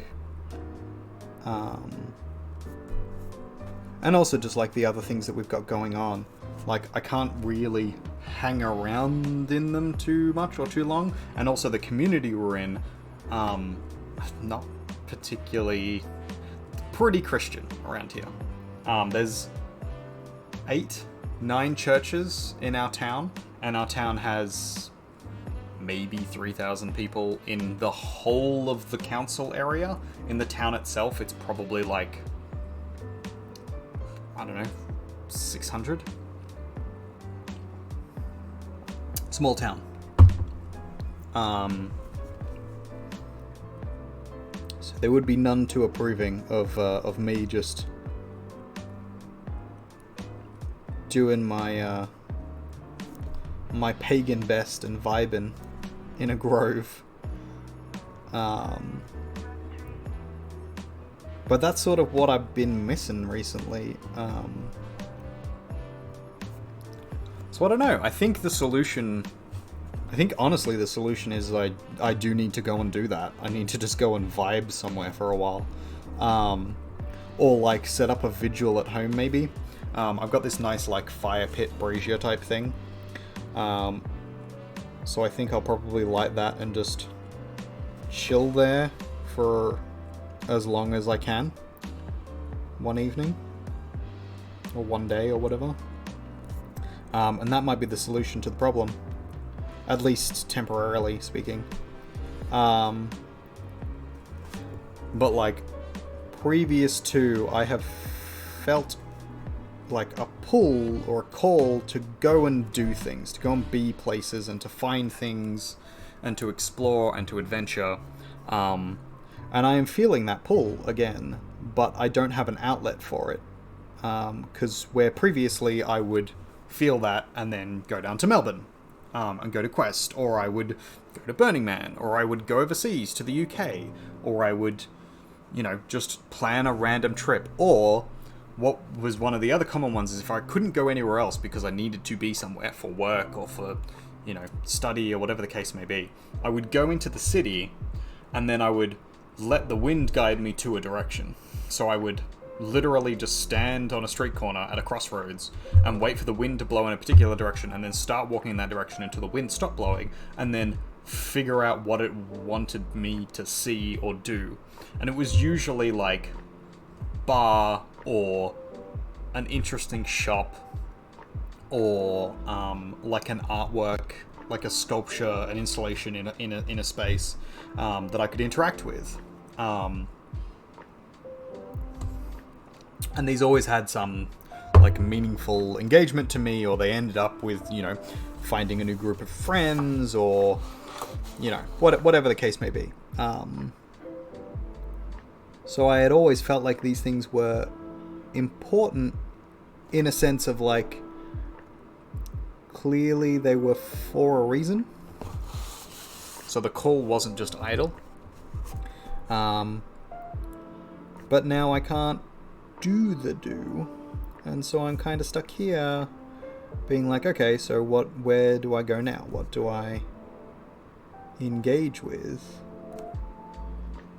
to sort of supplement this idea? And I have thought that streaming might be one of those aspects, because I'm meeting lots of new people and lots of new artists now and sort of connecting with that kind of thing. But it hasn't quite scratched the itch entirely, or at least not in the way I was hoping or expecting it would. So I have to keep sort of looking and thinking about that. I am not expecting to find an answer either here or sort of like in the chat or just sort of generally speaking around in the next couple of days, but no, it's just a thing that's going on in my head at the moment.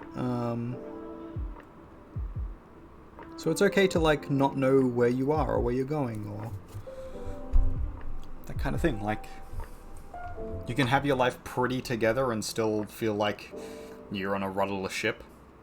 I know where the arc of my life is.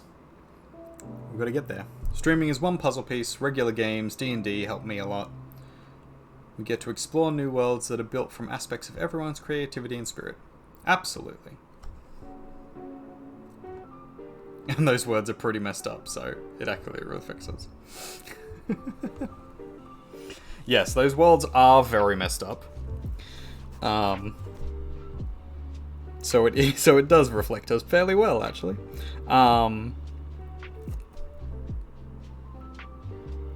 Yeah, there's definitely an aspect of like the D&D stuff helps.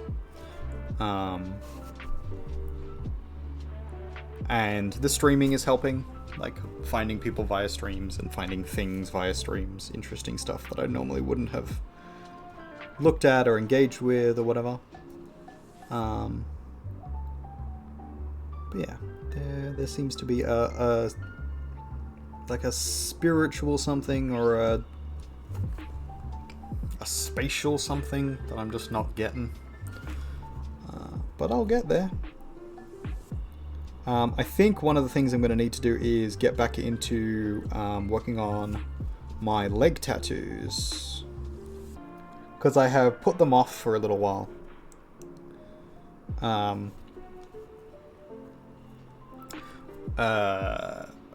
Being very close to the wedding was one thing, and then like after we got back with the mouse plague, I didn't think it was particularly safe to be doing tattoo work. For those who don't know, I'm working towards becoming a tattoo artist. I need to find myself an apprenticeship, which is the next official step. And in the meantime, I have been practicing on fake skin, silicone skin, and I have also been doing some work. I have tattoos on my legs, which I've been working on myself.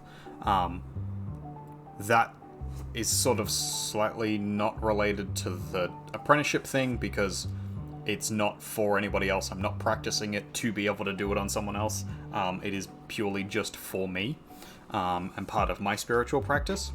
But it is something I have been doing, and I need to get back to doing it. But because of the safety issue aspect of mice being particularly unclean and just all over the fucking house when we came back, I have had to sort of slow down, I guess,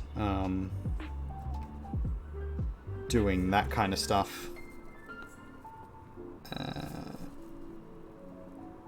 And so I'm a bit behind. I haven't been doing it for a while. So maybe that's one of the things that I need to pick back up. There's probably a few things, but we'll see. Right now, our world is not, specifically not just the world, is very unbalanced, and we're stuck inside. Can't fully vibe completely. It's just a matter of patience. Icky patience. Absolutely. And that's it. That's what I was sort of saying or thinking. I am lamenting, sort of idly so, that, where is this image? I'm just sort of lamenting idly so that I can't do things.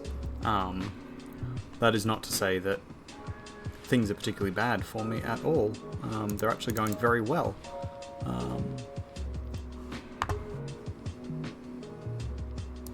But I am conscious that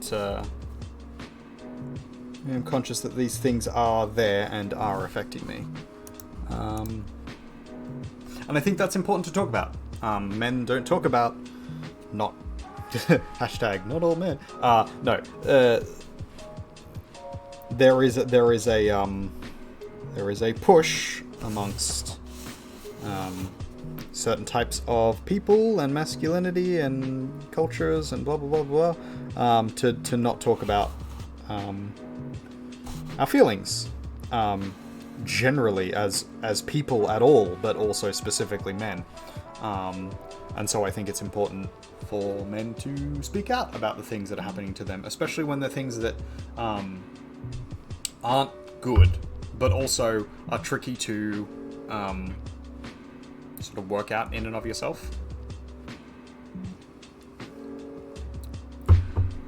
So where previously, when I was younger, I would sort of think, well, nothing bad is happening necessarily, so I don't have a right to feel upset, or I don't have a right to feel, bummed out or whatever.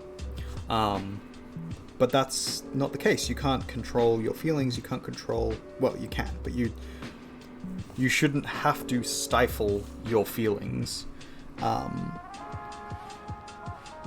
You should be in touch with and then managing the outcomes of those feelings, rather than trying to suppress them, or rather than trying to stop them altogether, because that benefits literally no one,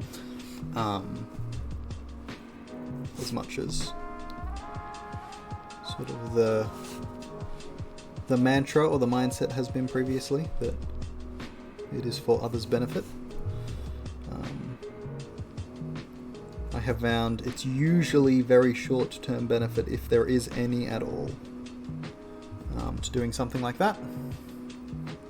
And so it is, it's important for men and boys to be able to be honest about these things, and it's important for people who have the ability to discuss that with other people, so that other people see that it's not just them that are, going through the thing, and it's not just them who, don't know how to feel or about a particular thing, or that aren't feeling comfortable or happy about a particular sort of thing, and then how you go about dealing with that, or how you go about recognizing that that is an issue that needs dealing with, is important. Because it is. important for all of our mental health that we can comfortably and accurately communicate when things aren't working out or when things are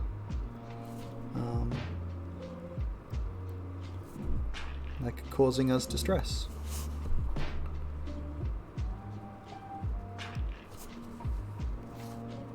How are we looking? How are we thinking? So I've noticed I've been doing a lot of talking, a lot of drawing, and not a lot of like presenting to the... This is what we got so far. We got our nice little spirity shamany dude. We've got effervescence.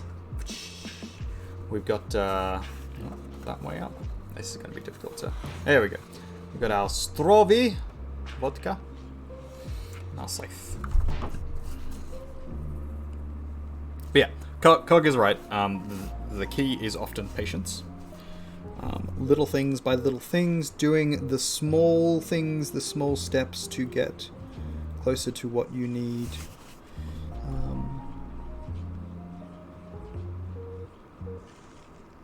And understanding that, like, most things are temporary. There are very few things in our life that, like, are actually permanent. And even the things that we would sort of vehemently believe are permanent can absolutely be temporary. Much to my own dismay. But, like, you've got to confront the various things, the various mortalities, the various, struggles of life, and things change and move and go on, and like nothing necessarily always goes to plan. It's about having a plan and then being able to adapt that plan as and when it calls for it. And that's okay.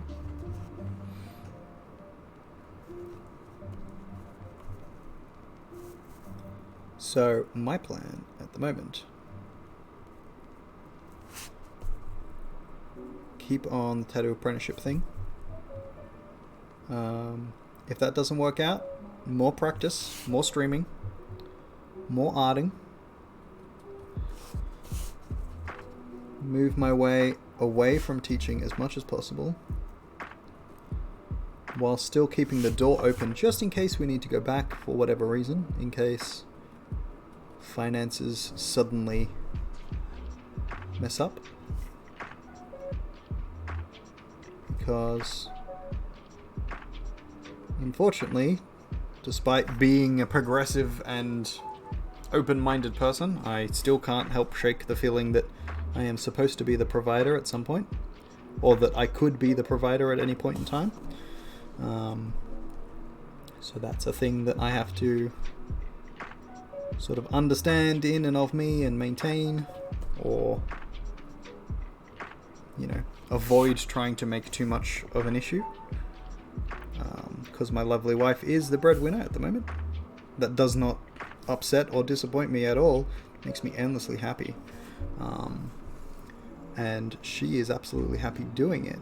She loves her job,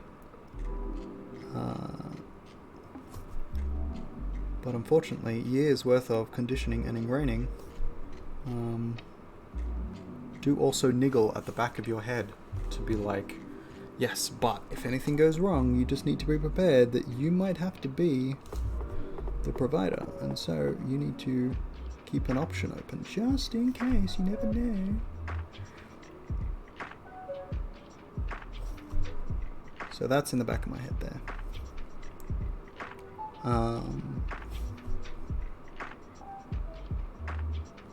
But I can recognize the difference between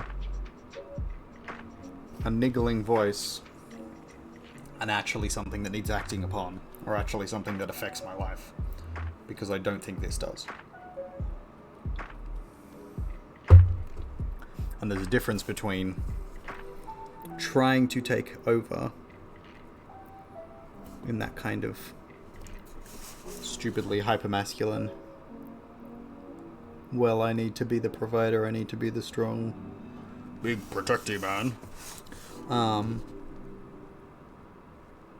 And understanding that, like, I have a job, I have things that I enjoy doing, and I'm working towards those, and they won't make me anywhere near the money she's making, and she is happy doing the money-making thing, so she's gonna. And that's awesome. For both of us.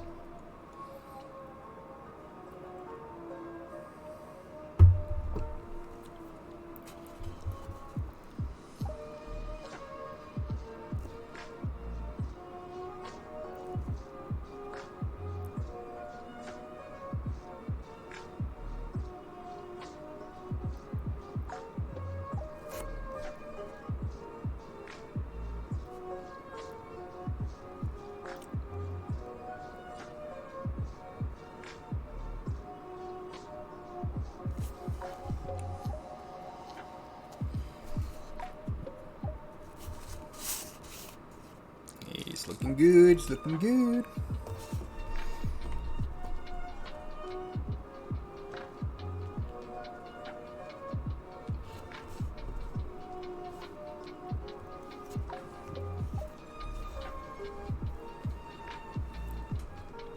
You struggle with the idea of not providing enough on a social, economic level rather than a masculine one. Interesting. That's fair. That's the, like, capitalist, like, social resource mentality. Oof. And I totally get that. I think the way I get around something like that, because I don't have much of an issue with that. I have an issue with the provider thing for family, for me and mine, because that's really ingrained in me from, like, my family and my heritage and things like that. But the social thing for me is I give back to the community through, like, art and through helping others, through storytelling, and through, like, trying to build something out of myself so that gives back the investment that was given to me. So, like, people educated me, so I try to educate others.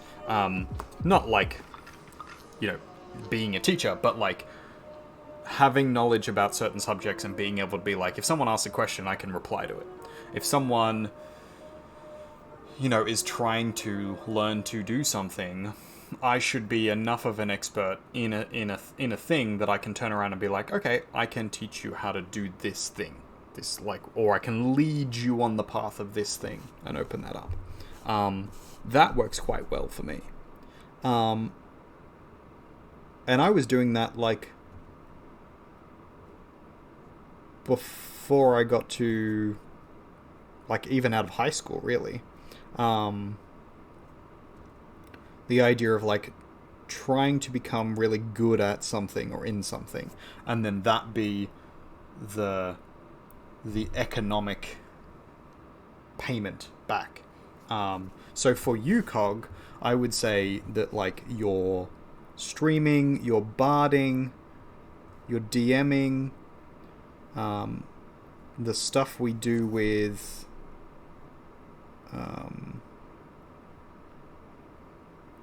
at Quest, like making things for people to do, like, all of that to me is like the social economy of it. You are creating things to give back to the community, because, and the way I see it this particular way, the reason why I see it this particular way is that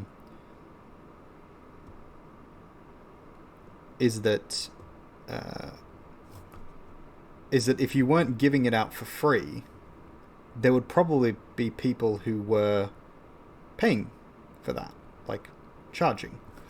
Like, a good example would be in Swordcraft, part of your ticket goes to, like, paying NPCs and paying things, and yeah, it's kind of volunteer, but there is also a monetary aspect. People can buy currency and coin, and those NPCs, as much as they are volunteer, are still actually paid and funded, and the story is made by people who are kind of paid on some level, sort of broadly speaking. It's not a lot, but like there is some aspect of it. And then there's like the storytellers and novelists and movie makers and all that kind of stuff. There are people who provide social currency in ideas and things they have made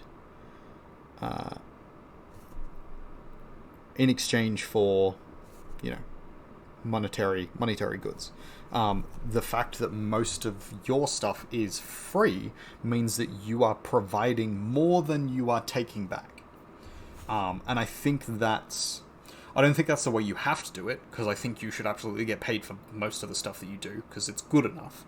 But that if you want to think about a kind of a ledger, if you will, in your mind of like how much you've gotten versus how much you give back, you give a lot. I think the problem is that you don't specifically value that as highly as others would. So like your music making, your playing, your instrument playing, and the music you bring to Quest, and then the DMing you do and all that kind of stuff, as much as it's fun for you and it's fun for everybody else, you put a lot more effort into it than other people do. And there are DMs out there who would be paid for that level of engagement, for building a world, and every single, well, not every single week, but most weeks, developing character arcs and story and things, and then keeping track of it and like all that kind of stuff. There are people who are legitimately paid for that and giving it to the community for free. And maybe it's only your little community, but it's still the community at large. There is benefit to that. So it's not that you're not giving anything, it's that you don't value it as highly as you could. I do occasionally have the same issue, but mine's a lot smaller. I occasionally don't value as highly as I should the things that I provide within my relationship,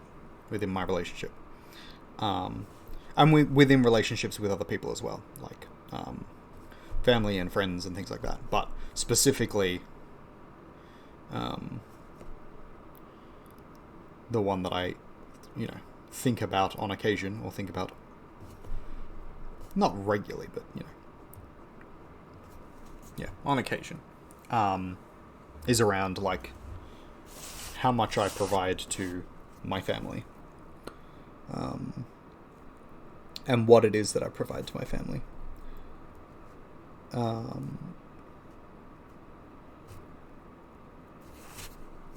And like I do recognize that I do give a lot and do a lot. I could probably do more. Though Mel would probably yell at me for saying that. Not yell. She would suggest that I am being silly. Which, I kind of am. Because, like, the whole idea is silly. I know it's silly. I can say it in my head and have suggested multiple times in this. But, like, that's sort of the idea that, like, we undervalue the things we make and do, and we value the things that other people provide for us much more highly. And there is a disconnect there between, like, the reality of... Where's the music stop playing?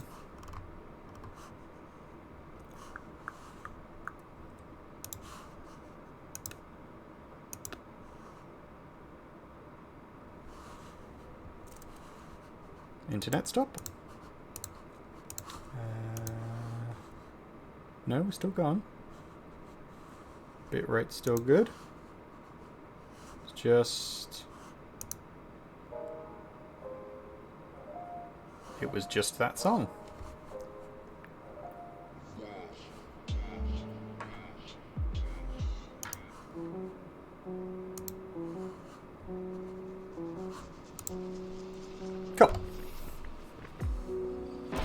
Yeah, so we need to consider, if we can, as highly as we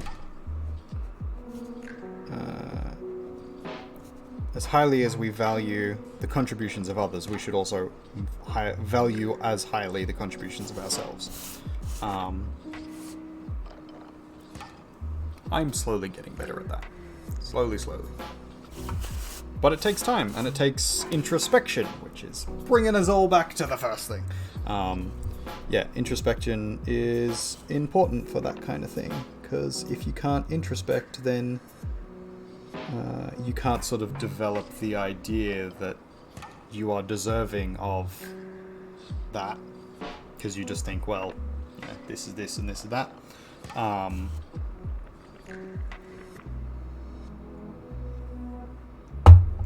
Or recognize in yourself that there is a problem to be solved, which is the other major issue, and is often an issue with men, both young and old, because we're not taught to introspect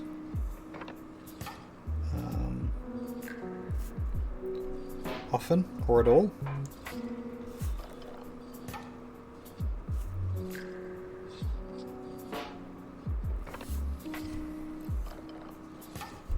In fact, we've often been discouraged from doing it at all, because it would be more valuable to community or society if we didn't. But that's not correct. So we need to get out of that habit and work towards something a little bit more healthy. Anyway, that's my rambling.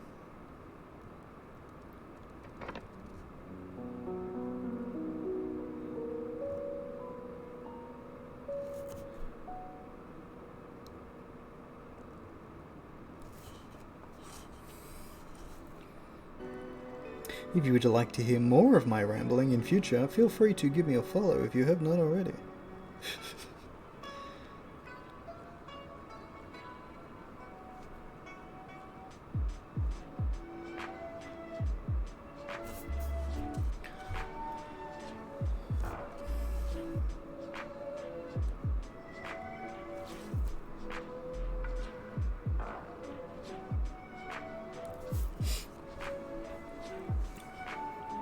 Yeah, so Wonderbot was one of the things he was talking about that I thought was an interesting conversation was around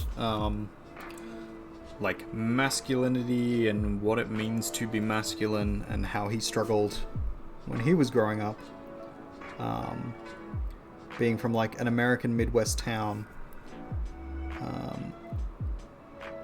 and like being a little bit of like, you know, like a geeky, gamery type person, and not really fitting into that standard mold of especially American masculinity, like masculinism and like macho culture. We're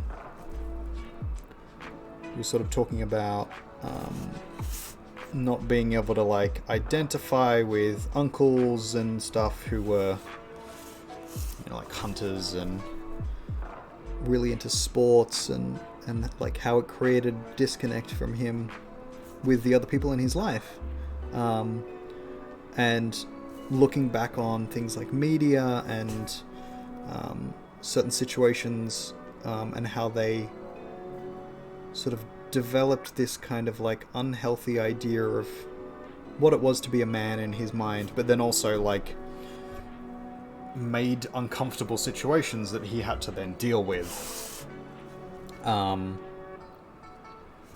around like interactions with women and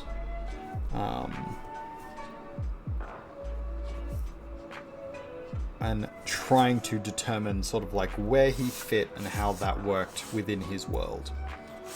And like I didn't necessarily agree with all of the things he was saying. I think the idea of like vilifying, and he wasn't necessarily, but like talking about like masculine things, it's like sports and hunting and all that kind of stuff, as negative things because you don't identify with them or you don't interact with them, I think is wrong. I don't think you should take that line of reasoning that far. But there is an aspect of like the people who do those sorts of things, who do you know, that kind of engage in those sorts of activities, have a higher tendency to be of the mindset of like, oh, if you don't do these things, then you're not a real man. The words like, you aren't a man, or whatever. And I've heard those words a lot in my life.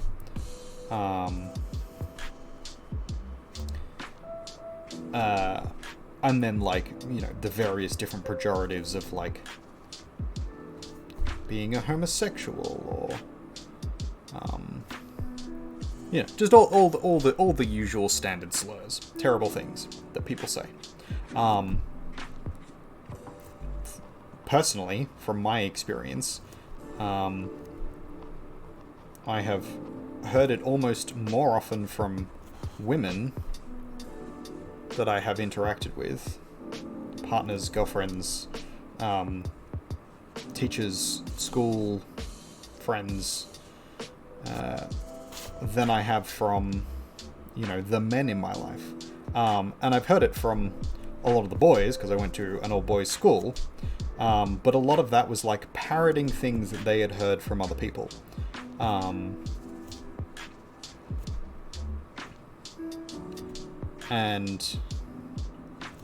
I think it's the same for the women and girls in my life, but it is interesting that it's as much, you know, women and girls as it is men and boys. So it kind of feels like it's the whole of society telling you to be this one way or whatever. And that's a struggle, because like it shouldn't be like that. It doesn't make sense for it to be like that. And there's a lot of society in the community sort of vocally, very much so now as well, but like even historically, even when I was in, you know, primary school, high school, that the idea that like that sort of masculinity isn't right was a pretty common thing. Well, not overly common, but it was more common than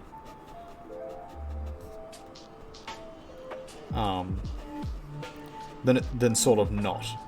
And yet there was still this sort of underlying idea of like, even if we say this sort of mantra of like, you know, a man can be whatever, and a man, you know,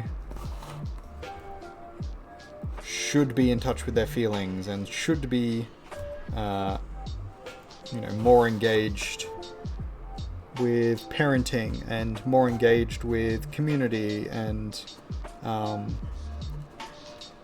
doesn't have to be, you know, sole provider, and you know, should not be automatically head of household or whatever. Like, it should be a partnership and working together and all that kind of stuff. There was still this kind of like weird dynamic of like saying one thing and then doing another, or like saying one thing and then literally saying the other thing later on. Because I dated quite a few girls who were like staunch feminists, but then would turn around and fully expect the like standard traditional idea of masculine and standard traditional idea of relationship and standard traditional idea of like all of that bullshit, like all of that really toxic bullshit that shouldn't be the standard, or not that it shouldn't be, that that there should be a choice of whether or not like it is for you. And so like that's always been a sticking point for me, of like a lot of people say and then don't do, and there's a lot of mixed messaging. So I try to be very open about, like, hey, there's another way of doing this, and, like, you don't, like, you are important too. This is for both men and women, that, like, you deserve better.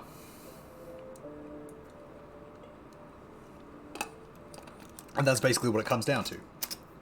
A lot of the time, it's basically just, you deserve better, and you should be allowed to want that. Consent. You deserve to have your body and have it be... I'm gonna go into deep lurk now, watch Shield. You keep Void screaming it's important. Thank you. Appreciate that. Might delete this VOD later, we'll see. But thanks for joining. So, this is where we're at so far. We've got this kind of, like, nice windy path. This is the sort of, like, path of spirituality, or path of, like, the gods, as they sort of wind their way through. Then we have the horned god, forest god, then we have the other ones that we've already looked at before. Cool. So that's that. We'll move on to the next one, because what time is it? 1 o'clock. Yeah, I'm happy. We can keep going. I'll keep shouting into the void. This one's a quick one. Quicker one, I guess. It's probably actually not going to be that quick now that I look at it. I'm going to bring my markers up here. Whoop.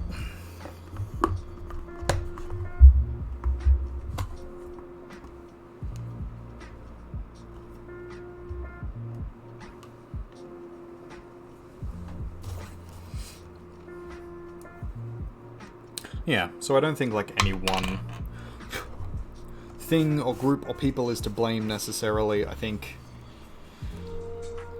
like, there's a pretty large group of people at the top who are in charge, who kind of... Oh, that's weird. So the when it gets wet, the page becomes ever so slightly more see-through. And I was seeing the thing underneath it, and I was like, oh no, the marker's fucking up. But it's not, it's just becoming slightly see-through, because it's... I guess these are alcohol-based? Yeah, smell like alcohol. I could go a drink. But I'm not going to, because alcoholism, ladies and gentlemen. Stay away from it if you can. Everything in moderation. That's the key. If you can do things in moderation, you will be a happy camper.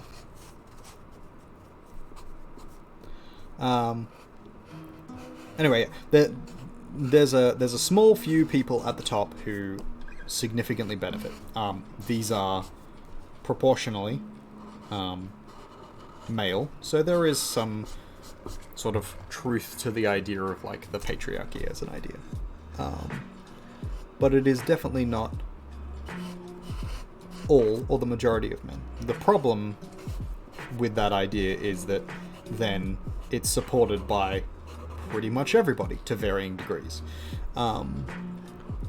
Even those who are staunchly against it will support and benefit from aspects of it.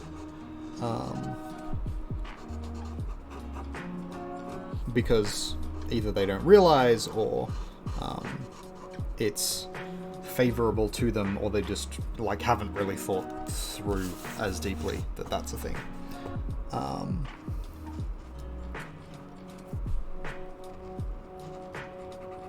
And so changing that is important.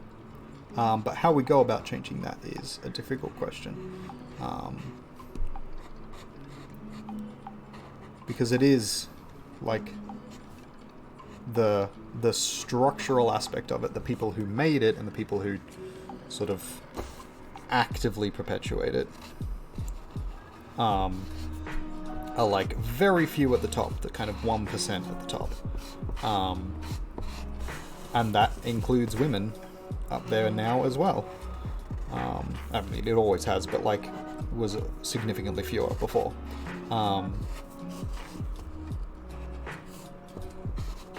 And it also includes, like,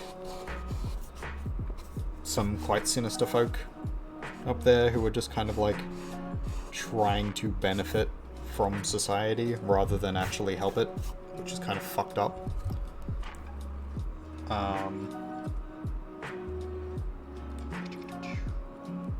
Just some things. All good. And then there's people below who are, again, more often men, but both. Well, all. Because, you know, not just men and women out there.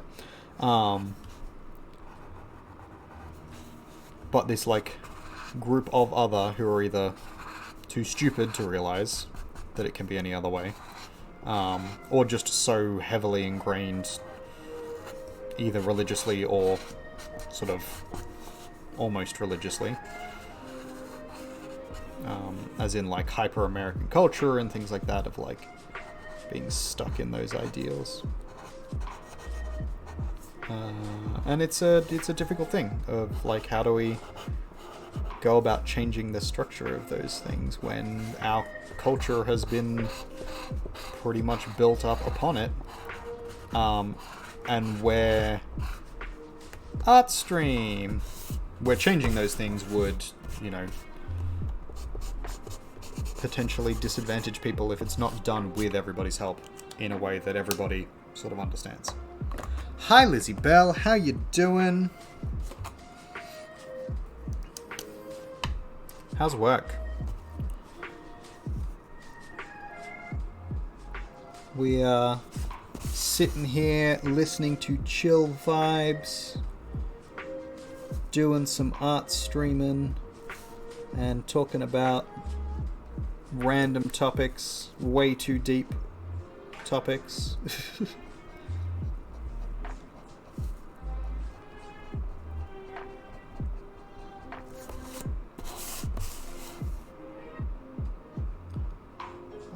I beat the Elite Four in Pokemon. Cog did not, unfortunately.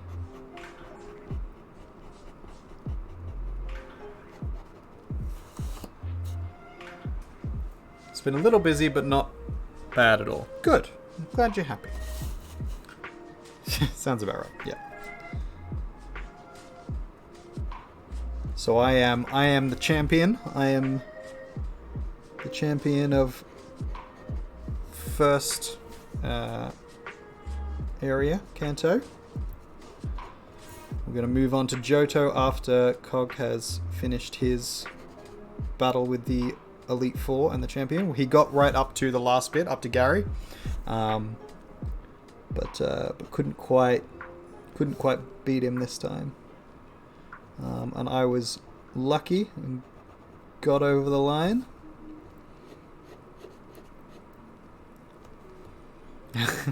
I am clearly the best. Like no one ever was.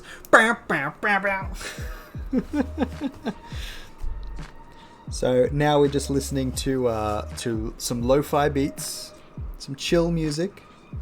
I literally typed in lo-fi beats into Epidemic Sounds. That's what we're listening to right now. So if anybody's wondering, and we're discussing random topics. We have actually discussed you a little bit as well, while we're just doing some inking and some coloring. I'll show you what we just finished. So we just finished this one.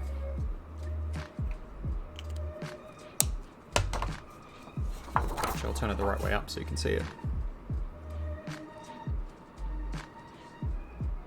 It's all looking good. You're amazing. Yeah, we're talking about you. So we were talking about, I was talking about and screaming into the void, and Cog was occasionally replying, about my struggle with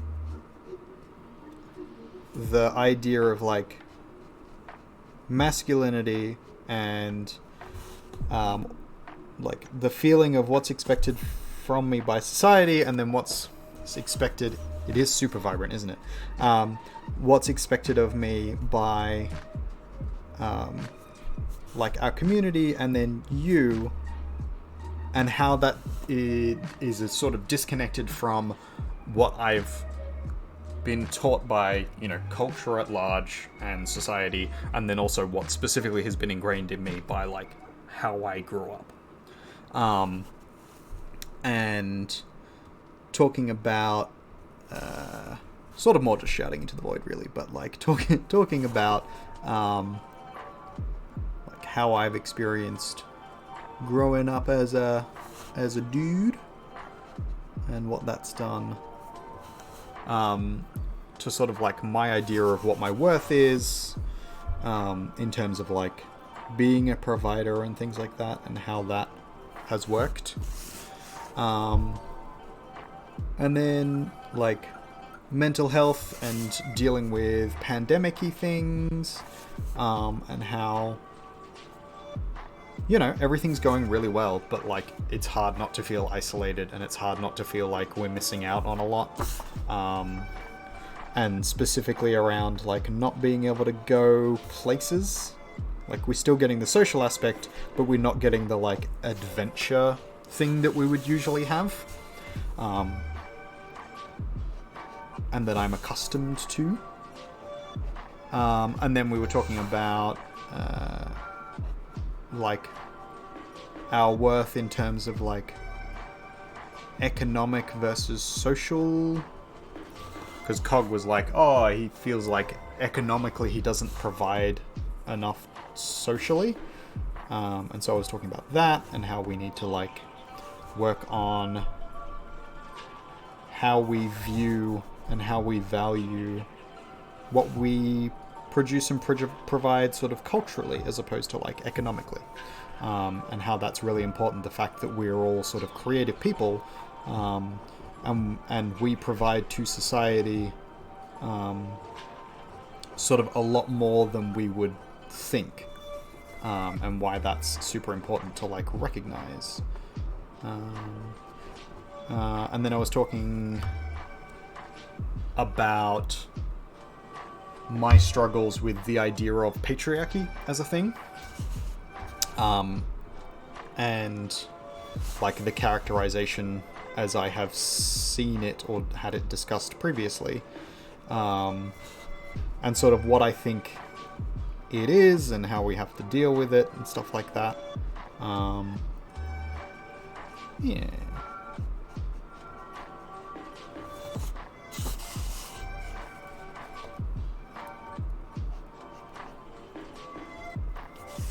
While not a whole lot of people are going to see this, I do think it's important to kind of discuss these sorts of things for myself and for other people, because I need to verbalize some of these things so that I can understand where my own head's at. But I also think it's important for other people to hear that verbalization from someone, and it be genuine. Like, this is clearly a long-form discussion, most of it just sort of me from my own head, but about my honest experiences in the world, like what I have actually experienced, and then what also I know of the world, like what I have learned. Because the shit... Yeah. Because all the shit that all the shit that you read on the internet is not necessarily real life. All the, like, Twitter, Facebook, Tumblr,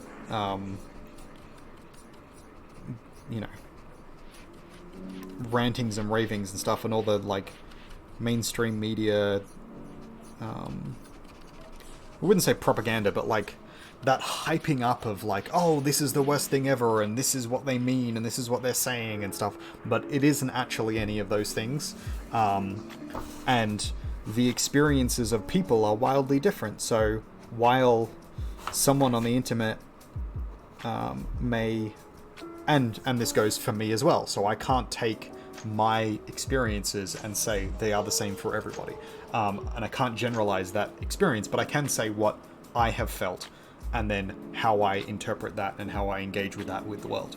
But equally, someone on the internet has not had the experiences that I have had, and so they could rile against a thing that they think is pretty commonplace or general, and so feel the need to yell and scream on the internet, and then that, you know, gets decried as being incorrect or, you know, generalizing or wrong or whatever. And so I think it's important to hear a long form discussion rather than a single Twitter post that's discussing these sorts of things.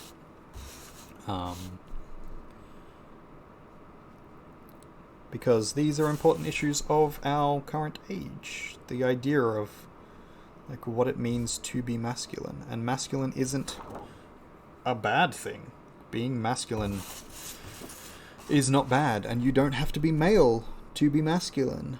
Having masculine traits, anybody can have them, and that's fine.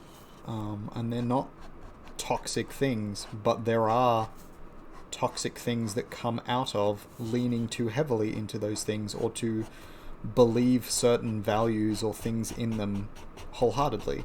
And they're toxic to men and women. And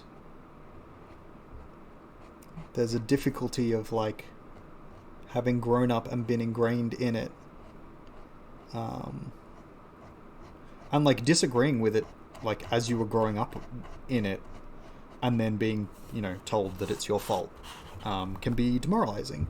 But the exact same way for femininity, and feeling like that is as much a trap as anything else.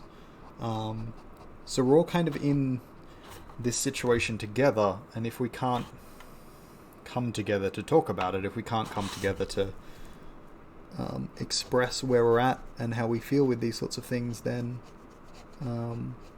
we're just always going to struggle. And it's going to be just, you know, endlessly pointing fingers and endlessly being unhappy at each other. I have been super lucky because my beautiful wife, Lizzie Bell, has always been super open with discussing these sorts of things and bringing her experiences and her... why is this paused once again? Did we get to the end? No. So... oh no, we did. Okay. What did we like most out of that?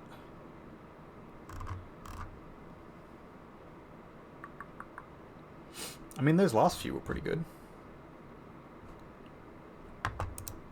What's similar to this?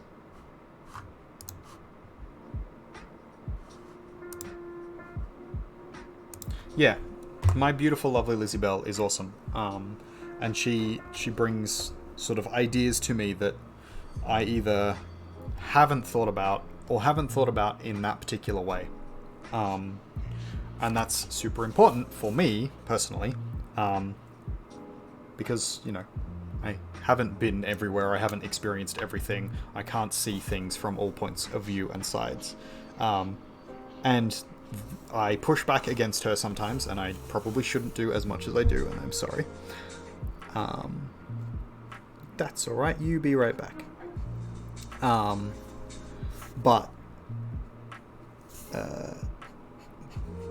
But it is important to have someone who you can sort of bounce these ideas off. And I'm really lucky because Lizzie Bell will one, put up with my ridiculous shit, but then also is very willing and open to like listen to my side of things and then discuss and then push back. So if she thinks I am coming at it incorrectly, she will push back against me, and if she thinks that I'm wrong, she'll still listen to my side of it rather than just trying to tell me I'm wrong. It's never winning an argument, it's always understanding why or where the other person is coming from. And it's super important and helpful, especially in these kinds of discussions, around like masculinity and gender and identity and you know, how people feel and how things feel, and the experiences of other people, because, and for the almost very obvious reason, but it isn't always sort of obvious at the time, that we don't all experience things in the same way. Some of that is like systemic, some of that is that, you know, the world is different for different people, which is awful and absolutely should be a thing that we all try and work on. And, you know, most of us are actively trying to work on at least some aspect of that somewhere. But in addition to that, some of us have experienced things differently, and are told differently how those things are experienced, or that they should be experienced in certain ways.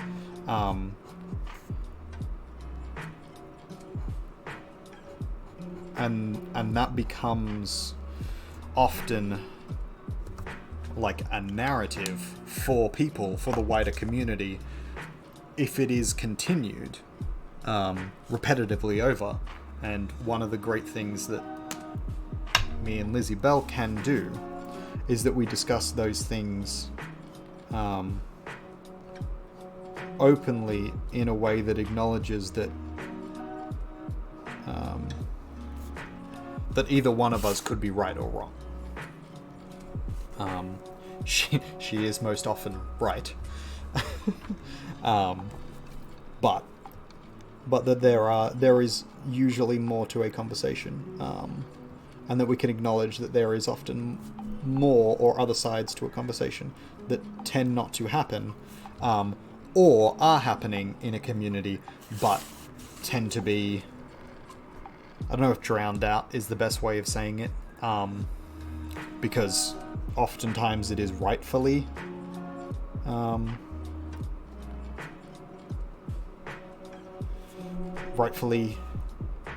muted, not stopped altogether, but just like reminding people that, you know, there is a time and place for certain discussions, and that is a reasonable thing to say, as painful as it can be for the person being told that.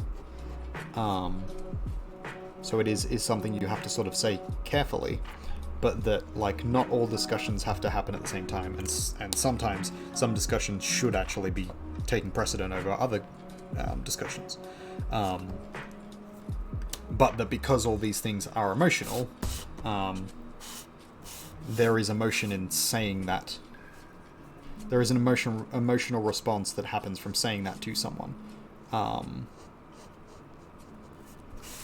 Especially if that someone feels like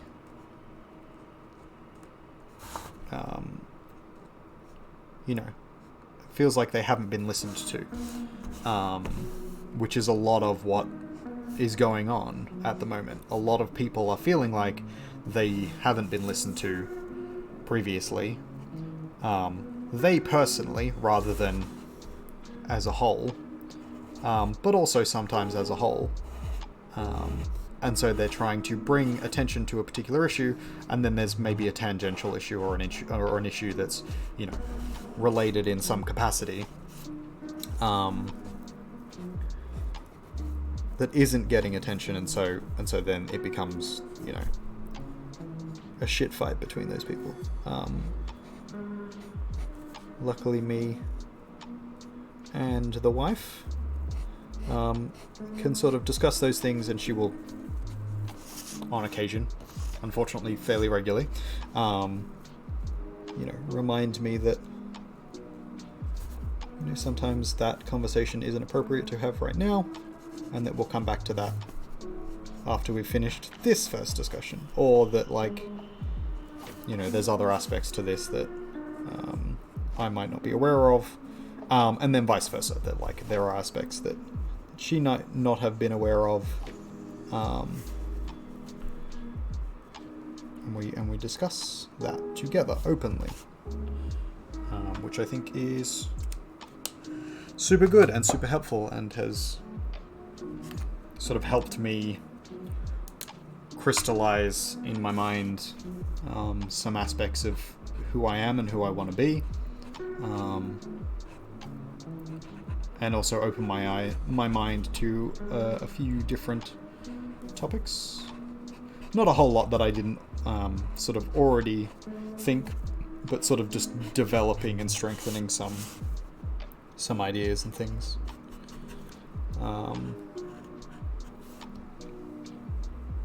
Because it's really easy to get sort of stuck in a particular mindset of something, and that mindset is often not helpful, just because of the way things are, society is. That is not the one I wanted to look at. It's this one. Sorry, I have in the background these images on the computer, so I'm just trying to color match slightly.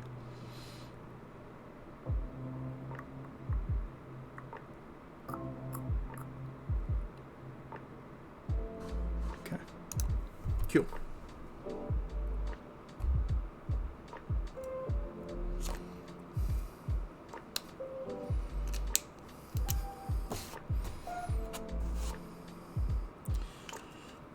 That's a little bright.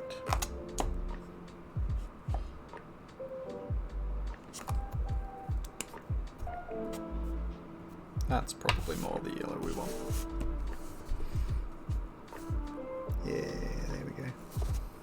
That's it.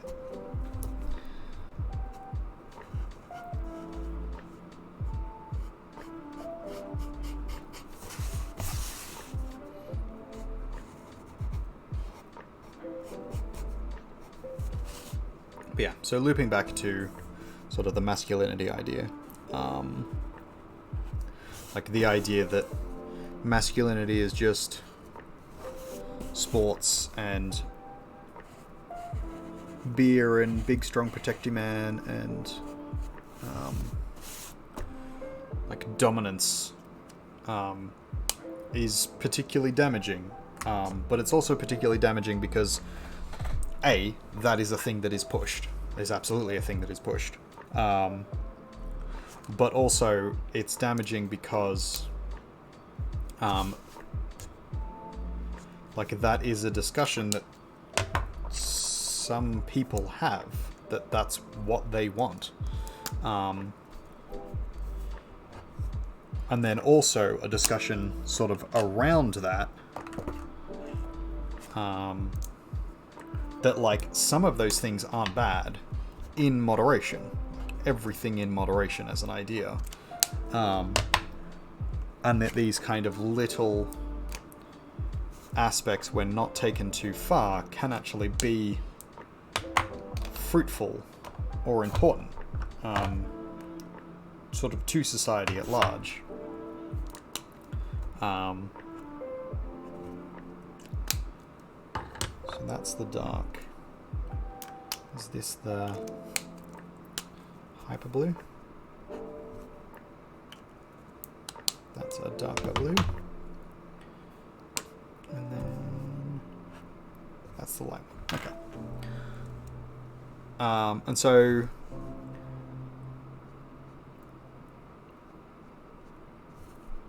it's an important discussion to, like,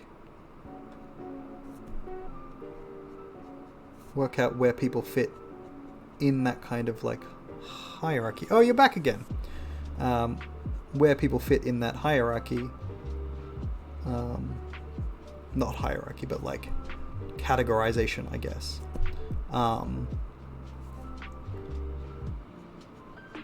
And ensuring that the things that they're leaning into, the traits that they're leaning into, are not the ones that are damaging, but are supportive of the people around them and to themselves as well. Because one of the big issues with sort of the idea of masculinity is that it often is used as a way of like creating an individual that will be supportive to the people around them, even to the detriment of themselves. And that, that the idea of that often falls down once you get into the sort of weirdly hypermasculine thing, because they become aggressive and dominant and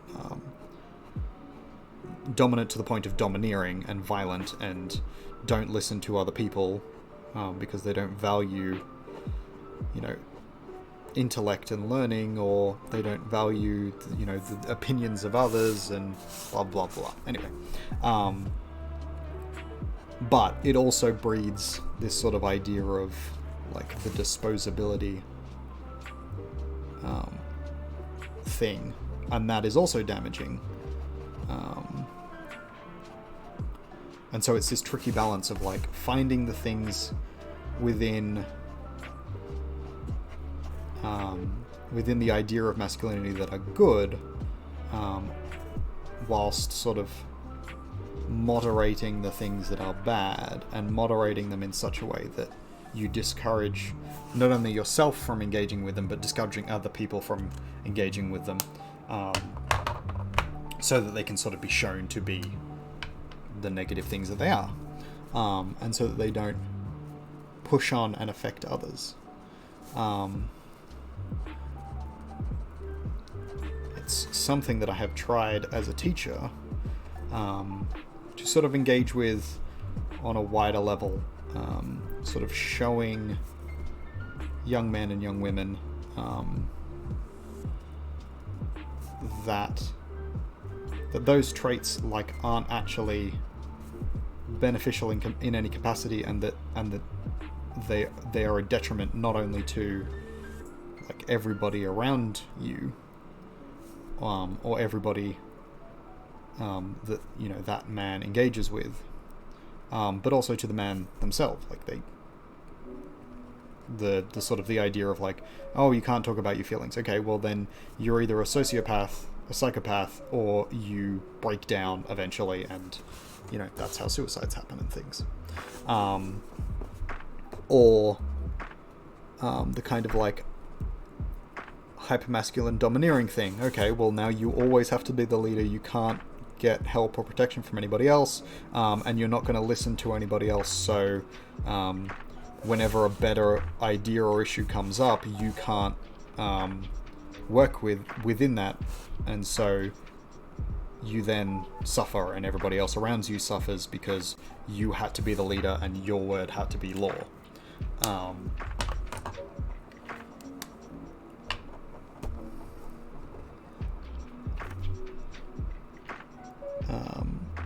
And then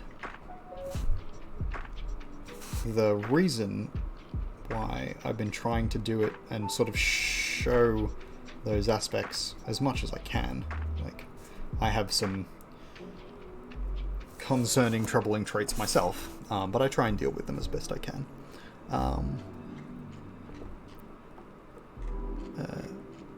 But again, it's like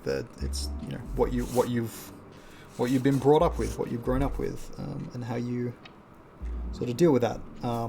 But also because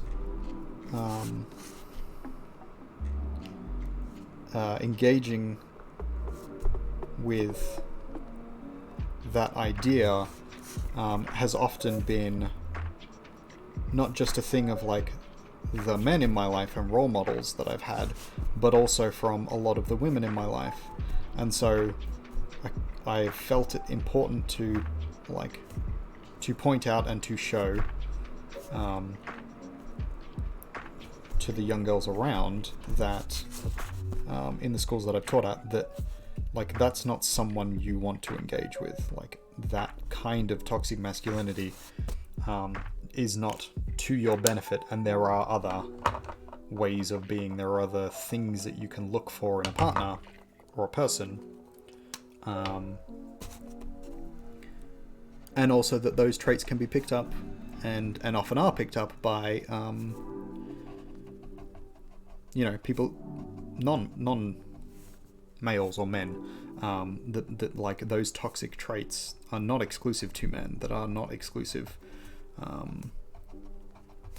like people trying to represent hypermasculinistic things or like attributes or identities, are a detriment to themselves regardless of where they come from, and that encouraging that in other people can be just as damaging coming from a woman as it is coming from a man.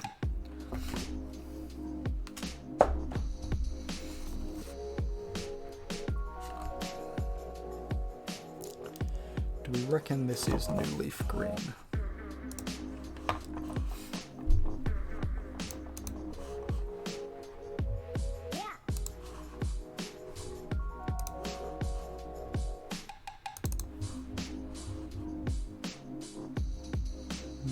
Not quite.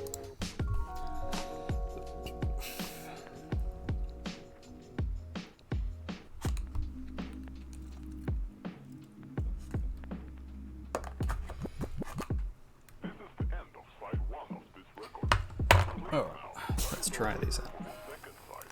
So I'm doing my little test colors down the bottom here,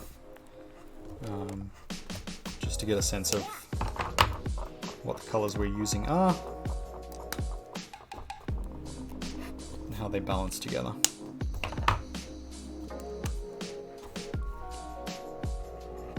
Hope everybody is having a good night.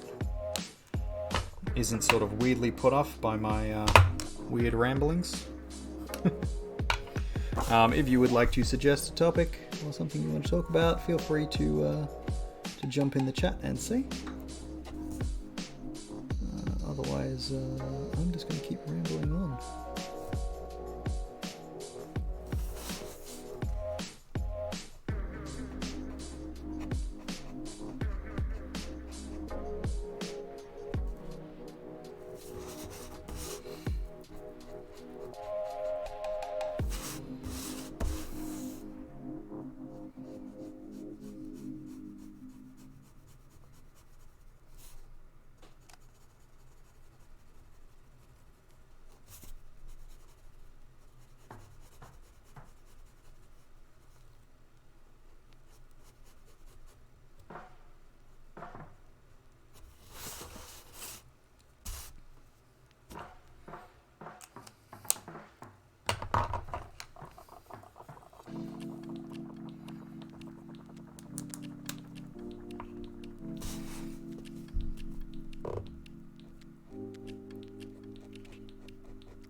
This blue rose.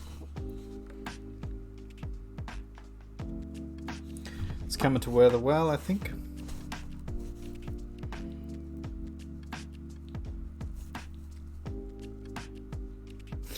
Also the bee. I need to clean up the edges of the bee. But we'll do that once we get to the inking stage.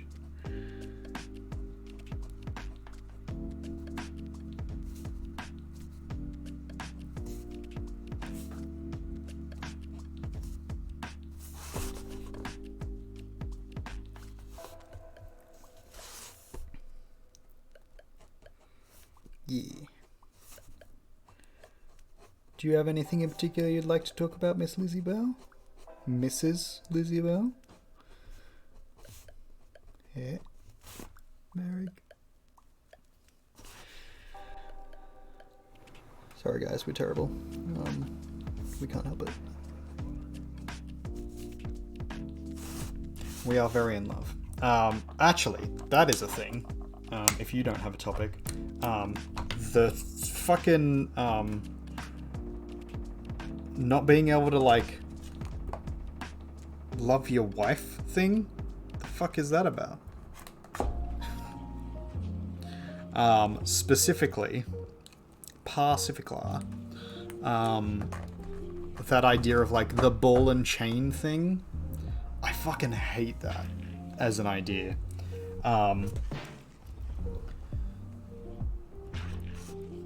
Nothing comes to mind. Okay. Yeah, the ball and chain thing really shits me. Because, like, if you don't like your partner, you shouldn't have married him. And we don't want to help it. We definitely don't want to help it. Yeah, the sort of the idea behind it sort of comes across as not even slightly offensive, just wholly offensive to me as a person. This kind of idea that, like, your wife is an obstacle in your life. You should absolutely love who you're into. And I've heard it a little bit, not as much the other way around, that like, oh, he's holding me back, or what, like, anyway, that I don't have as many married female friends that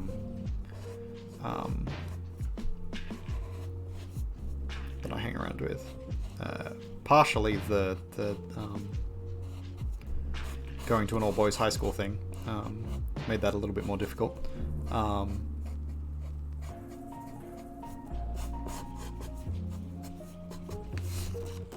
But yeah, that sort of weird idea of like your partner being an adversary to you, and that it's like, it's appropriate for fighting to be part of the relationship. It's appropriate for like you to feel in conflict or feel against them. And I get that, like, people have different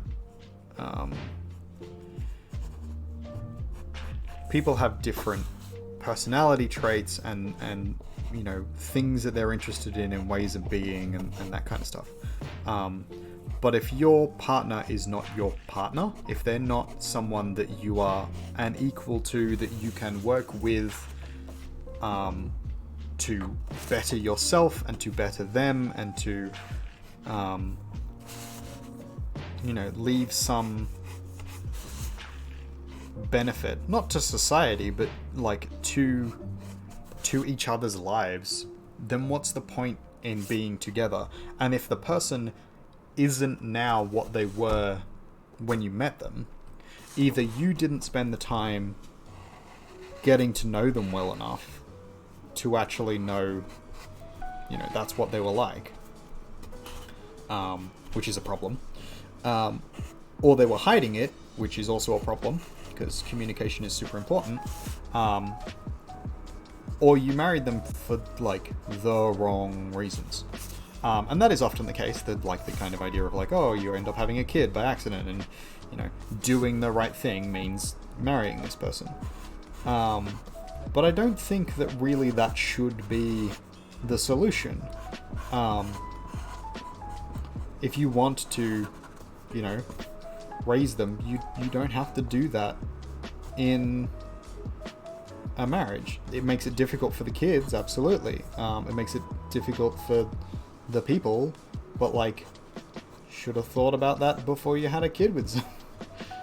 That comes off as a little judgy, but, like, the point being that, like, there's contraception, there's adoption, there's if you really want to go that hard, abstinence. There are ways of dealing with those sorts of things. There are also ways with dealing with people that we should probably teach better in schools. And we try. There are absolutely like parts of most education programs and curriculums include relationships and communication and like why those things are important, and those programs existed when I was a kid, and yet, like, I still know so many people who are, oh well, the old ball and chain, or from women that I've heard a lot as well, is like, oh, the dumbass over here, like this fuckwit, and casual ripping is fine. If that's the kind of relationship you have, like, good on you that you found someone that you can have that sort of, I don't know, play conflict with, I guess. But the problem with that is that often there is a level of underlying reality to the insult. and it often comes out, which is a problem.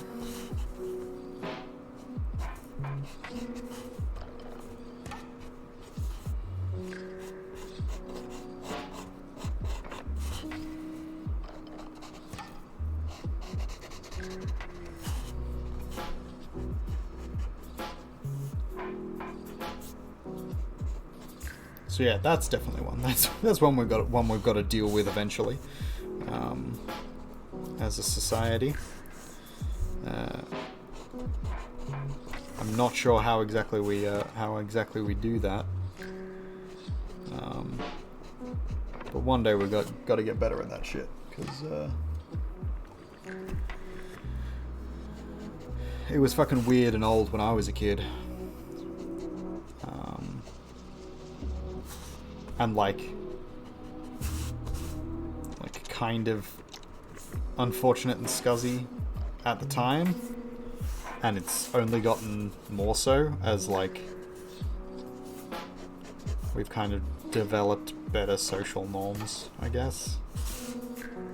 I don't know. I don't want to like act like, you know, we've got everything fucking figured out, but I think we got enough figured out that we can stop like just sort of passively hating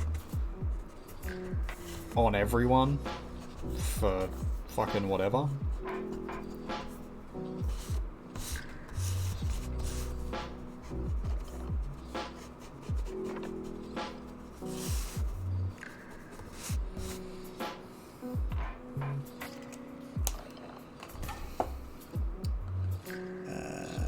I want to... This might be a multi-layer thing. There we go.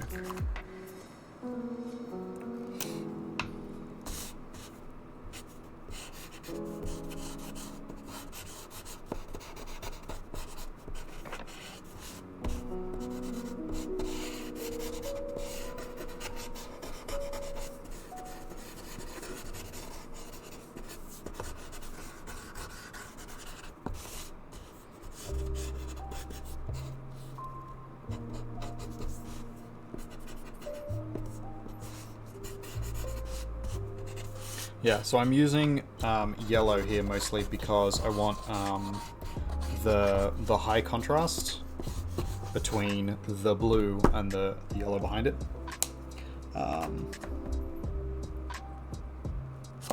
I am trying to find a color that is not too... Is that alright? Yeah, that's alright. That's maybe what we needed. I want something that's like this in between... cracks, kind of shadow.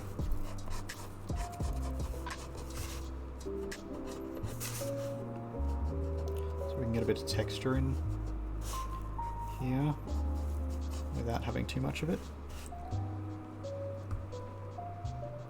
Oh, thanks, Lex. How you going, Fractured? Man.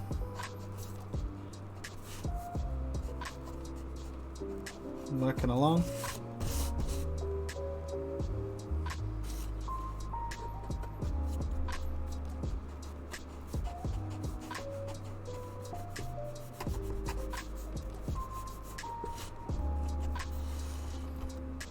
This is where we're at. Getting there, getting there.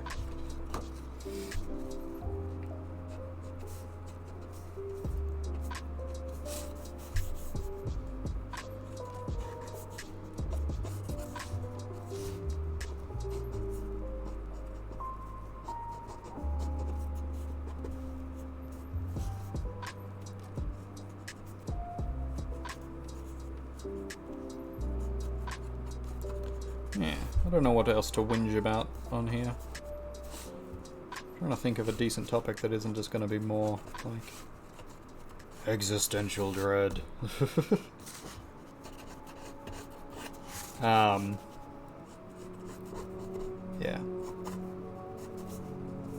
So I'm working on sort of the idea of my solution to the first problem I had, which is what I was talking about earlier on in this art stream.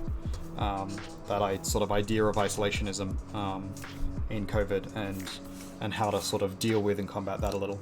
And one of the ideas that I've sort of been floating is the vigil thing. So a vigil is just like any ceremony or engagement which you sort of persist in a thing for a while. So like meditation would be like a form of vigil, but generally it's like over something in particular. So it'd be like at a bonfire, or over a statue during the Lenten period, or like during a fasting or a cleansing, during a holy period. Those sorts of ideas. Can't believe these have run out so quick. More just idle complaints. But yeah, so sort of the idea I had was to have a fire vigil. I was going to build. I have actually already built a fire, and was going to sit with it for sort of as long as I could on a day. We have the vernal equinox coming up, the spring equinox, also known as Ostara or Easter. So I was probably going to do that during that period. I don't want to overdo this too much, but I just want to bring some of this up a little. There we go. Yeah, so I was gonna sort of try and sit with the fire a little to sort of make up for this sort of idea of exploration and adventure that I haven't been able to engage with because like we haven't been able to go to Quest because it got cancelled, and we haven't been able to get down to Melbourne because you know, the pandemic and all that. We haven't been able to go to Sydney proper because again, pandemic and lockdown type things, but also like haven't been able to visit family as much either, and all those sorts of things that go with that. So the sort of idea I had for that spring period was just to sort of sit with the fire and sit with all these sorts of ideas that I've been mulling over, and trying to sort of solidify something in my head to come up with that I probably would normally have done, like out questing, out adventuring, and you know, slaying some dragon or something. That there is an aspect of that I am missing at the moment, and that I need to try to re-engage with a little.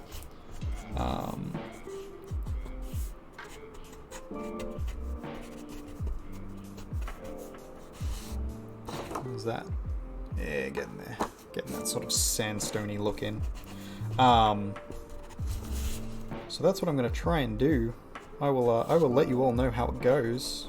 And if anybody is particularly interested in it, let us know on the Discord, or PM me, because I can absolutely live stream it. I was considering live streaming it, but I wasn't sure if people would really want to sort of see it, because it's going to be on a Tuesday. It's next Tuesday. So people, like, I don't know how many people, you know, during the day or evening on a Tuesday are really going to want to sit and just sort of watch a fire with me awkwardly. But then also, like, the idea of, like, how interested or engaged with that people are. Because I know my sort of questing is not really everybody's thing. And it absolutely doesn't have to be. But I would like to offer it as an engagement that people could do. Well, thank you, Lizzie Bell.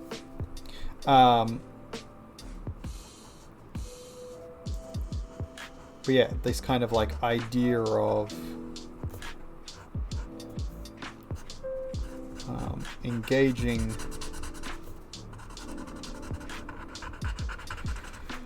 the fire and engaging the sort of the spirits and trying to see if there is something I can pull out of that has interest or worth.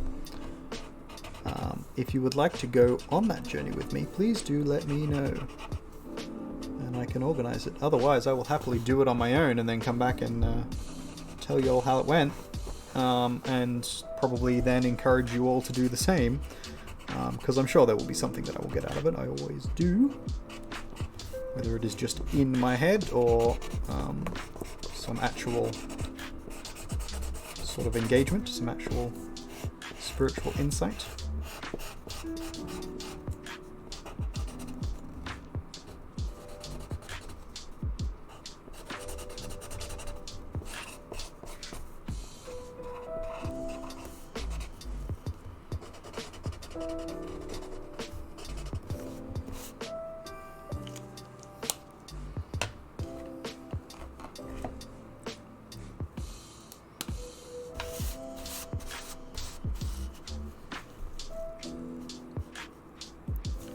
I'm digging this music.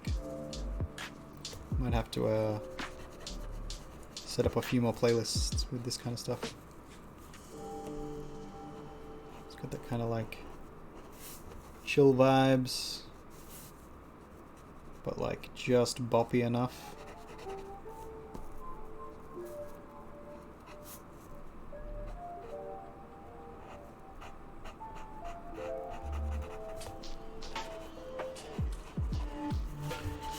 So we usually do our ritual observances on the days, or on the nearest sort of Friday or Saturday, depending. I do all mine on the actual day because I feel it is important and is part of my practice. If you are a little lost puppy and do not have someone with which to engage your spiritual practice with, please do let us know, because we are more than happy to invite folk along. Not to all the things we do, but definitely to a good few of them.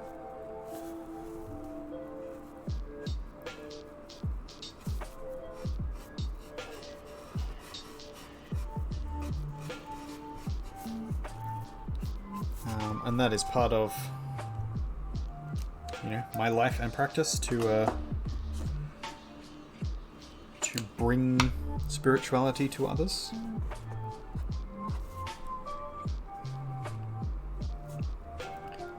It does kind of come with the territory, being a shepherd,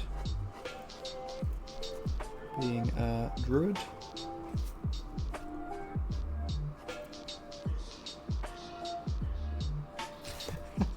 I absolutely did suggest that my viewers might be lost little puppies. Some people in the VODs, but also some people listening along are definitely lost little puppies. And we are here to help them if they wish it. Would not suggest or presume to know for sure whomst, but there are definitely some lost little puppies. Do you disagree, Lizzie Bell?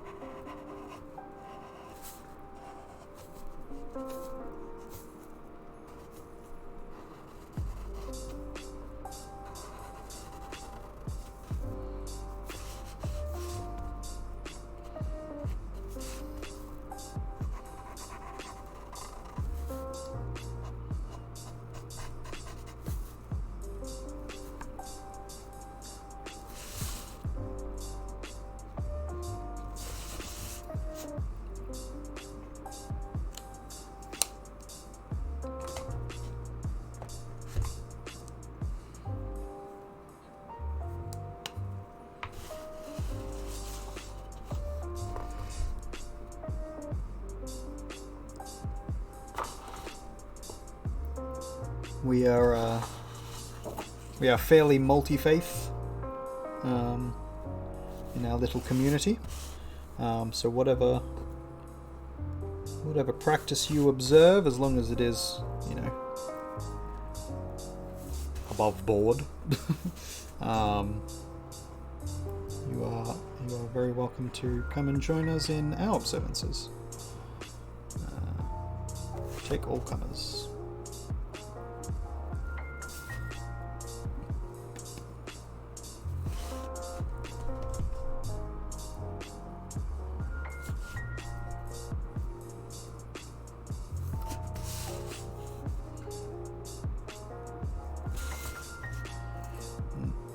Ostara is a time for renewal and rebirth, cleaning and cleansing of new comings and new tidings, of fresh and happy things.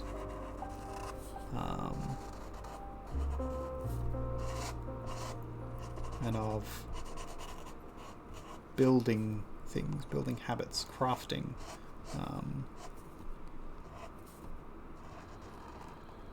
Celebration, community, connection, tidings.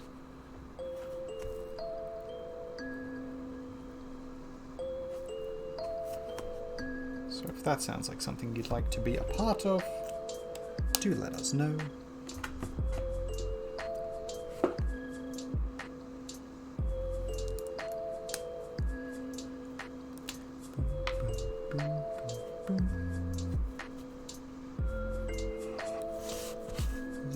Striking enough difference?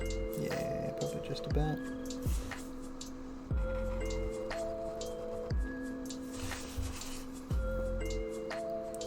I'm liking this now that it's darker.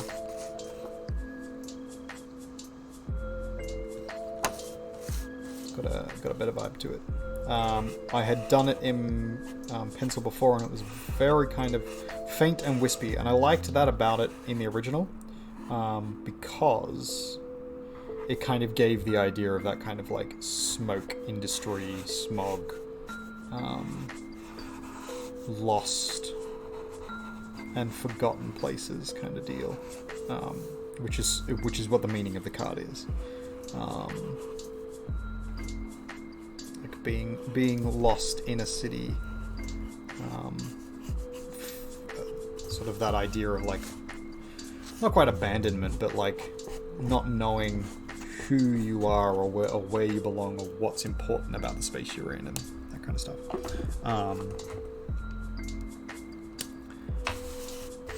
And the wispiness of it sort of really sold it for me to begin with.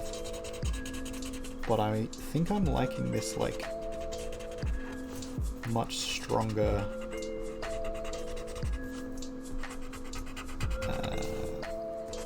The much stronger vibe we're getting from the way this is coming together now.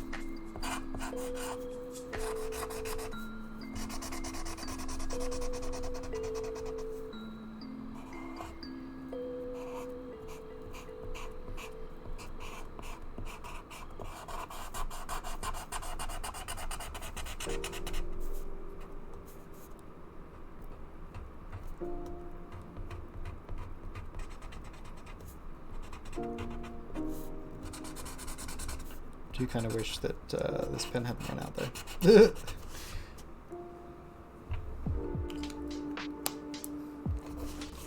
Yeah, that's much better. Check that out. It's good. It's good. The second one. In the lighter sections, we just need to fill in some of these color gaps.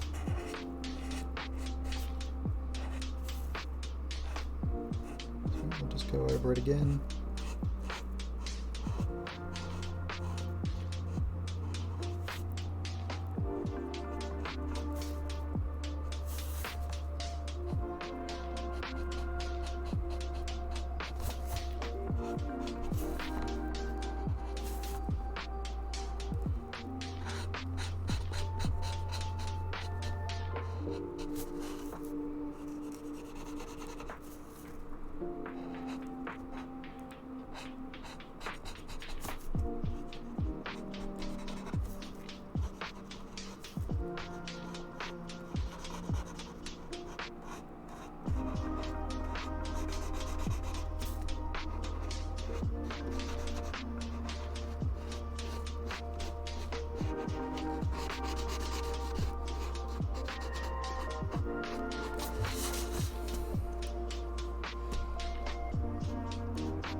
That's better.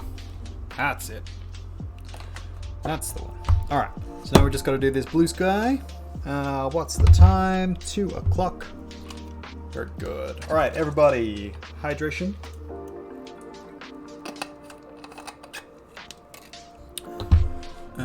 Let's chuck a hydrate.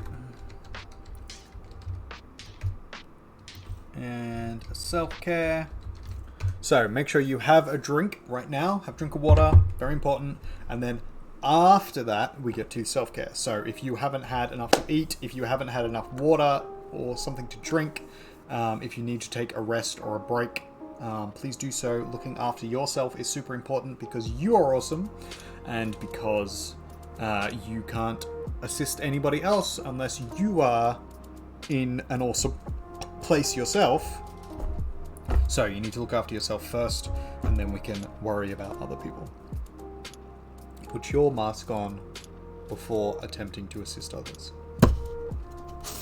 I'm going to take a quick bio break, so I'm going to chuck us onto the game screen just for a moment while we sort that out.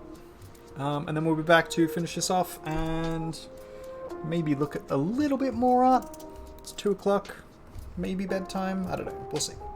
We'll see what Lizzie Bell yells at me if she's still here. Alright, be back soon.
Alright, we're back.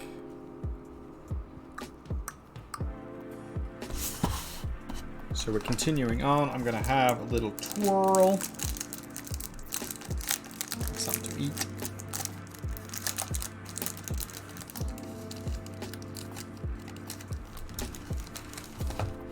Is my second cam sat over the top of Stream Boss? There we go. And no, yeah, that's good. Cool. There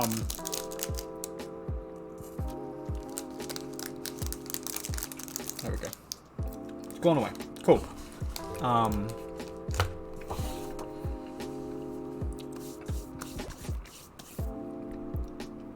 Lizzie Bell hasn't said anything. So she's probably busy. Oh, Cog redeemed a stretch. Sorry, I didn't even notice. Oh, belly.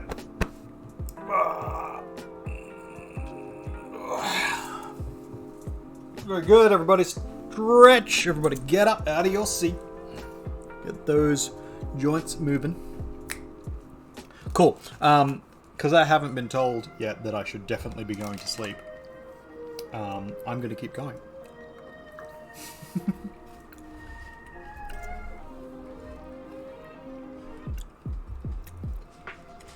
She doesn't yell at me.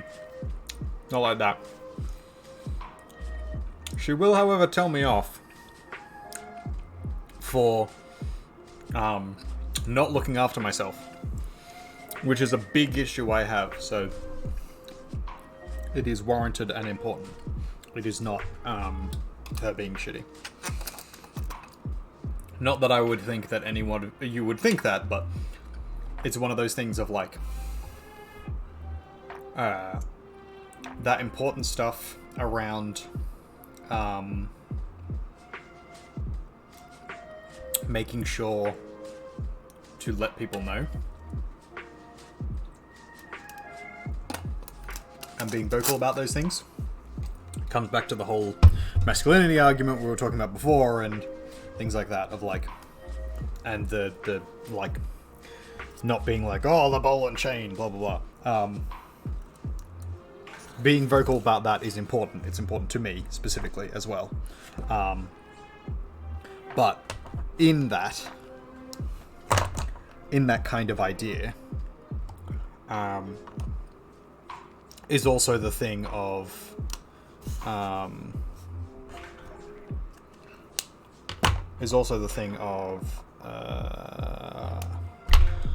words. Words are hard, guys. Nope. Bip. Words.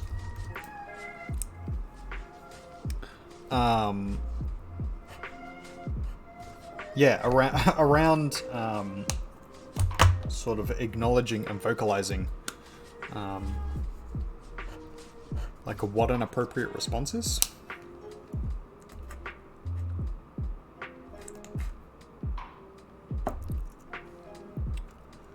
Where is that slime green? We don't want that. Is that the blue? I mean, that's our blue.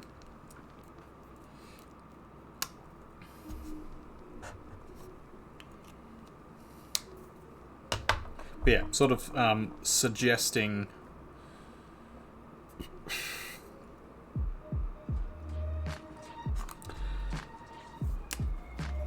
struggling to get it out.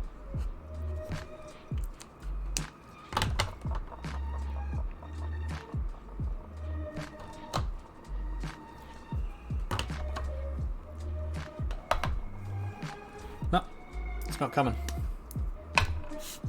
I'm assuming you all know what I mean, though, when I ramble on.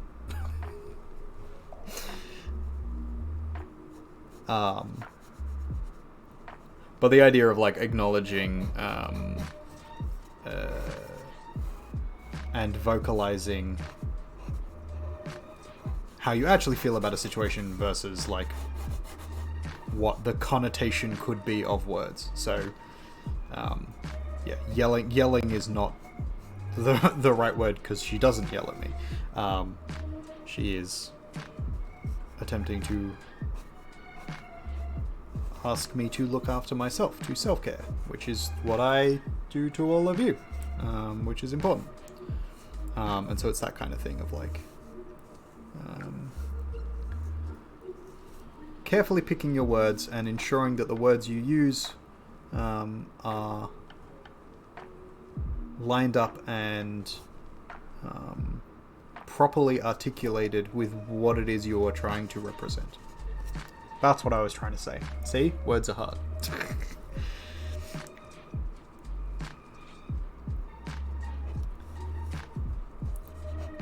Because she is not at all my ball and chain. She is my support, my partner, my equal, my awesome loaf, my support loaf. Could not be or do most of the things I be and do without her. She is awesome. And I am awesome with her.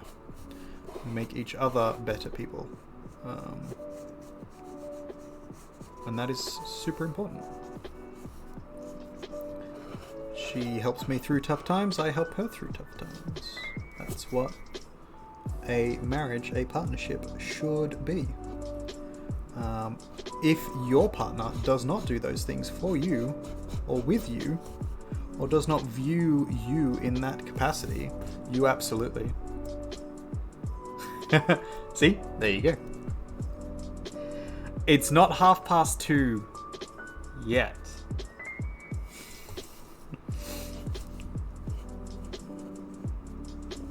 But yes. Yes, beautiful wife, you are right. It is 2:30. I am going to finish this sheet, and then we will go to bed, because the lovely Lizzie Bell is right. It is late, and self-care is important. After telling you all to self-care, I can't then, in good conscience, stay up stupid late. I will be sleeping in all day tomorrow, because Lizzie Bell is going to come off a night shift, and I'm going to spend all the morning in bed with her, and then probably the afternoon too. I didn't hear half of what you just said. Okay. Self-care is important. Yeah, so I'm going to be getting some sleep tomorrow. So that's fine. I can deal with being up a little late tonight. But the plan is we'll finish...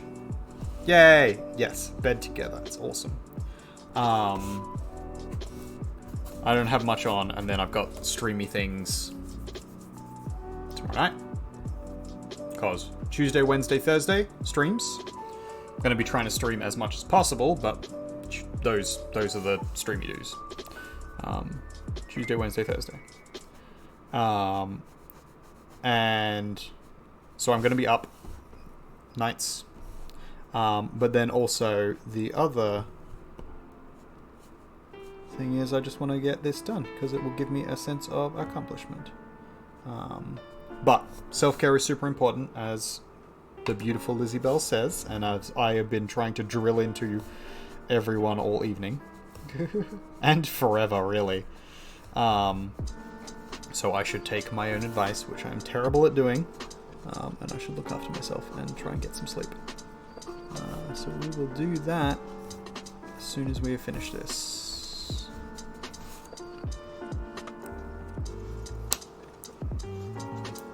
This is nice music. I'm digging the kind of boppy chill vibe. I hope you have all enjoyed so far. One, my inane ramblings. Not really sorry. But also just chilling and making art with us, listening to good music, because that is also super important. Just being able to like relax, good music, good friends. Aww, I always enjoy listening to you too, Lizabelle. You're the best. See, ladies and gentlemen, that's the kind of support you need. The kind of partner you should have. You can have someone as awesome as that. Just got to go out and find them. And you've got to be as awesome as that as well. So this is the other part of that conversation. Actually, this is a good segue into the other part of this conversation, which I was talking about before, introspection. If you are not working on yourself, if you are not trying to be a better person, you cannot expect another person to be awesome and wonderful for you, because you are not being that for them. And it's super important that you are that better person, because it's better for you, obviously, and it's better for everybody else around you. That's not like just some idle, whatever chatter. Like, if you are not constantly trying to work on yourself in some capacity, if you are not constantly thinking about and interrogating your views and where they come from, you will fall into ruts and habits, and you're more susceptible to, you know, propaganda and brainwashing and, I don't know, stupid things that people say and think on the internet. Because it's really easy to lead someone's mind down a particular path, especially if they don't introspect, if they don't think about what they think, or how they think, or why they think what they think. If you are not looking at those kinds of things, why you feel that way, why you think that way, why you act in that particular way, then you can't ever seek to do better if someone asks you, you know, not to do a thing. But you also, like, can't hope to help someone else, because if you can't do it for yourself, how could you ever do it for someone else? And that's how you build a strong relationship, is being able to support one another, to benefit each other's strengths and weaknesses. If you don't know what your weaknesses are because you haven't introspected, then how are you going to be able to ask for that help? How can you communicate that? How can you communicate your wants and your needs? How can you suggest to someone else, you know, where a line or a boundary needs to be? All these things are super important, because, you know, consent is super important for men and women, because communication is super important for men and women. Like, none of this is a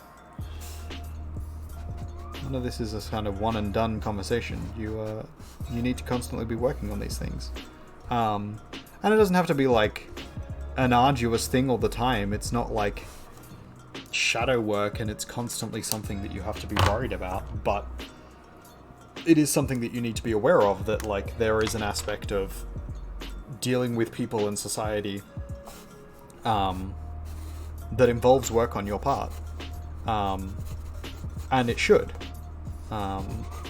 because it's work for other people to engage with that as well. So you should be working on that to help others engage with you.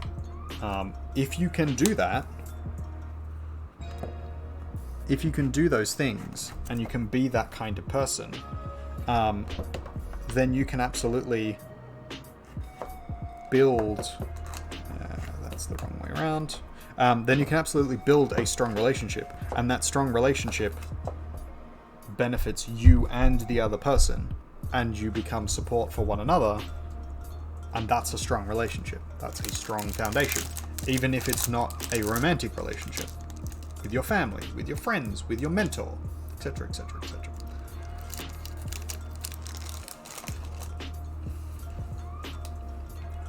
Expect more from yourself, and then you can expect more from others.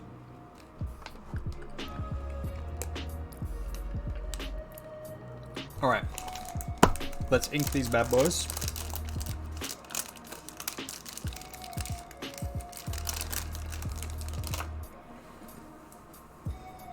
And then we'll go to bed. And then we'll raid someone.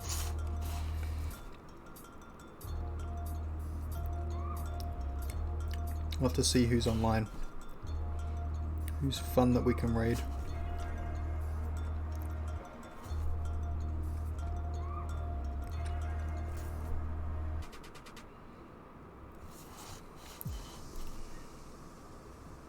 How long have we been streaming for? 6 hours. Ladies and gentlemen, 6-hour stream. Hope you have enjoyed it.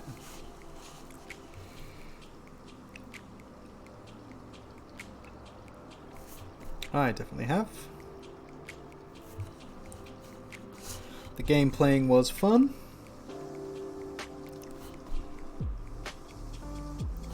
I feel a bit bad that C0g didn't that C0g didn't get his win. There was a moment there where he was jumping ahead of me, and he was at the Gary fight already, and that was really awesome. He was doing so well. And I thought he had like gotten significantly further, and he had like almost won. And I was rooting, I was hoping that he was going to get there. He just didn't. That's alright. Because it was like his first try up against Gary, and in the way this one's done, it's very difficult.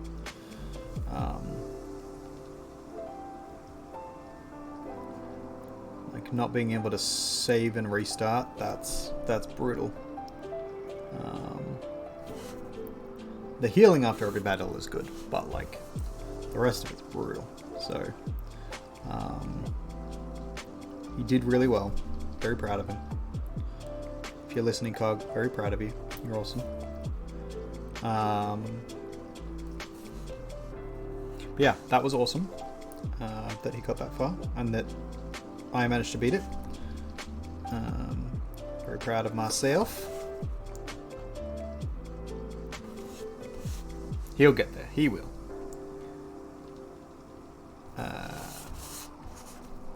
And then this art stream has been really nice. Been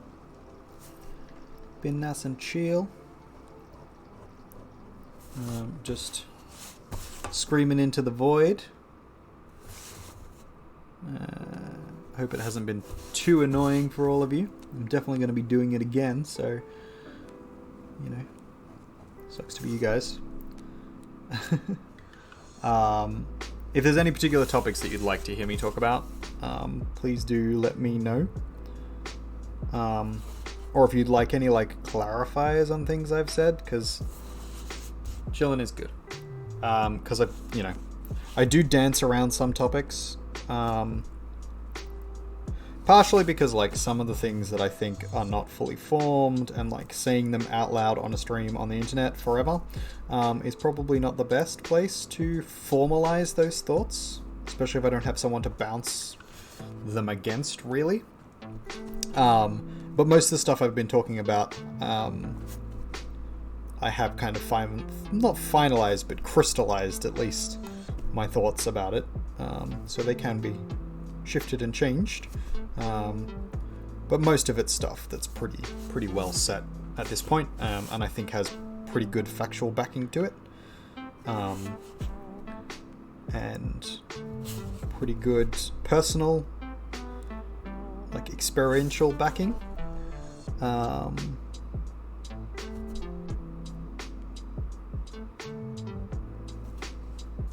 But some of them are still slightly touchy topics, so I try not to go into too much detail or ranting about it. Just because I don't want to make too many frenemies on here. And I wouldn't want people to have to go through the emotional labor of, like, I don't know, feeling like they have to try and correct me or something about the particular thing, especially when,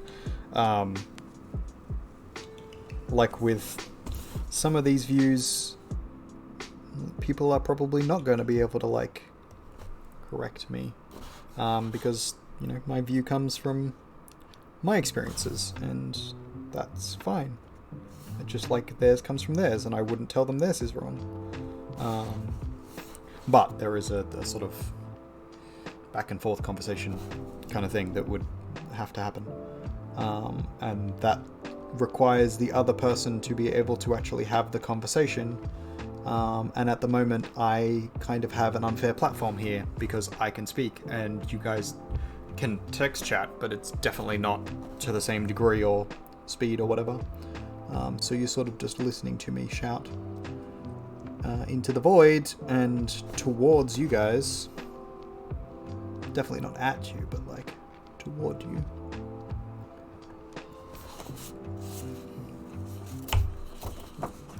How's that be? It's pretty good. I'm thinking I might have to go over the wings a little. They're a little faint in some sections, but I'm not sure if I want to. Like, I don't dislike it. I kind of like the patchiness of it, but I don't know. I kind of feel like I should do something about it. I'm still not sure what I'm going to do with this. This was a test run for this, essentially. But I do kind of like the sort of overlapping layered thing that's going on there. I just don't know how to turn it. I don't know yet how to turn it into something that looks better than like just a rough sketch. So we'll have to play around with that. I do have some images like this, of like multiple images layered sketchily over the top of each other. But that's not there yet. It's not at that level, so we need to look at working on that one. But yeah, if you have ideas, if you have topics, if you have things you want to say, please do let me know. Otherwise, I'm just gonna sort of sit with the idea and come up with a few different topic areas, and just run through them at some point. Because I think this is good. I like this kind of like, you know, podcasty type deal. I will have to thank the content creator, Wonderbot, for the idea.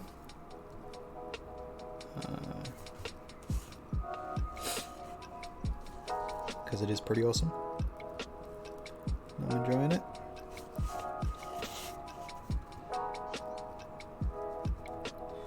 You do not have to take anything I say as, you know, gospel or whatever.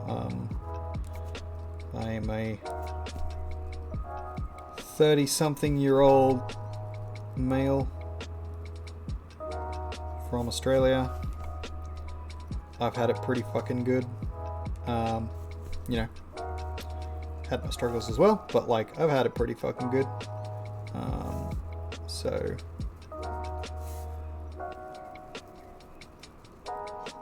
like, there is a level of like, who am I to say these things to people? But at the same time, I've, you know, traveled the world. I've experienced a lot of great things and awful things, and my experiences do lend me somewhat to an educational aspect.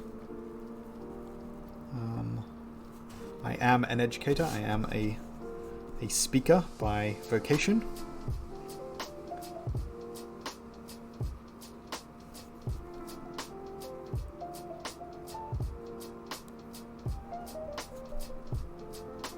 I am a, what do you call it, a religious leader, guide.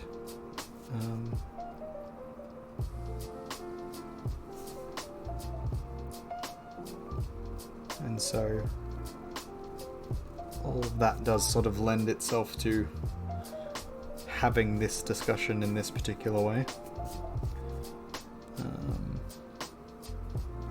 But do not mistake my my confidence for authority. I, like all of us, are just trying to work things out for myself based on my own experience and the experience of people who converse with me. So do not take my word as law. Please experience things for yourself and work out, you know, who and where you are and why that's important.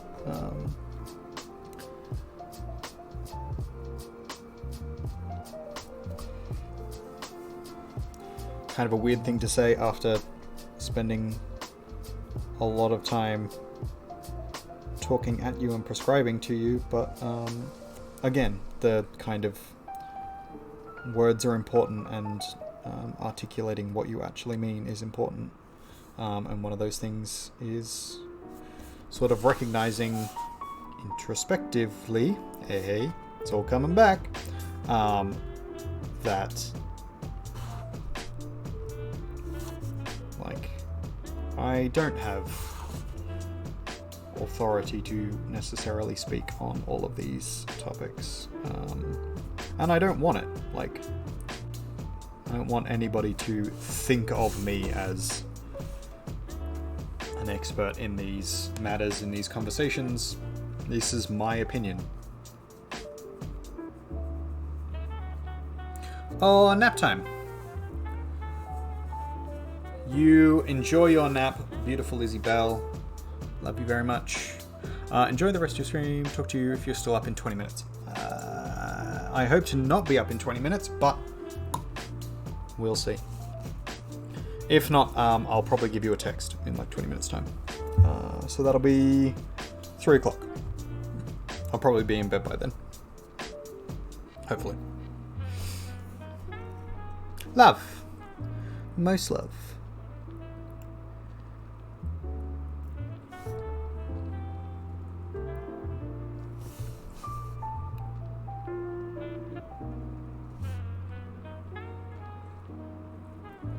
Yeah, so that's one of the interesting things that's... Bed is amazing. That's one of the interesting things that I've found that's come out of the whole... that, like... Twitter, Tumblr discussion type thing of like, oh, you are from X group, you can't speak on this topic, you don't have authority to speak on this topic or whatever. And then the people who rile against that very idea, of whom I know a few. And I think sort of both sides of this is wrong for different reasons. Again, not an authority, so, you know, take my word however you want to take my word.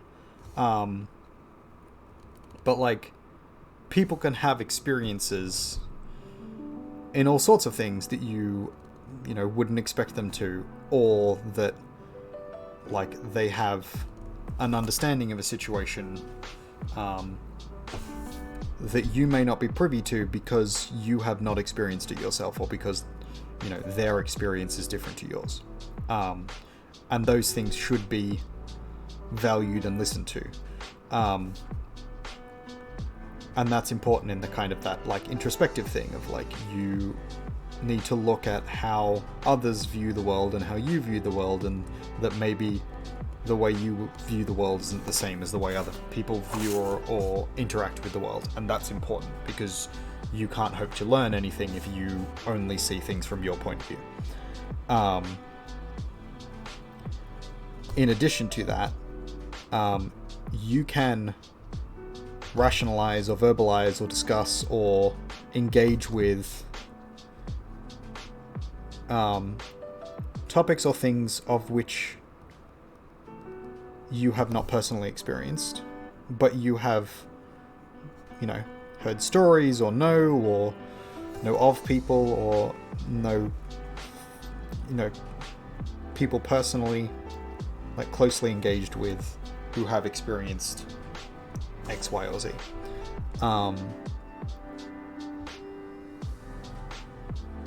Or you can have a point of view based on, like, that kind of pure rationality, the idea of, like ethics and morality and the sort of the broader, like, philosophical understandings of things. If you're getting into those, like, pure philosophical aspects, you need to be mindful that people who have personally experienced it, A, may know more than you do, or B, might have emotional ties to this particular conversation or this particular concept that you do not, and that's important to acknowledge and to engage with, because if it's not an emotional argument for you, but it is for someone else, then you need to be really careful of how you engage with that other person, because they will respond in an emotional way and you won't, and then they have to deal with the emotional repercussions of that while you do not. So it's not always fair to engage with that sort of discussion just purely from a...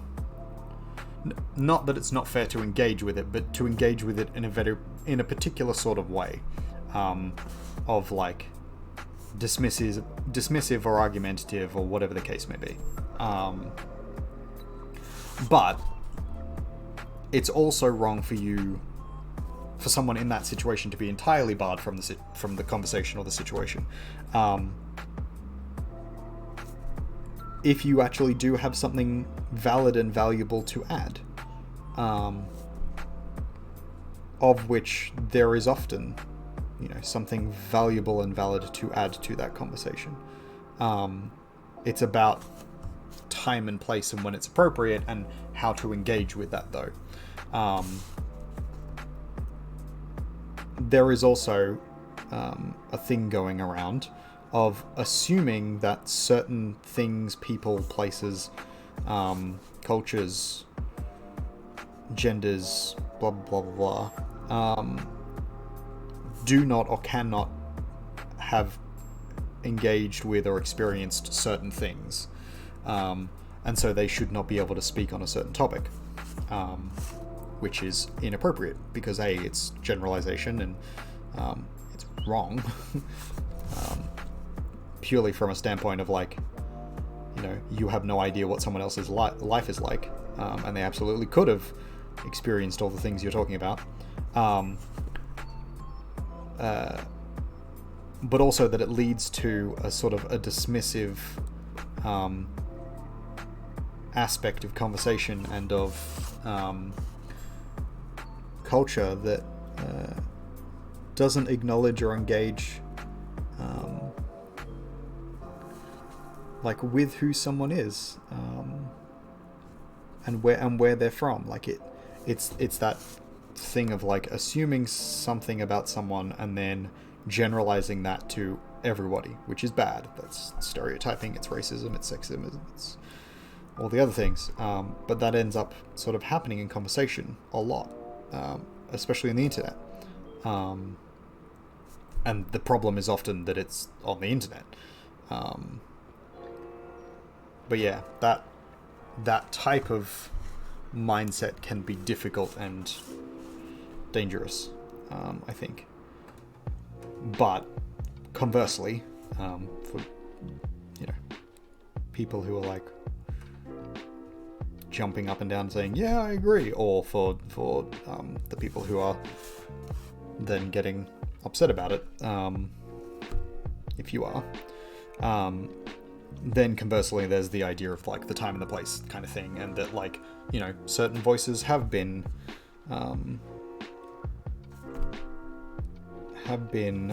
muted or limited or altogether shut out, and that it might be important for certain people to speak first or to have their experience or opinion heard, more importantly than either the experiences of other groups of people, or even, and probably most importantly, over people who do not have a dog in the fight, as it were, like a specific experience that they themselves or someone very close to them has.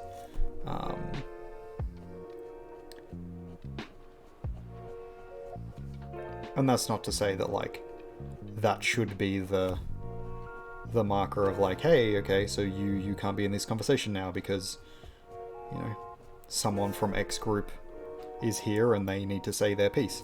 That person can say their piece and then the conversation can continue, but you shouldn't be talking over the person who needs to say their piece first. And you shouldn't be trying to argue with them about what they have experienced or about, their feelings in the situation, things like that. Because those are two very different things. And like ascribing motive is not good at any point in time. But often it comes across like the point of the discussion is to win, as opposed to actually have the discussion. And that's where things become an issue. I myself have been in quite a few conversations where the result was, well, you can't say this because you're X, you're a man, you're white, you're blah blah blah, and then say you've never experienced this. And sometimes they're right. I haven't experienced the thing, and I'll be like, yeah, look, I'll be honest, I haven't experienced that.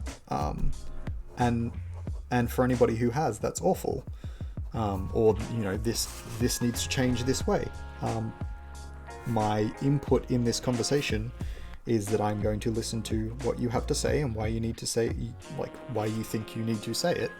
And then, we'll try and work on a solution if there is one. This is my suggestion. You do not have to listen to me.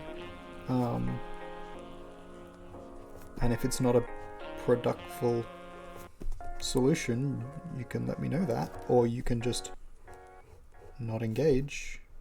But if this is about, you have an emotional thing, then I will be quiet until you are ready to have that discussion, because you don't have to deal with the labor of telling me why I'm wrong. You do not at all ever have to do that. But being part of the conversation, having the conversation out loud is kind of that. So you sort of necessitate removing yourself from the conversation to a degree. Isn't always fair, but unfortunately that's sort of the way society and culture works. But I would always try not to talk over the other person. Conversely, there's been a lot of times where the person has said, oh, you are X and you've never dealt with that thing. You're a man and you've never, experienced sexual harassment or rape or,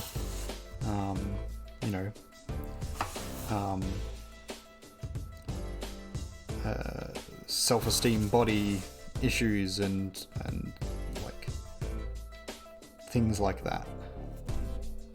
Or been harassed because of your sex, and then turn around and be like, well, actually, here are, the various, not one, situations in which things like that have happened, and maybe you need to not generalize, because you are alienating people who are part of your discussion that could be helpful to you. But then at the same time recognizing that, like, they have an emotional thing going on, and they are well within their rights to be like, no, I'm talking about me and this particular situation, or I'm talking about how this affects this particular group, and you need to listen to that first, or you need to listen to that and have your discussion elsewhere. And then, that's fair enough. You take it from that point, and you either move somewhere else, or you listen to them, and then bring in your thing afterwards. Which I think is important. The problem I've often found is that the same people who are like, no, you can't be part of this discussion, or I'm having my discussion and it's only about this, will then do the reverse to you when you try and bring up your thing later on your own. So it's not a perfect system or a perfect world. I digress. Alright. I'm gonna try and play around with this for a second. Just because I don't think we should end it on that. And I want to see what I can come up with. So I'm just gonna pick colours that I think are gonna be interesting together.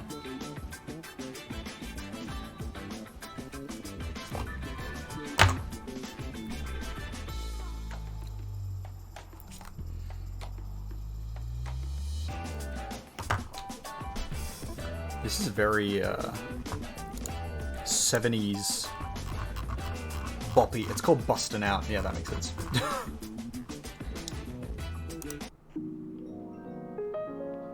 Tea house event. Like that. Cool.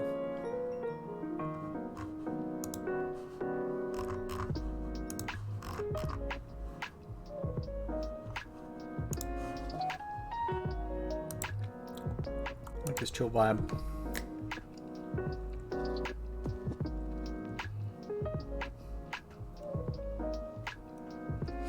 Ah, okay. Back to work.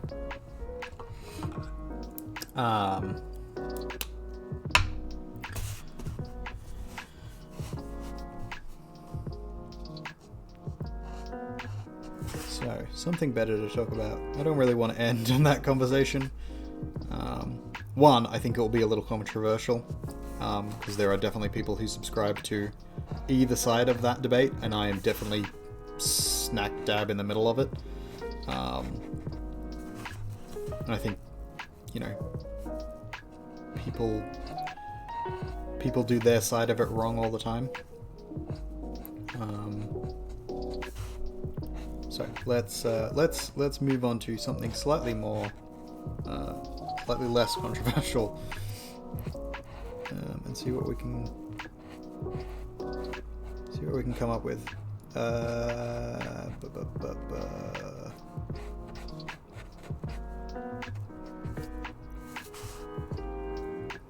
Grindy video games. There's one. I dislike pretty heavily grindy video games. I dislike grindy video games specifically that are like resource heavy grinds. And so what I mean by that, I'm not going to be able to give you examples, unfortunately. So you're just going to have to sort of apply in your head what you think this applies to. Or I'll give some of the examples, but they won't be like pretty exhaustive. But like the idea of having a resource that you have to grind over and over to get, to improve a thing that you need for the game. I think Pokemon is pretty borderline this, and it's nostalgia that really stops me from being like, oh, I hate this fucking game, more than anything else. Because I get bored of Pokemon, and I can get bored of Pokemon real fast. I get stuck in the loop of it, and enjoy it in the nostalgia of doing it, and that I can kind of like turn my mind off while doing it. But I don't really enjoy the massive resource loop mechanic idea. So Pokemon is grindy, but it feels like each little bit of grind actually nets you something. I'm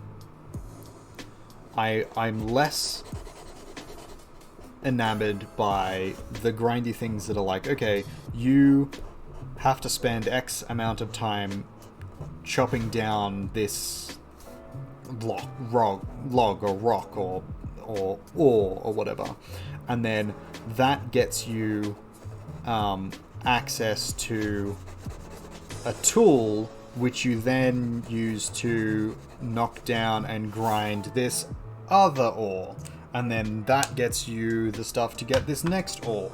And each time you do that, the sort of the ore up level thing, you can like better fight one of the in-game bosses or characters, or like one area opens up to you a little bit. That kind of shit bores the crap out of me. Because it's essentially just like an artificial blocker. It's not that you're necessarily getting a better weapon, and like you're getting a little bit of a better weapon, but like it's artificially blocking the next area or the next boss just to make content, which is essentially just time-coded, time-stamped.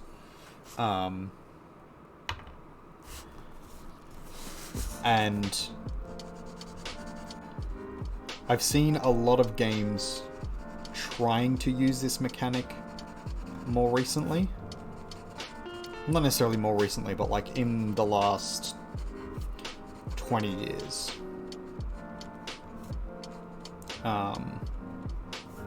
10, 20 years. And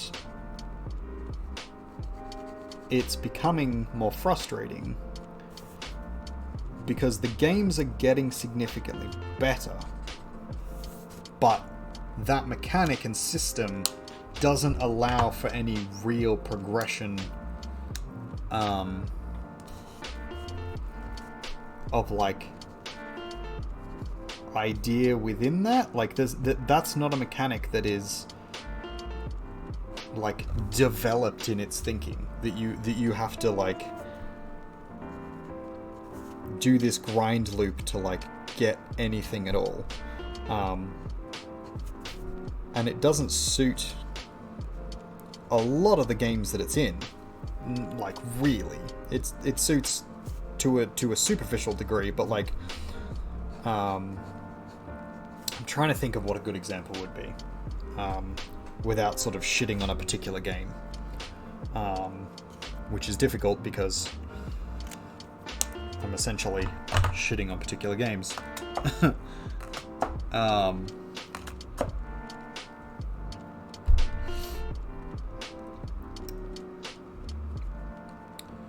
What is a slightly non-controversial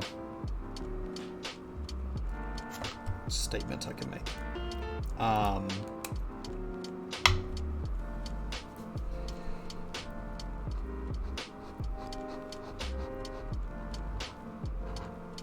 So like, Minecraft is an interesting one, for example. There are lots of people who don't like Minecraft, and I understand why they don't like Minecraft. Because it's grindy as hell. And you can build really awesome, amazing things in it, and that's why it's great. But other than the like sort of very broad thing of like some things are harder to hit than others or to break down than others,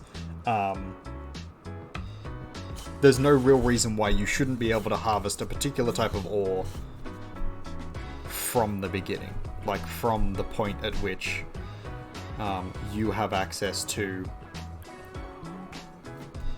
that ore, like you see it. There's been quite a few games more recently where like particular trees or ores. Hey, C0g, how you doing? Like particular trees or ores or whatever are only available using a certain tool or weapon or whatever. And that is essentially just an arbitrary time constraint on when you can do a thing. There's no reason in-game, really, for that to be the case. The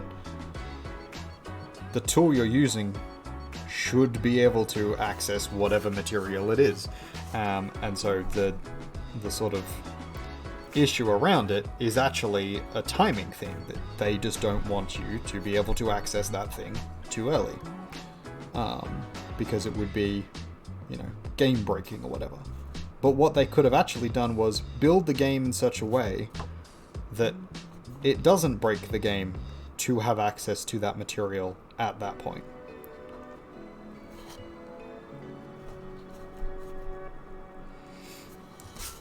It's an arbitrary restriction that doesn't really make sense. Yeah.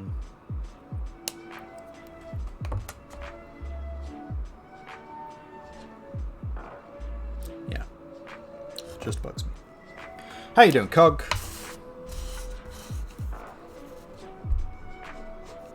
We were talking about you briefly before.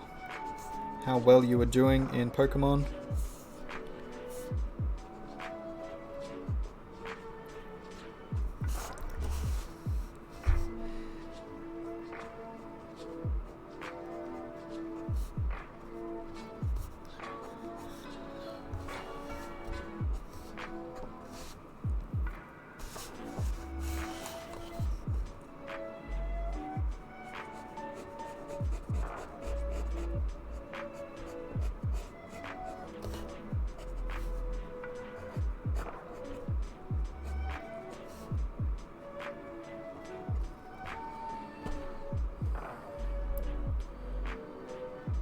You're doing meh-ish at Pokemon.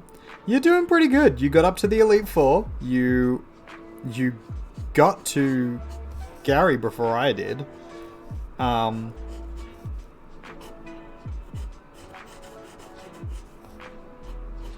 you got right up to the end there. That's literally the end boss. Like, you were right there. That's nothing to poke your nose at.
Yeah, so essentially, the problem I have with sort of this game design, because that's what it is, it's game design, is that the sort of the resource is being used as a stopgap for an actual mechanic.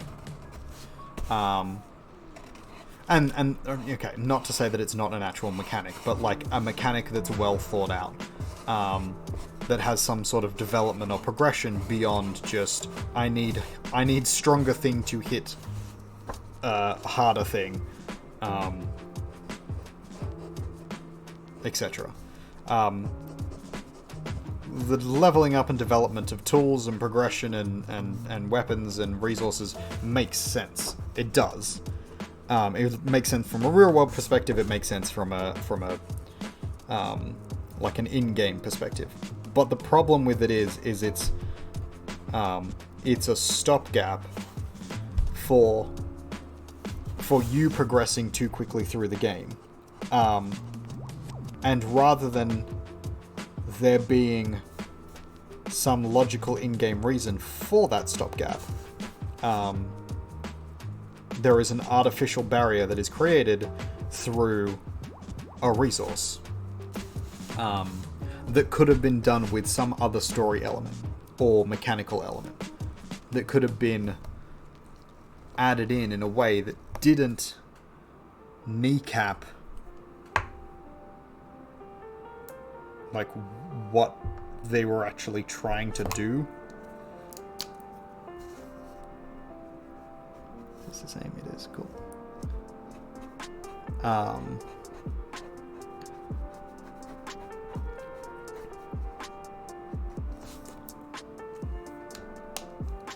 And yeah, I just think that like we need to move away from that, or I just need to find some games that don't have that as much in it, because it doesn't interest me. Like the resource loop grind thing is fine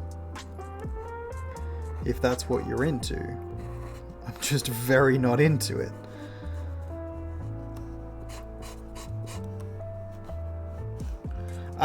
Just like games in general, but there's been a few that kind of have that sort of mechanical deal in it. I've been hesitant to bring names into it because I don't want to like pick on any one particular thing.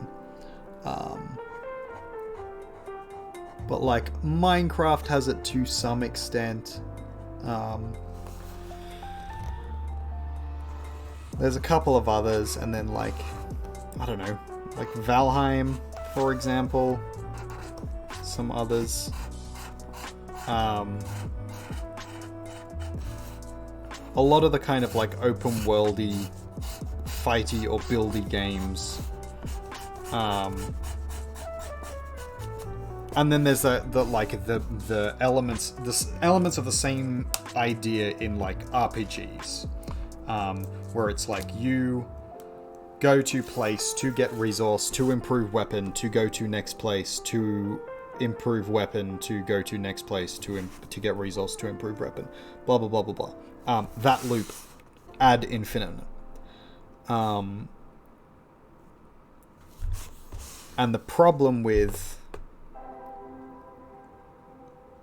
that infinite loop is that it just doesn't engage me. And that could be a me problem, that like I'm playing the wrong sorts of games. But that's not what I want to spend my time doing. I don't want to spend hours pumping into a game to effectively like have a grind loop that could have been solved via story element, or could have been solved via some other mechanic of the game that would have stopped it from being an endless loop. And like, yeah, this is just me whinging about a game or games in general now.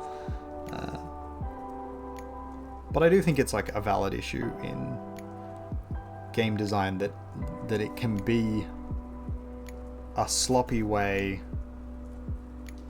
of gatekeeping an area or an aspect of the game,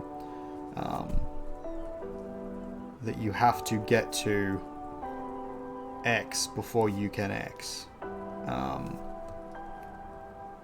rather than like if they're trying to build something that is open world and is like, I don't know, creative or whatever, in terms of like for Minecraft, for example, or Valheim, which is kind of like trying to be open worldy. The inclusion of this thing seems like unnecessary gatekeeping. You can't cut down birch because you don't have the right tool, when you have a tool that would cut down any other wood. Or like you in Minecraft, you can't mine iron ore when you are carrying a tool that would do anything else. Like it's an arbitrary stopper that seemingly has no real purpose other than, well, if we stop you from getting this thing now, then it increases game time, gameplay, rather than making a mechanic that makes you want to play for longer.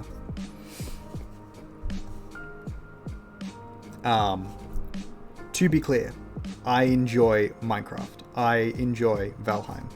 Both of these are good games. But that mechanic in particular, that grinding mechanic in particular, makes it frustrating to play the game in that way. Do I prefer creative to survival, is what you're saying? Not necessarily. I don't have an issue with having to farm resources. I don't have an issue necessarily with having to like survive or struggle against something. My issue is with arbitrary constraints. My issue is with the fact that they are limiting what something can do for no reason really other than, well, if we let this tool or weapon or thing do everything, then why would you ever move away from this tool? like, if the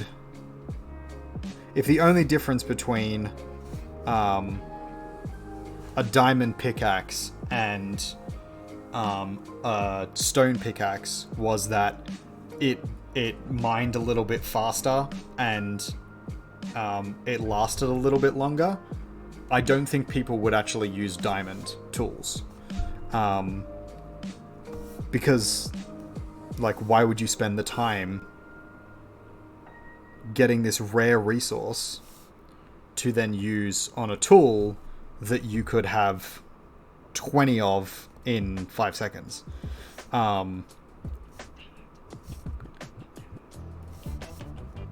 So the reasoning behind it is arbitrary to make a rarity of resource.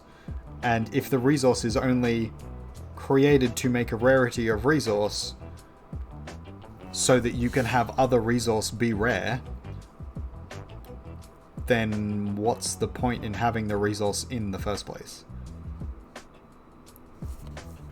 And if the point of the resource is so that other resource is rare, why could you not have done that with a different mechanic? Why could there not be some other mechanic in the game that would make it so that that resource is valuable beyond just... And Minecraft does this a little bit with, like, materials are multi-use. So, like, iron can be used for lots of different recipes, and each of those recipes sort of does a different thing, rather than just being a better version of the same thing. So it's not even just like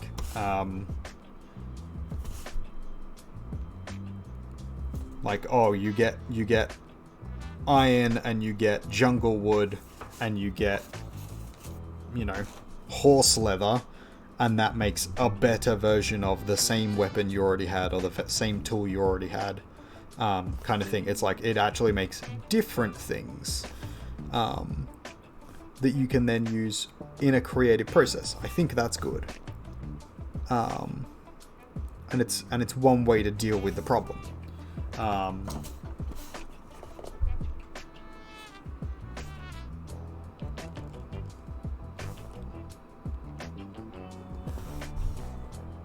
But yeah, there just seems to be a concern I have with some of the arbitrary nature of how these, I don't know, resources or mechanics are being applied and used. And that can be frustrating because, you know, I want the games to be good.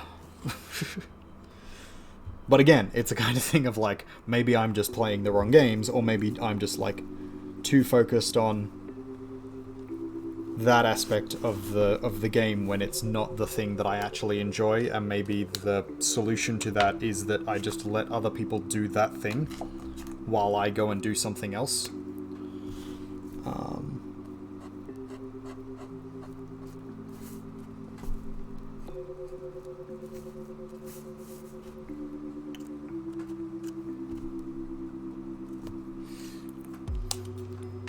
Maybe that's just my, I'm an old man and games are bad whinge. Oh, it's 3:20. Alright. Well, I have finished this nice bee now. I'm going to take a picture of it because Lizzie Bell is not back yet. Oh, she gave me a love heart.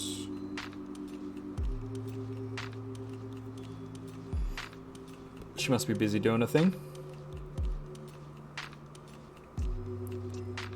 Let's take a nice photo of this.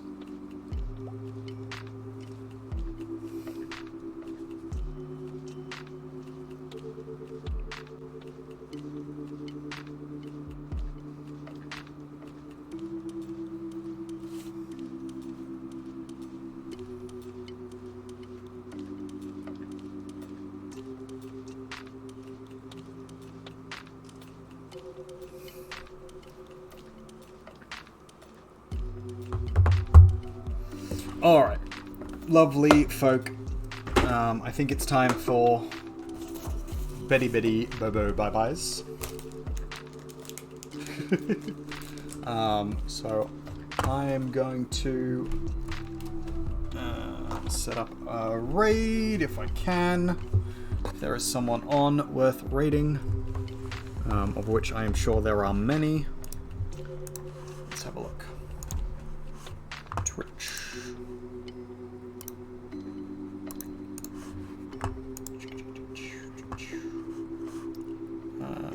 Let's go back to OBS. What are we looking at? Yeah, cool. Good. Night, buddy. Hope you have a good one. Oh, there are not a lot of people on at the moment.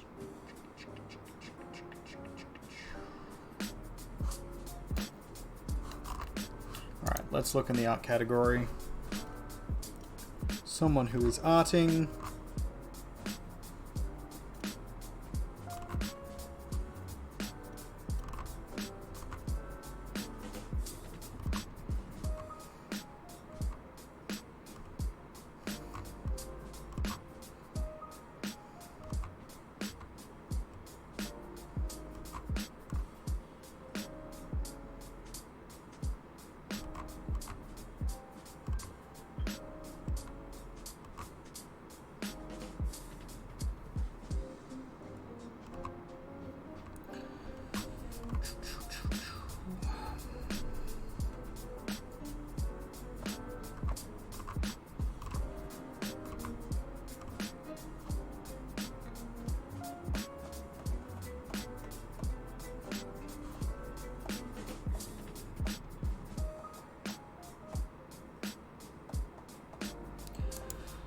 Icelandic stream. Let's check this out.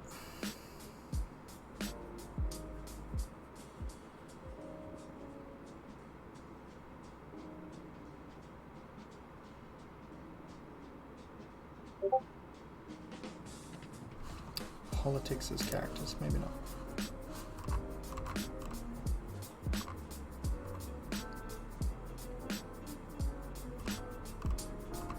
Sorry, ladies and gents, I will find us a stream in a second.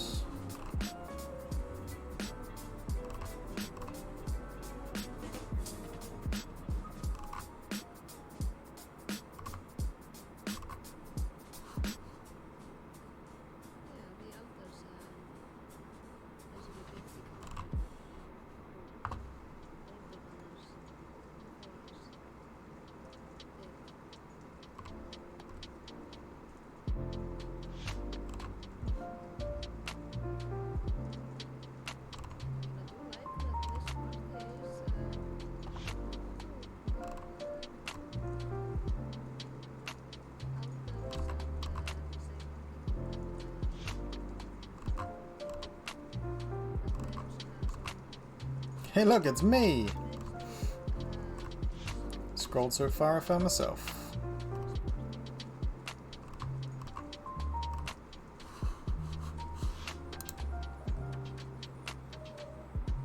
What in the world I'm still doing up?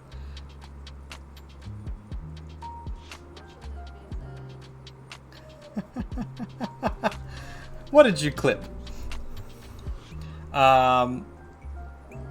Yeah, I was just looking for a raid for someone to, for us to move along to. But given that there's only 2 of us left, and we're all about to go to bed, I have a feeling that we'll probably just finish up. And we won't read anyone tonight. Yeah, I think that's the plan. That's alright. I'm gonna have to check this out now. You're terrible, Cog. You're terrible. Alright, thank you very much, ladies and gentlemen. I hope you had a good time listening to me shit talk for, what is it, 7 hours? I will be back tomorrow. RimWorld streaming. Let's put us on story time. There we go. Yeah, so we'll be back tomorrow, RimWorld, or actually today, and then Valheim Thursday, and I might art stream somewhere in there or over the weekend. We'll see. Thanks for joining. You're all awesome. Bye-bye.